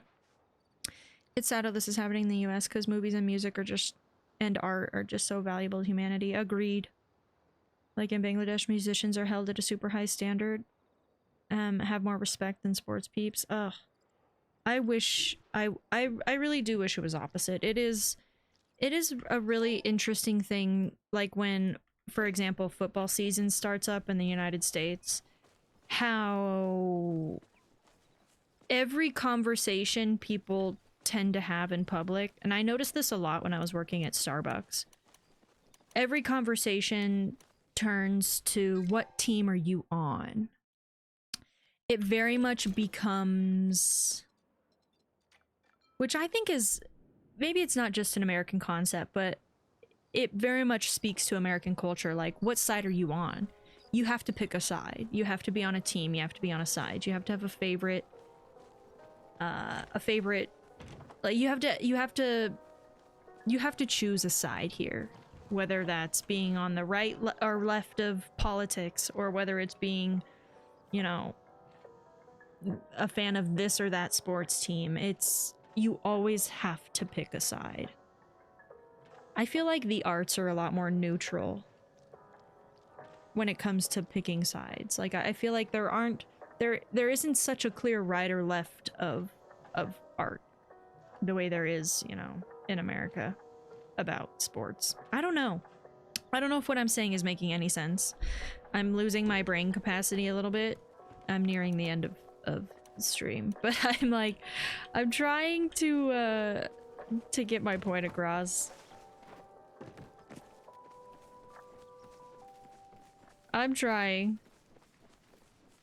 It's just really fascinating to me, and I don't understand it because I've never. It's competition, and I've never been driven by competition ever. I've never been driven by, like, yeah, it's tribalism, but in a really weird way. In like a very, like, I don't know, like, most of the people who I know who are like super into sports, it's really hard to have, especially during like football season. It's really hard for them to talk about anything else. And I struggle with connecting with people like that because I'm over here trying to talk about art. Maybe that's really just the difference. I don't know. I don't know. I've just never been motivated by choosing sides the way sports demand you choose a side. I don't understand it. I don't understand it. Oh, 60. I just got 60 repair kits. That's massive.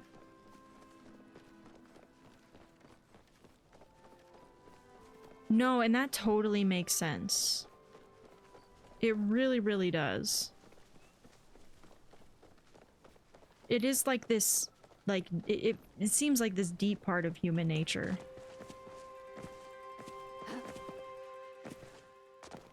I think I'm just such, like, I lack. Do I want to go? Maybe we'll hunt for some copper. Let's just go hunt for some copper. I think an ad's gonna run soon and I can't stop it. I snoozed it for a little bit, but I can't stop it anymore. I think I'm just not a competitive enough person to comprehend sports. I'm just not. I've never been. I've never liked playing them. I've never liked watching them. I don't really care, like, if people do. I just don't like to participate in the conversations around them, if that makes sense.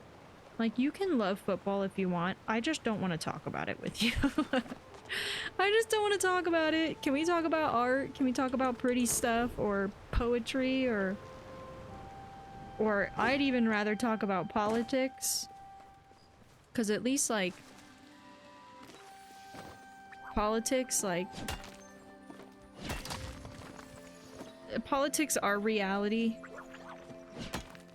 I guess I just feel like sports are a little bit far from reality for me to understand. And that's probably just like the cynic and the realist in me. That's probably the autism in me. Where I just like, I just don't understand. I just don't understand. And it's not a person who loves football, it's not their fault that I don't understand. But I'm just not the person to have those conversations with them.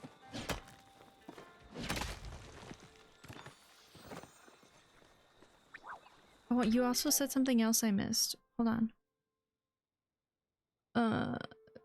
Fans of different celebrities, classes, borders, it's all made to separate people into groups. Yeah, maybe that's really where, like, my struggle with it comes, is because I don't like the idea of, like, I think in some situations it's really valuable. For example, like American politics. Like, knowing who's clearly on what side actually, you know, it's quite important right now in American politics.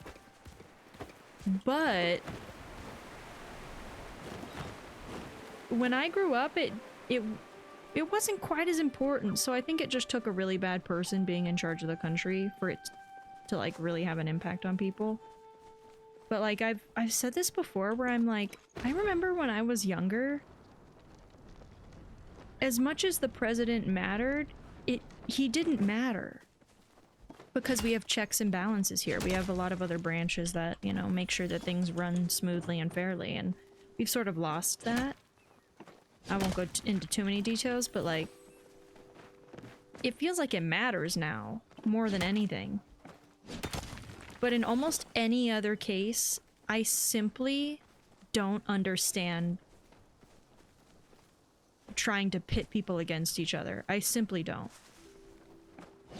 It just doesn't, I can't comprehend it. And especially like the black and white of it, like there only being two sides, like sports fans are only allowed to have like one team. And I think that's bizarre. Like you can't have like a top 10. You have one team that you root for the whole season. You stand by them forever. And I'm like, I don't understand that. And I also don't like, I don't know. I like when people can relate to each other on similar...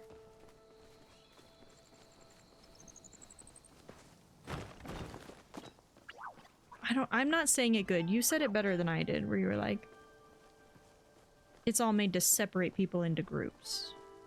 I like when groups come together. I don't like when groups get separated. You said it best. We do have an ad starting. Let me know if you get caught in ads.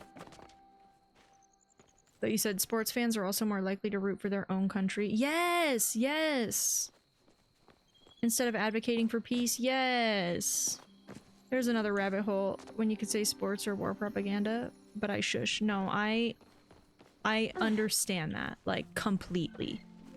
Like, completely.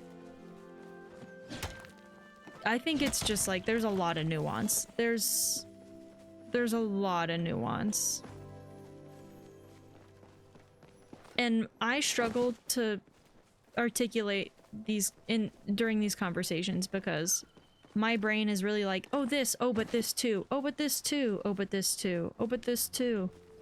I just see like too many sides all at the same time. And I'm very much a person who like processes information by saying it out loud and or writing it out and or thinking about it for 5 days and then understanding what's going on in my own brain, but yes. But yes. I think there's a possibly a close-mindedness element that like is sort of off-putting to me, where it's like I said, like you have to pick one side and stay on it. And it's like, but why? But what if you want to pick a different one? You should be able to pick a different one.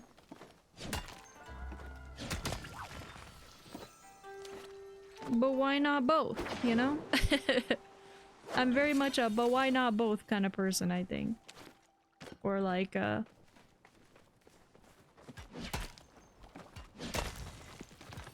like Socratic seminars in school. I don't know if you ever had a Socratic seminar. That was a thing we did a lot. Just like, it's a bizarre thing. It was a bizarre thing. It was very much pitting people against each other. They put everyone in a circle and they said pick a side. And I always struggled with them because I was like, but I don't want to pick a side. Is there a neutral option?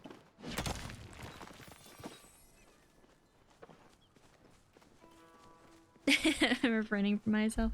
Going on antisocial ranks and I won't stop for a full hour. I'm the same way. I'm the same way where I have to like, I kind of have to reel it in at some point. I get lost in the sauce, you know? I get lost in the sauce. But it is, like, saying things out loud is one one of the very few ways that I'm able to process information.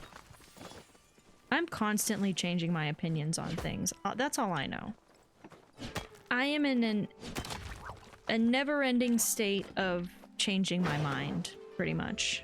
Or at least a never-ending state of being open to new information for the most part. And again, like, American politics is kind of an exception to what I'm saying because I'm pretty firm, pretty clear on that kind of thing. Like, I know where I stand on human rights and shit like that. But when it comes to trivial things like my favorite movie or my favorite song, like, I've never been the kind of person who has a favorite of almost anything because I'm just constantly changing my opinion on it. Constantly. It's very circumstantial for me what I like.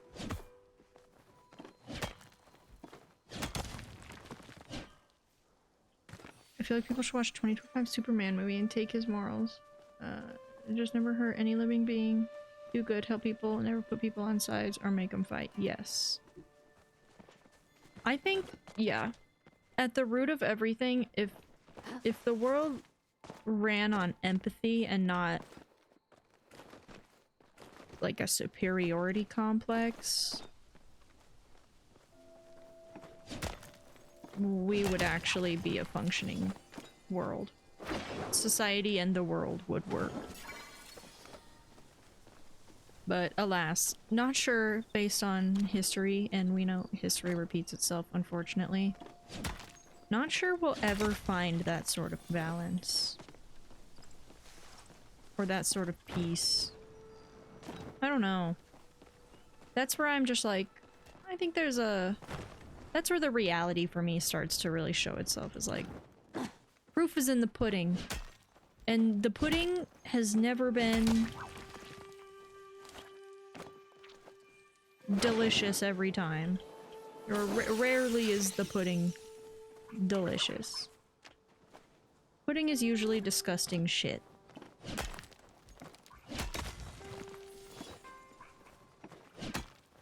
And no matter how many individuals, like, think beautiful things or try to change the world, it's almost like the negative forces are just, they're so strong that it makes it very, very difficult to change the patterns of humanity. My favorite change, my favorites change all the time because I like allowing myself to change all the time. Yeah, I'm that way too. I'm just like, I'm never set in my ways as far as my favorites. Only my morals. Pretty set in my ways on my morals. But that was also like, that's sort of a new thing I've come to understand about myself. That came with unmasking. I can confidently say that I did not have as strong of a moral compass until after the age of like 25. I think only then did I really like start to stand my ground on what I believe. Because like I said, I was raised surrounded by a lot of people who, one, thought differently than I did, but like two, like definitely neurotypical people, but two, people who were constantly trying to change my mind in pretty negative ways. And now that I've grown and now that I can recognize that behavior, it's almost like, no, I know what I believe and I know what I think is right and whatever, you know. This goes into all kinds of other conversations, but it's like, I think until the age of 25, I really was like a, this comes back to people pleasing too. I was really like a whatever you say kind of person, like your favorite's my favorite, or whatever you say is what I think. And only in my adult life have I really been able to like find out who I am in my own ways and create my own opinions on stuff and stand by them. But yeah, sports have never been a part of that. They've never been an element. And things like sports.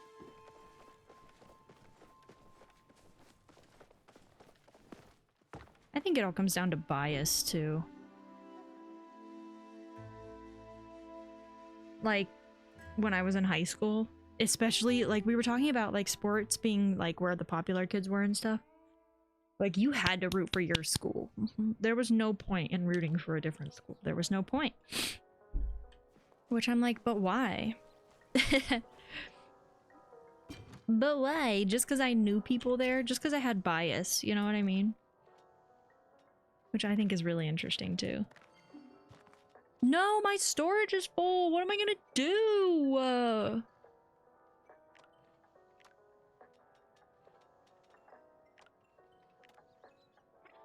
I gonna do? I don't even know what to take out. Gatherables. It's gotta be gatherables, right? Where's the wood? Where's the wood in the stone? Oh yeah, oh it's here, it's some materials. Now what I could do actually, let me just throw some of this stone in here. There's a ton of it, why not? Okay, I don't want to put all 100 though.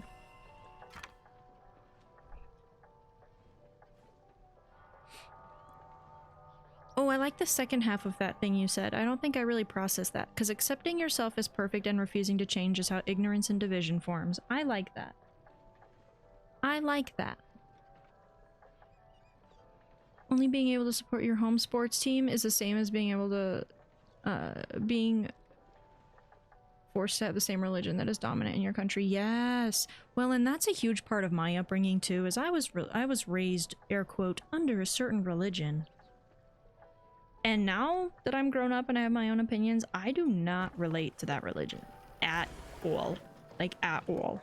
Not even a bit. And now, you know, I've kind of seen through the cracks of that religion, and it's just not me. And I don't believe that. But boy, do the people around me still, like, very much believe it and very much live by it. And I just, whew, you know? At some point, I opened my mind to the possibilities of other things, and it changed my life. It really changed my life. And I think that I wouldn't have it any other way. I'm grateful that I have a mind that's willing to learn and not locked into old ideals, you know? Hi, Casey! Hi! Good to see you! Welcome in!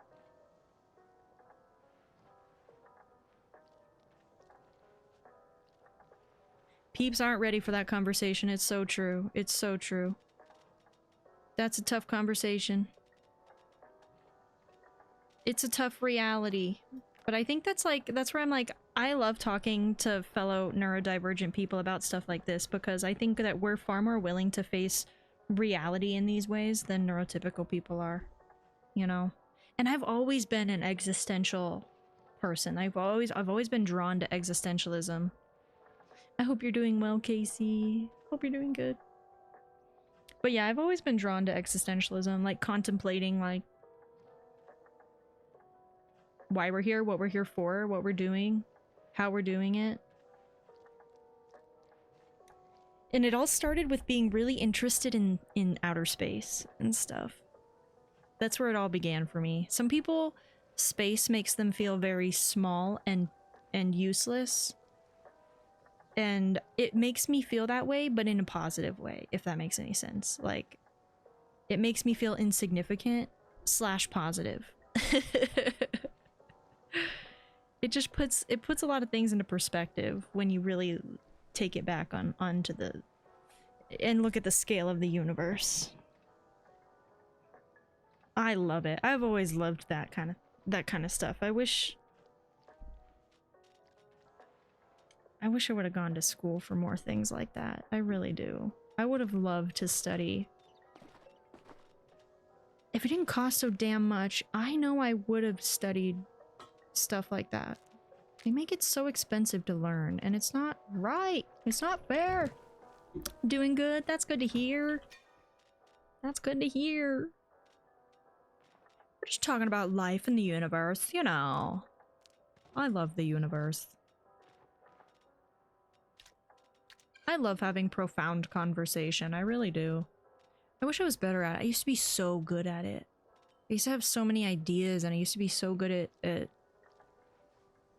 making it clear what was going on in my head, and I struggle with that now.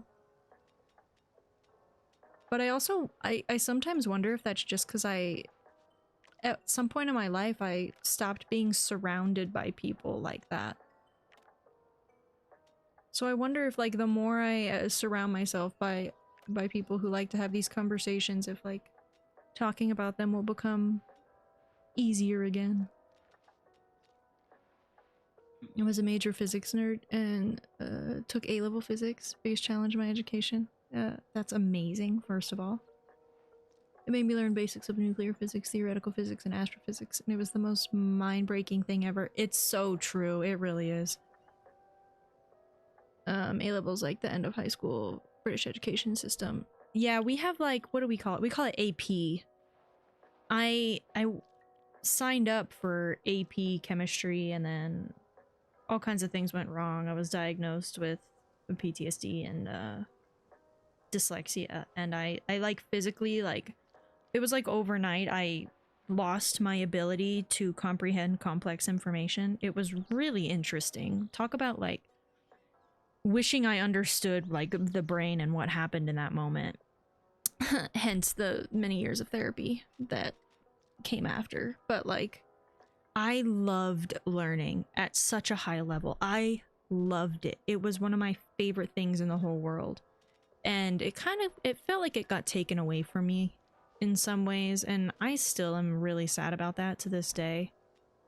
Like we were talking about, I wonder what my alternate reality self may have turned out like. But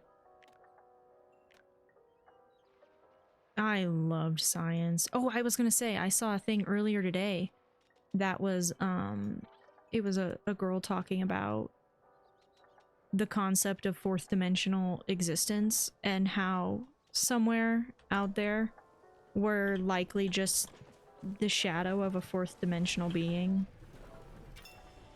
And I obviously don't understand the complexities of that, but she did. And it was pretty cool. I don't know how to make white stone slabs. Do I have to, like, pull them out of here and then put them in? It was cool to hear, because it's just like, you know, time and space. It's all happening at one moment. I need more material.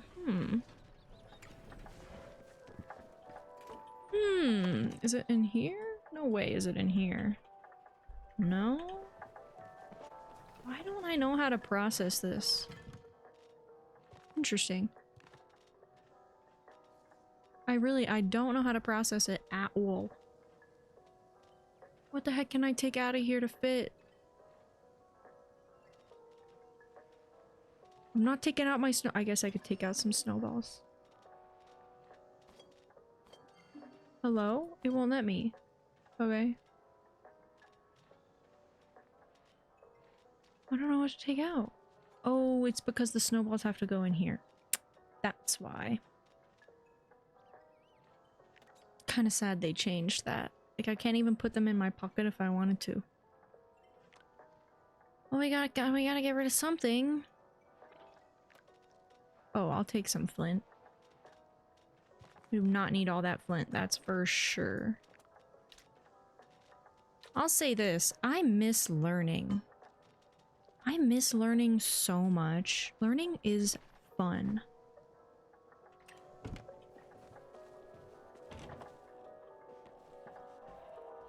Learning was a blast. I wish the American education system didn't make it so difficult to just, like, dive into knowledge. It comes at such a price.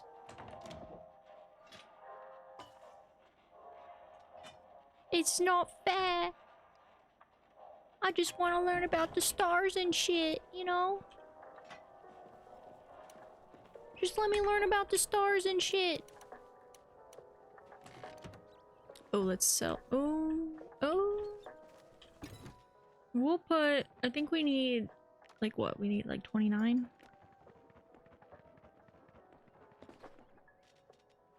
I had a friend who went to college for physics related stuff, and she wanted nothing more than to become an astronaut. And I always thought it was like, it was such a cool dream, and she was so smart. She was so smart, and she loved this topic. She loved the subject. And then her dreams just like came crushing down one day because she has asthma.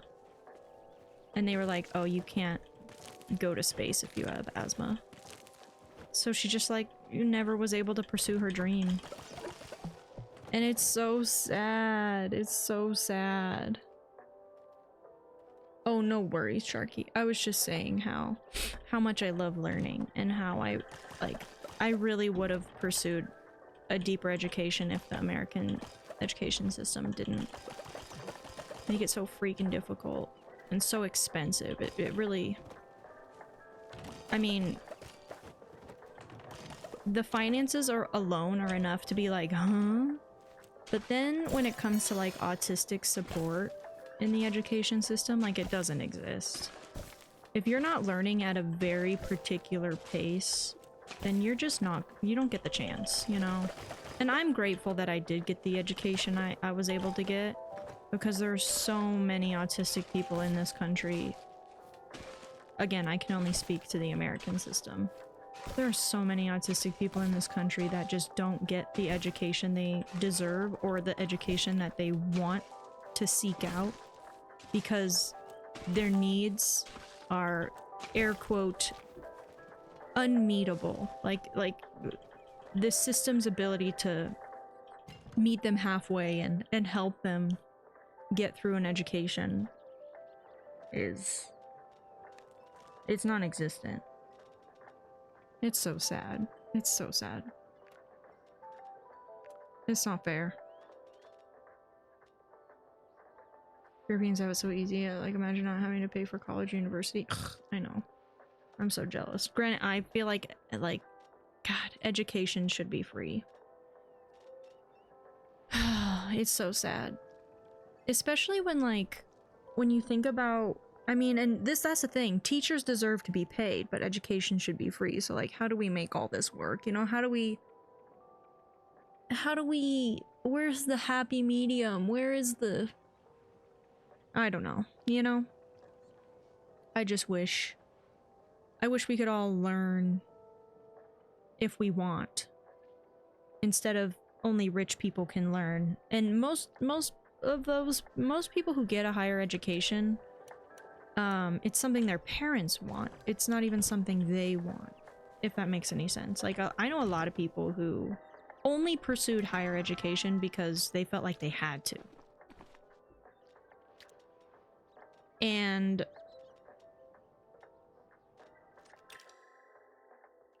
I don't know, you know? I don't know. I wanted to. A lot of people want to and can't. A lot of people feel like they have to and don't want to, and it's just all weird. It's all weird. It's definitely, it comes back to, like, classism and stuff. Only rich people can have higher education now, and it's like, okay. Especially, like, with the job market. If there's no jobs, why does it cost so much to get educated? There's nothing giving back. There's no system paying back these poor kids who go, you know, like sometimes upwards of like $200,000 in debt from getting these educations, and then they can't even find a job in their field. I'm like, that sucks. Like, that really sucks.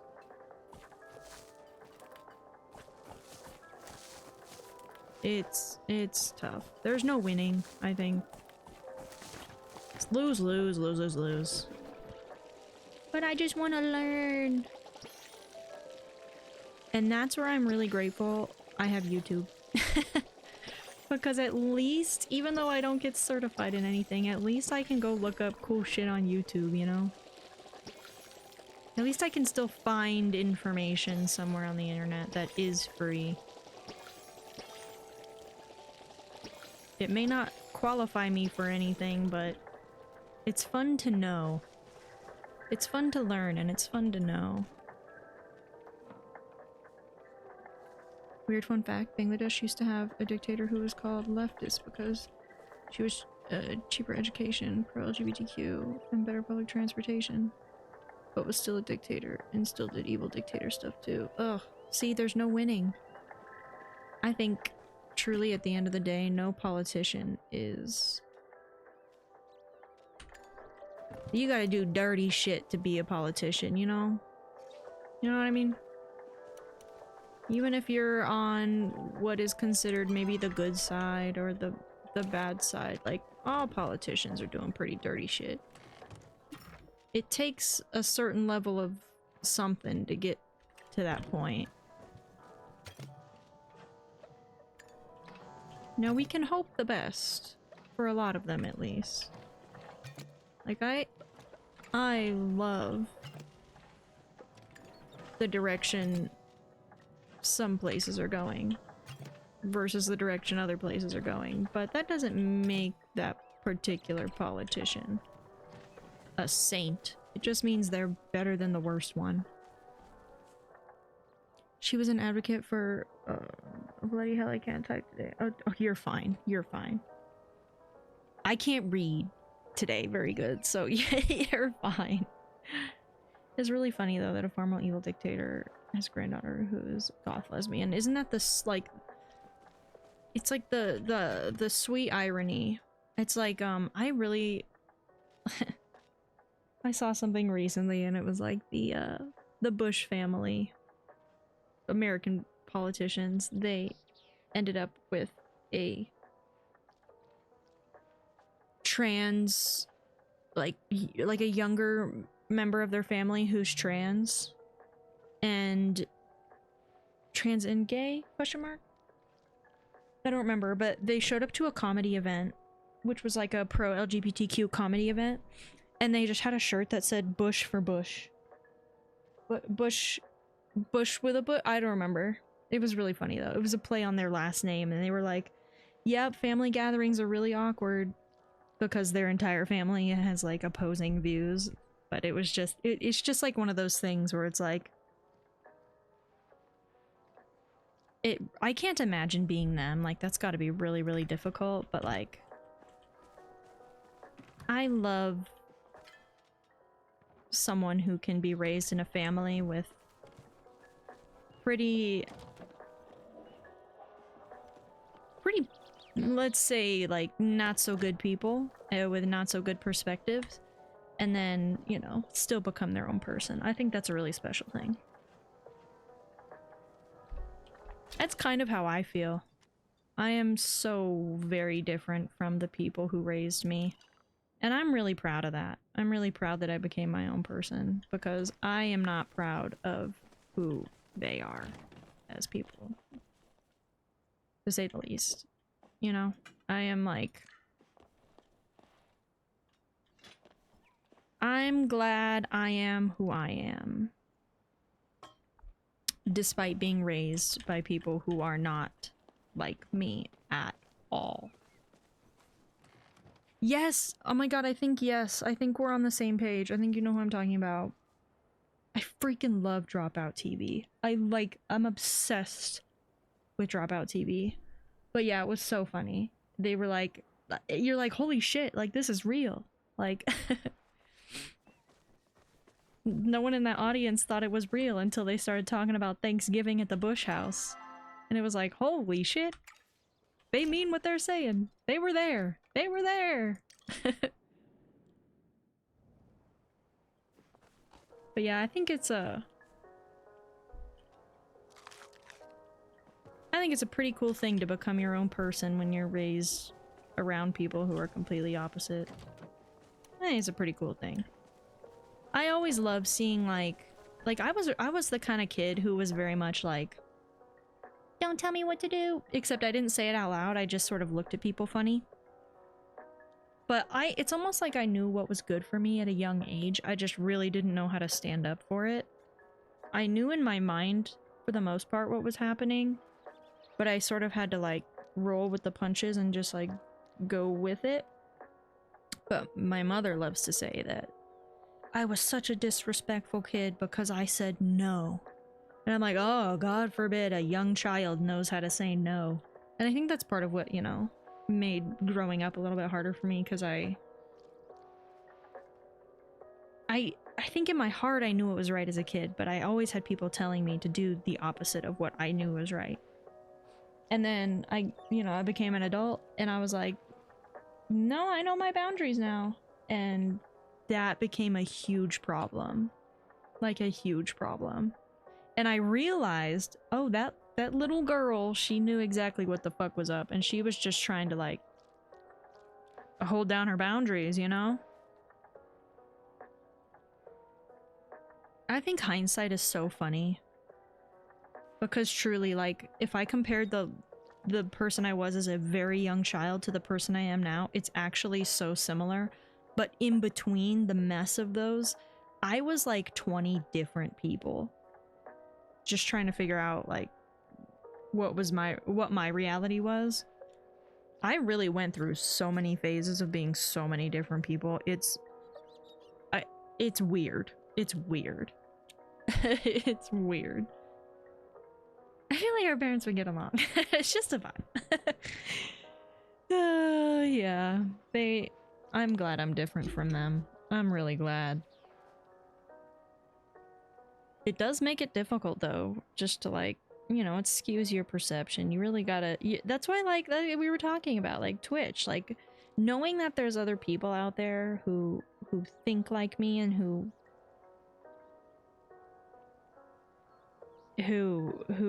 I can relate to. I know they're out there, but I've lived in such a world where, like, everyone around me's convinced me, or tried to convince me, I should say, that this is it, you know, this is as big as it gets, this is it, and it's just like, damn. No, it's not. The world is a big place, and I know I'm not the only autistic person in it. I know it. Which circles back to, like, isolation and picking sides. See, everything we've talked about tonight is just coming full circle. It's a beautiful thing, really. It's poetry. Chat has been poetry tonight. By the way, are you not tired after streaming for hours? Yes, I am tired. I am. My brain is... it's done. Sometimes I can go for so long, and other times it's like right after 4, I start to feel the decline, you know? But also when we're having good chats, I like to hang in as long as possible. A good chat is worth it. I tried to not say too much tonight, too. There's other nights where, like I said, I think after 4 hours, I'll start to, like, lose touch. And my filter leaves the building, but I feel like I did better tonight than I have in the past. As far as reeling it in. But yeah, there's reality involved here where just, like, I don't know. The reality is the world sucks. And we're just all trying to do our freaking best, you know? We really are. Especially as neurodivergent people. The world is not on our side. Most of the world isn't on our side. Society isn't on our side, we'll say that. But we all have each other, we really do. Every autistic person is out there somewhere just feeling alone when they don't have to, and we've got each other. That's the truth. At the end of the day, we've got each other. We gotta stick together and get through this hellhole. When I streamed, my max was 2 hours. After 2 hours, my body basically gave up. Yeah, luckily, because I'm not working right now, I don't have like a physical strain. Like I said, when I was doing a physical job, I didn't have the energy to do anything by the time I got home. It was the only thing I could do in a day. I was so tired. But now I have like a little more, like, my body doesn't hold me back. My brain definitely tires out pretty quick. Like, I'm rubbing my eyes over here, getting a bit sleepy. But some days I really can, some days I'll go for like 9 and I'm like, huh? How? But I've really got to love the game I'm playing. Or be having a really good chat. Palia just, you know, I kind of get into it and then I get over it real quick. Winterlights didn't even happen. They disappointed me. They disappointed me. It's also proof that humans are social creatures that naturally want to agree with each other. They do. I think a lot of people just want to get along. Truly, a lot of people just want to get along. They just want to find their people, be understood, be seen, be heard, and have a good day, you know? With how much autistic people seem to align well in terms of views, yeah, that's, I mean, there's so much truth to that, and it's like, I think it just comes down to like we mentioned politics a lot, but it comes down to just people, humanity, you know, just being actual decent human beings. And how I think a lot of autistic people that have a they have a really strong sense of good versus evil, or like just like justice. Like a lot of autistic people have very strong opinions on justice. And yeah, I don't know. That's just one of like I think that's one of like the really telling characteristics of a human being, and possibly being neurodivergent, is that they really seek fairness and justice, and there's nothing wrong with that. Now, we happen to live in a world that makes that very, very difficult, but like I said, we've got each other. We've got each other. Now imagine if every politician in the world was like, what if the requirement was you have to be neurodivergent? I wonder if we'd have peace or if we'd still have war. I do wonder these things. I'll go to sleep thinking about that one. That's a good one. Anyway, I am getting sleepy. We're gonna call it here. Bloop. We're gonna call it here. But it was so nice having you in chat, Panda. Hanging out. It was so nice. Or Sharky, excuse me, I'm sorry. I see the panda first, and I'll get used to it, I promise. But it was nice having you here. Thanks for fueling the chat. For keeping her going. The outcome of all politicians being neurodivergent, whether it be peace or total chaos. It's true. It's totally true. It is a fun thing to... send me to that alternate reality, you know what I mean? I want to see what that's like. But thanks for sitting through those conversations with me. I think it's fun. And I like to make... I like to make it clear. I know a lot of streamers avoid having conversations like that because it's, you know, it's tricky. It's a touchy subject, but I want to be very clear where I stand as a person on this platform, and just, you know, anywhere, on any platform in life in general. Because for a long time, you know, I attracted people who were nothing like me, and those people are not in my life anymore for a reason. And yeah, I just want to grow and attract a community of like-minded individuals who share a mutual respect for humanity, and yeah. I'm glad you were here. Politics conversations are fun when people have open minds rather than being set in their own viewpoint. I agree. I agree. And like, you know, other viewpoints are always accepted, and I like to hear other people's opinions, but at the end of the day, also I think there's a very distinct difference between political conversations and conversations about just being people. People conversations and political conversations, you know? Granted, politics are, you know, if you're neurodivergent, your very existence is political. And it's not by choice. It's just, it's the position the world has put us in. When it comes to any conversation around disability, your very existence is a political conversation. And I think that's worth remembering, that it's a privilege to not have an opinion on stuff like this. You know, if you, not you specifically, obviously, but like if people out in the world don't like to have these conversations, it's because they're privileged enough to not have to have these conversations. It's because they live a life where they don't face the same problems that are inherently political. Things like being LGBTQ, things like being political, not being political, things like being neurodivergent are political. And that's what I was trying to say. But as you can tell, my brain is like, woo. Yes. I will go to bed soon. I'll probably be up for a little while longer. We just got Bill. Okay, we're good here. I gotta make sure my garden's taken care of at the end of the day, or if it resets, it gets all messed up.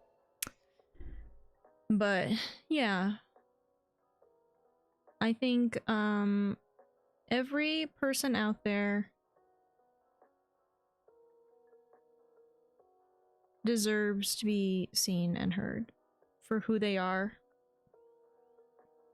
and how they exist in the world, just how they inherently exist. And there's always someone else out there just like us. But if we all never talk about it, then we'll never know. And that's not how you build community. So I'm hoping one day we'll be a beautiful, wonderful, flourishing community of people who care about people. And that's it.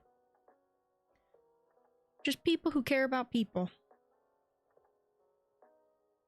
And who care for their basic right to exist as they are.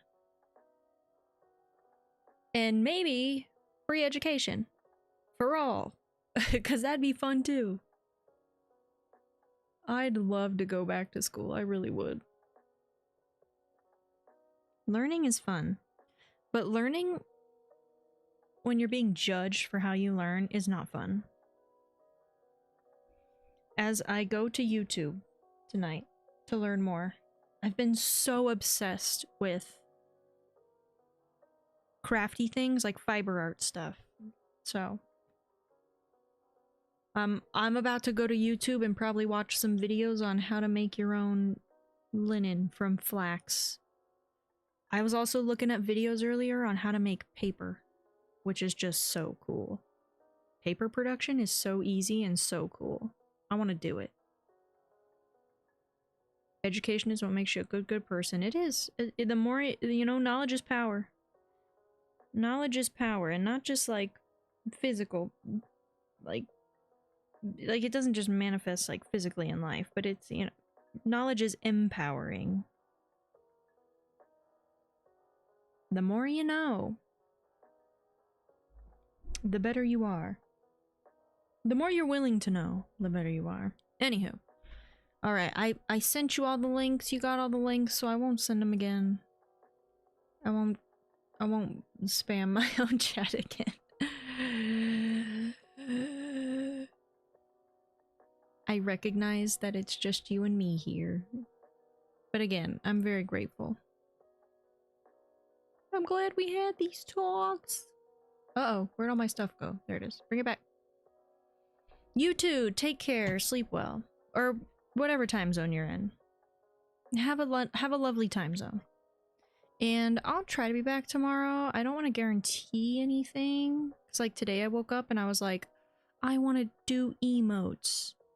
But we'll see. Yes, and Gerald. You little wave wave. Maybe I should make another one that says bye and put them on this screen. I just sort of made one and put them everywhere. I put him up for the Halloween season and I never took him down. So he's just vibing. But take care of yourself, Sharky. And thank you to everyone who popped into chat tonight. Everyone who was here or there or in between. And I'm happy I got to run into everyone I got to run into. And if you're watching this on the VOD channel, don't forget to like and subscribe. I have to get better about saying things like that. You know.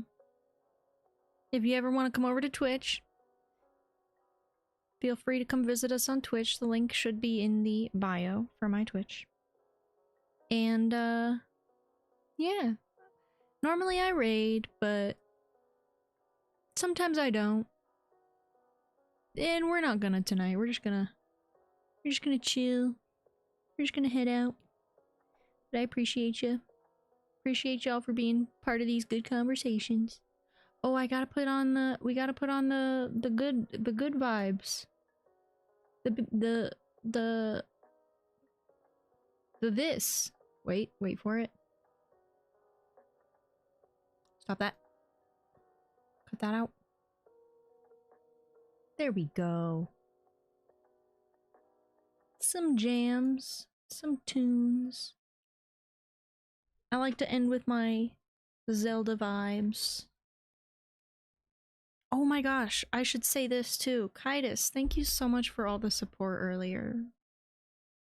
All those bits. I really appreciate it. That's massive. I appreciate you. You might see this another time, another day, another space, but thank you. Thank you and take care. Take care, everyone. Goodbye. Good night. Goodbye.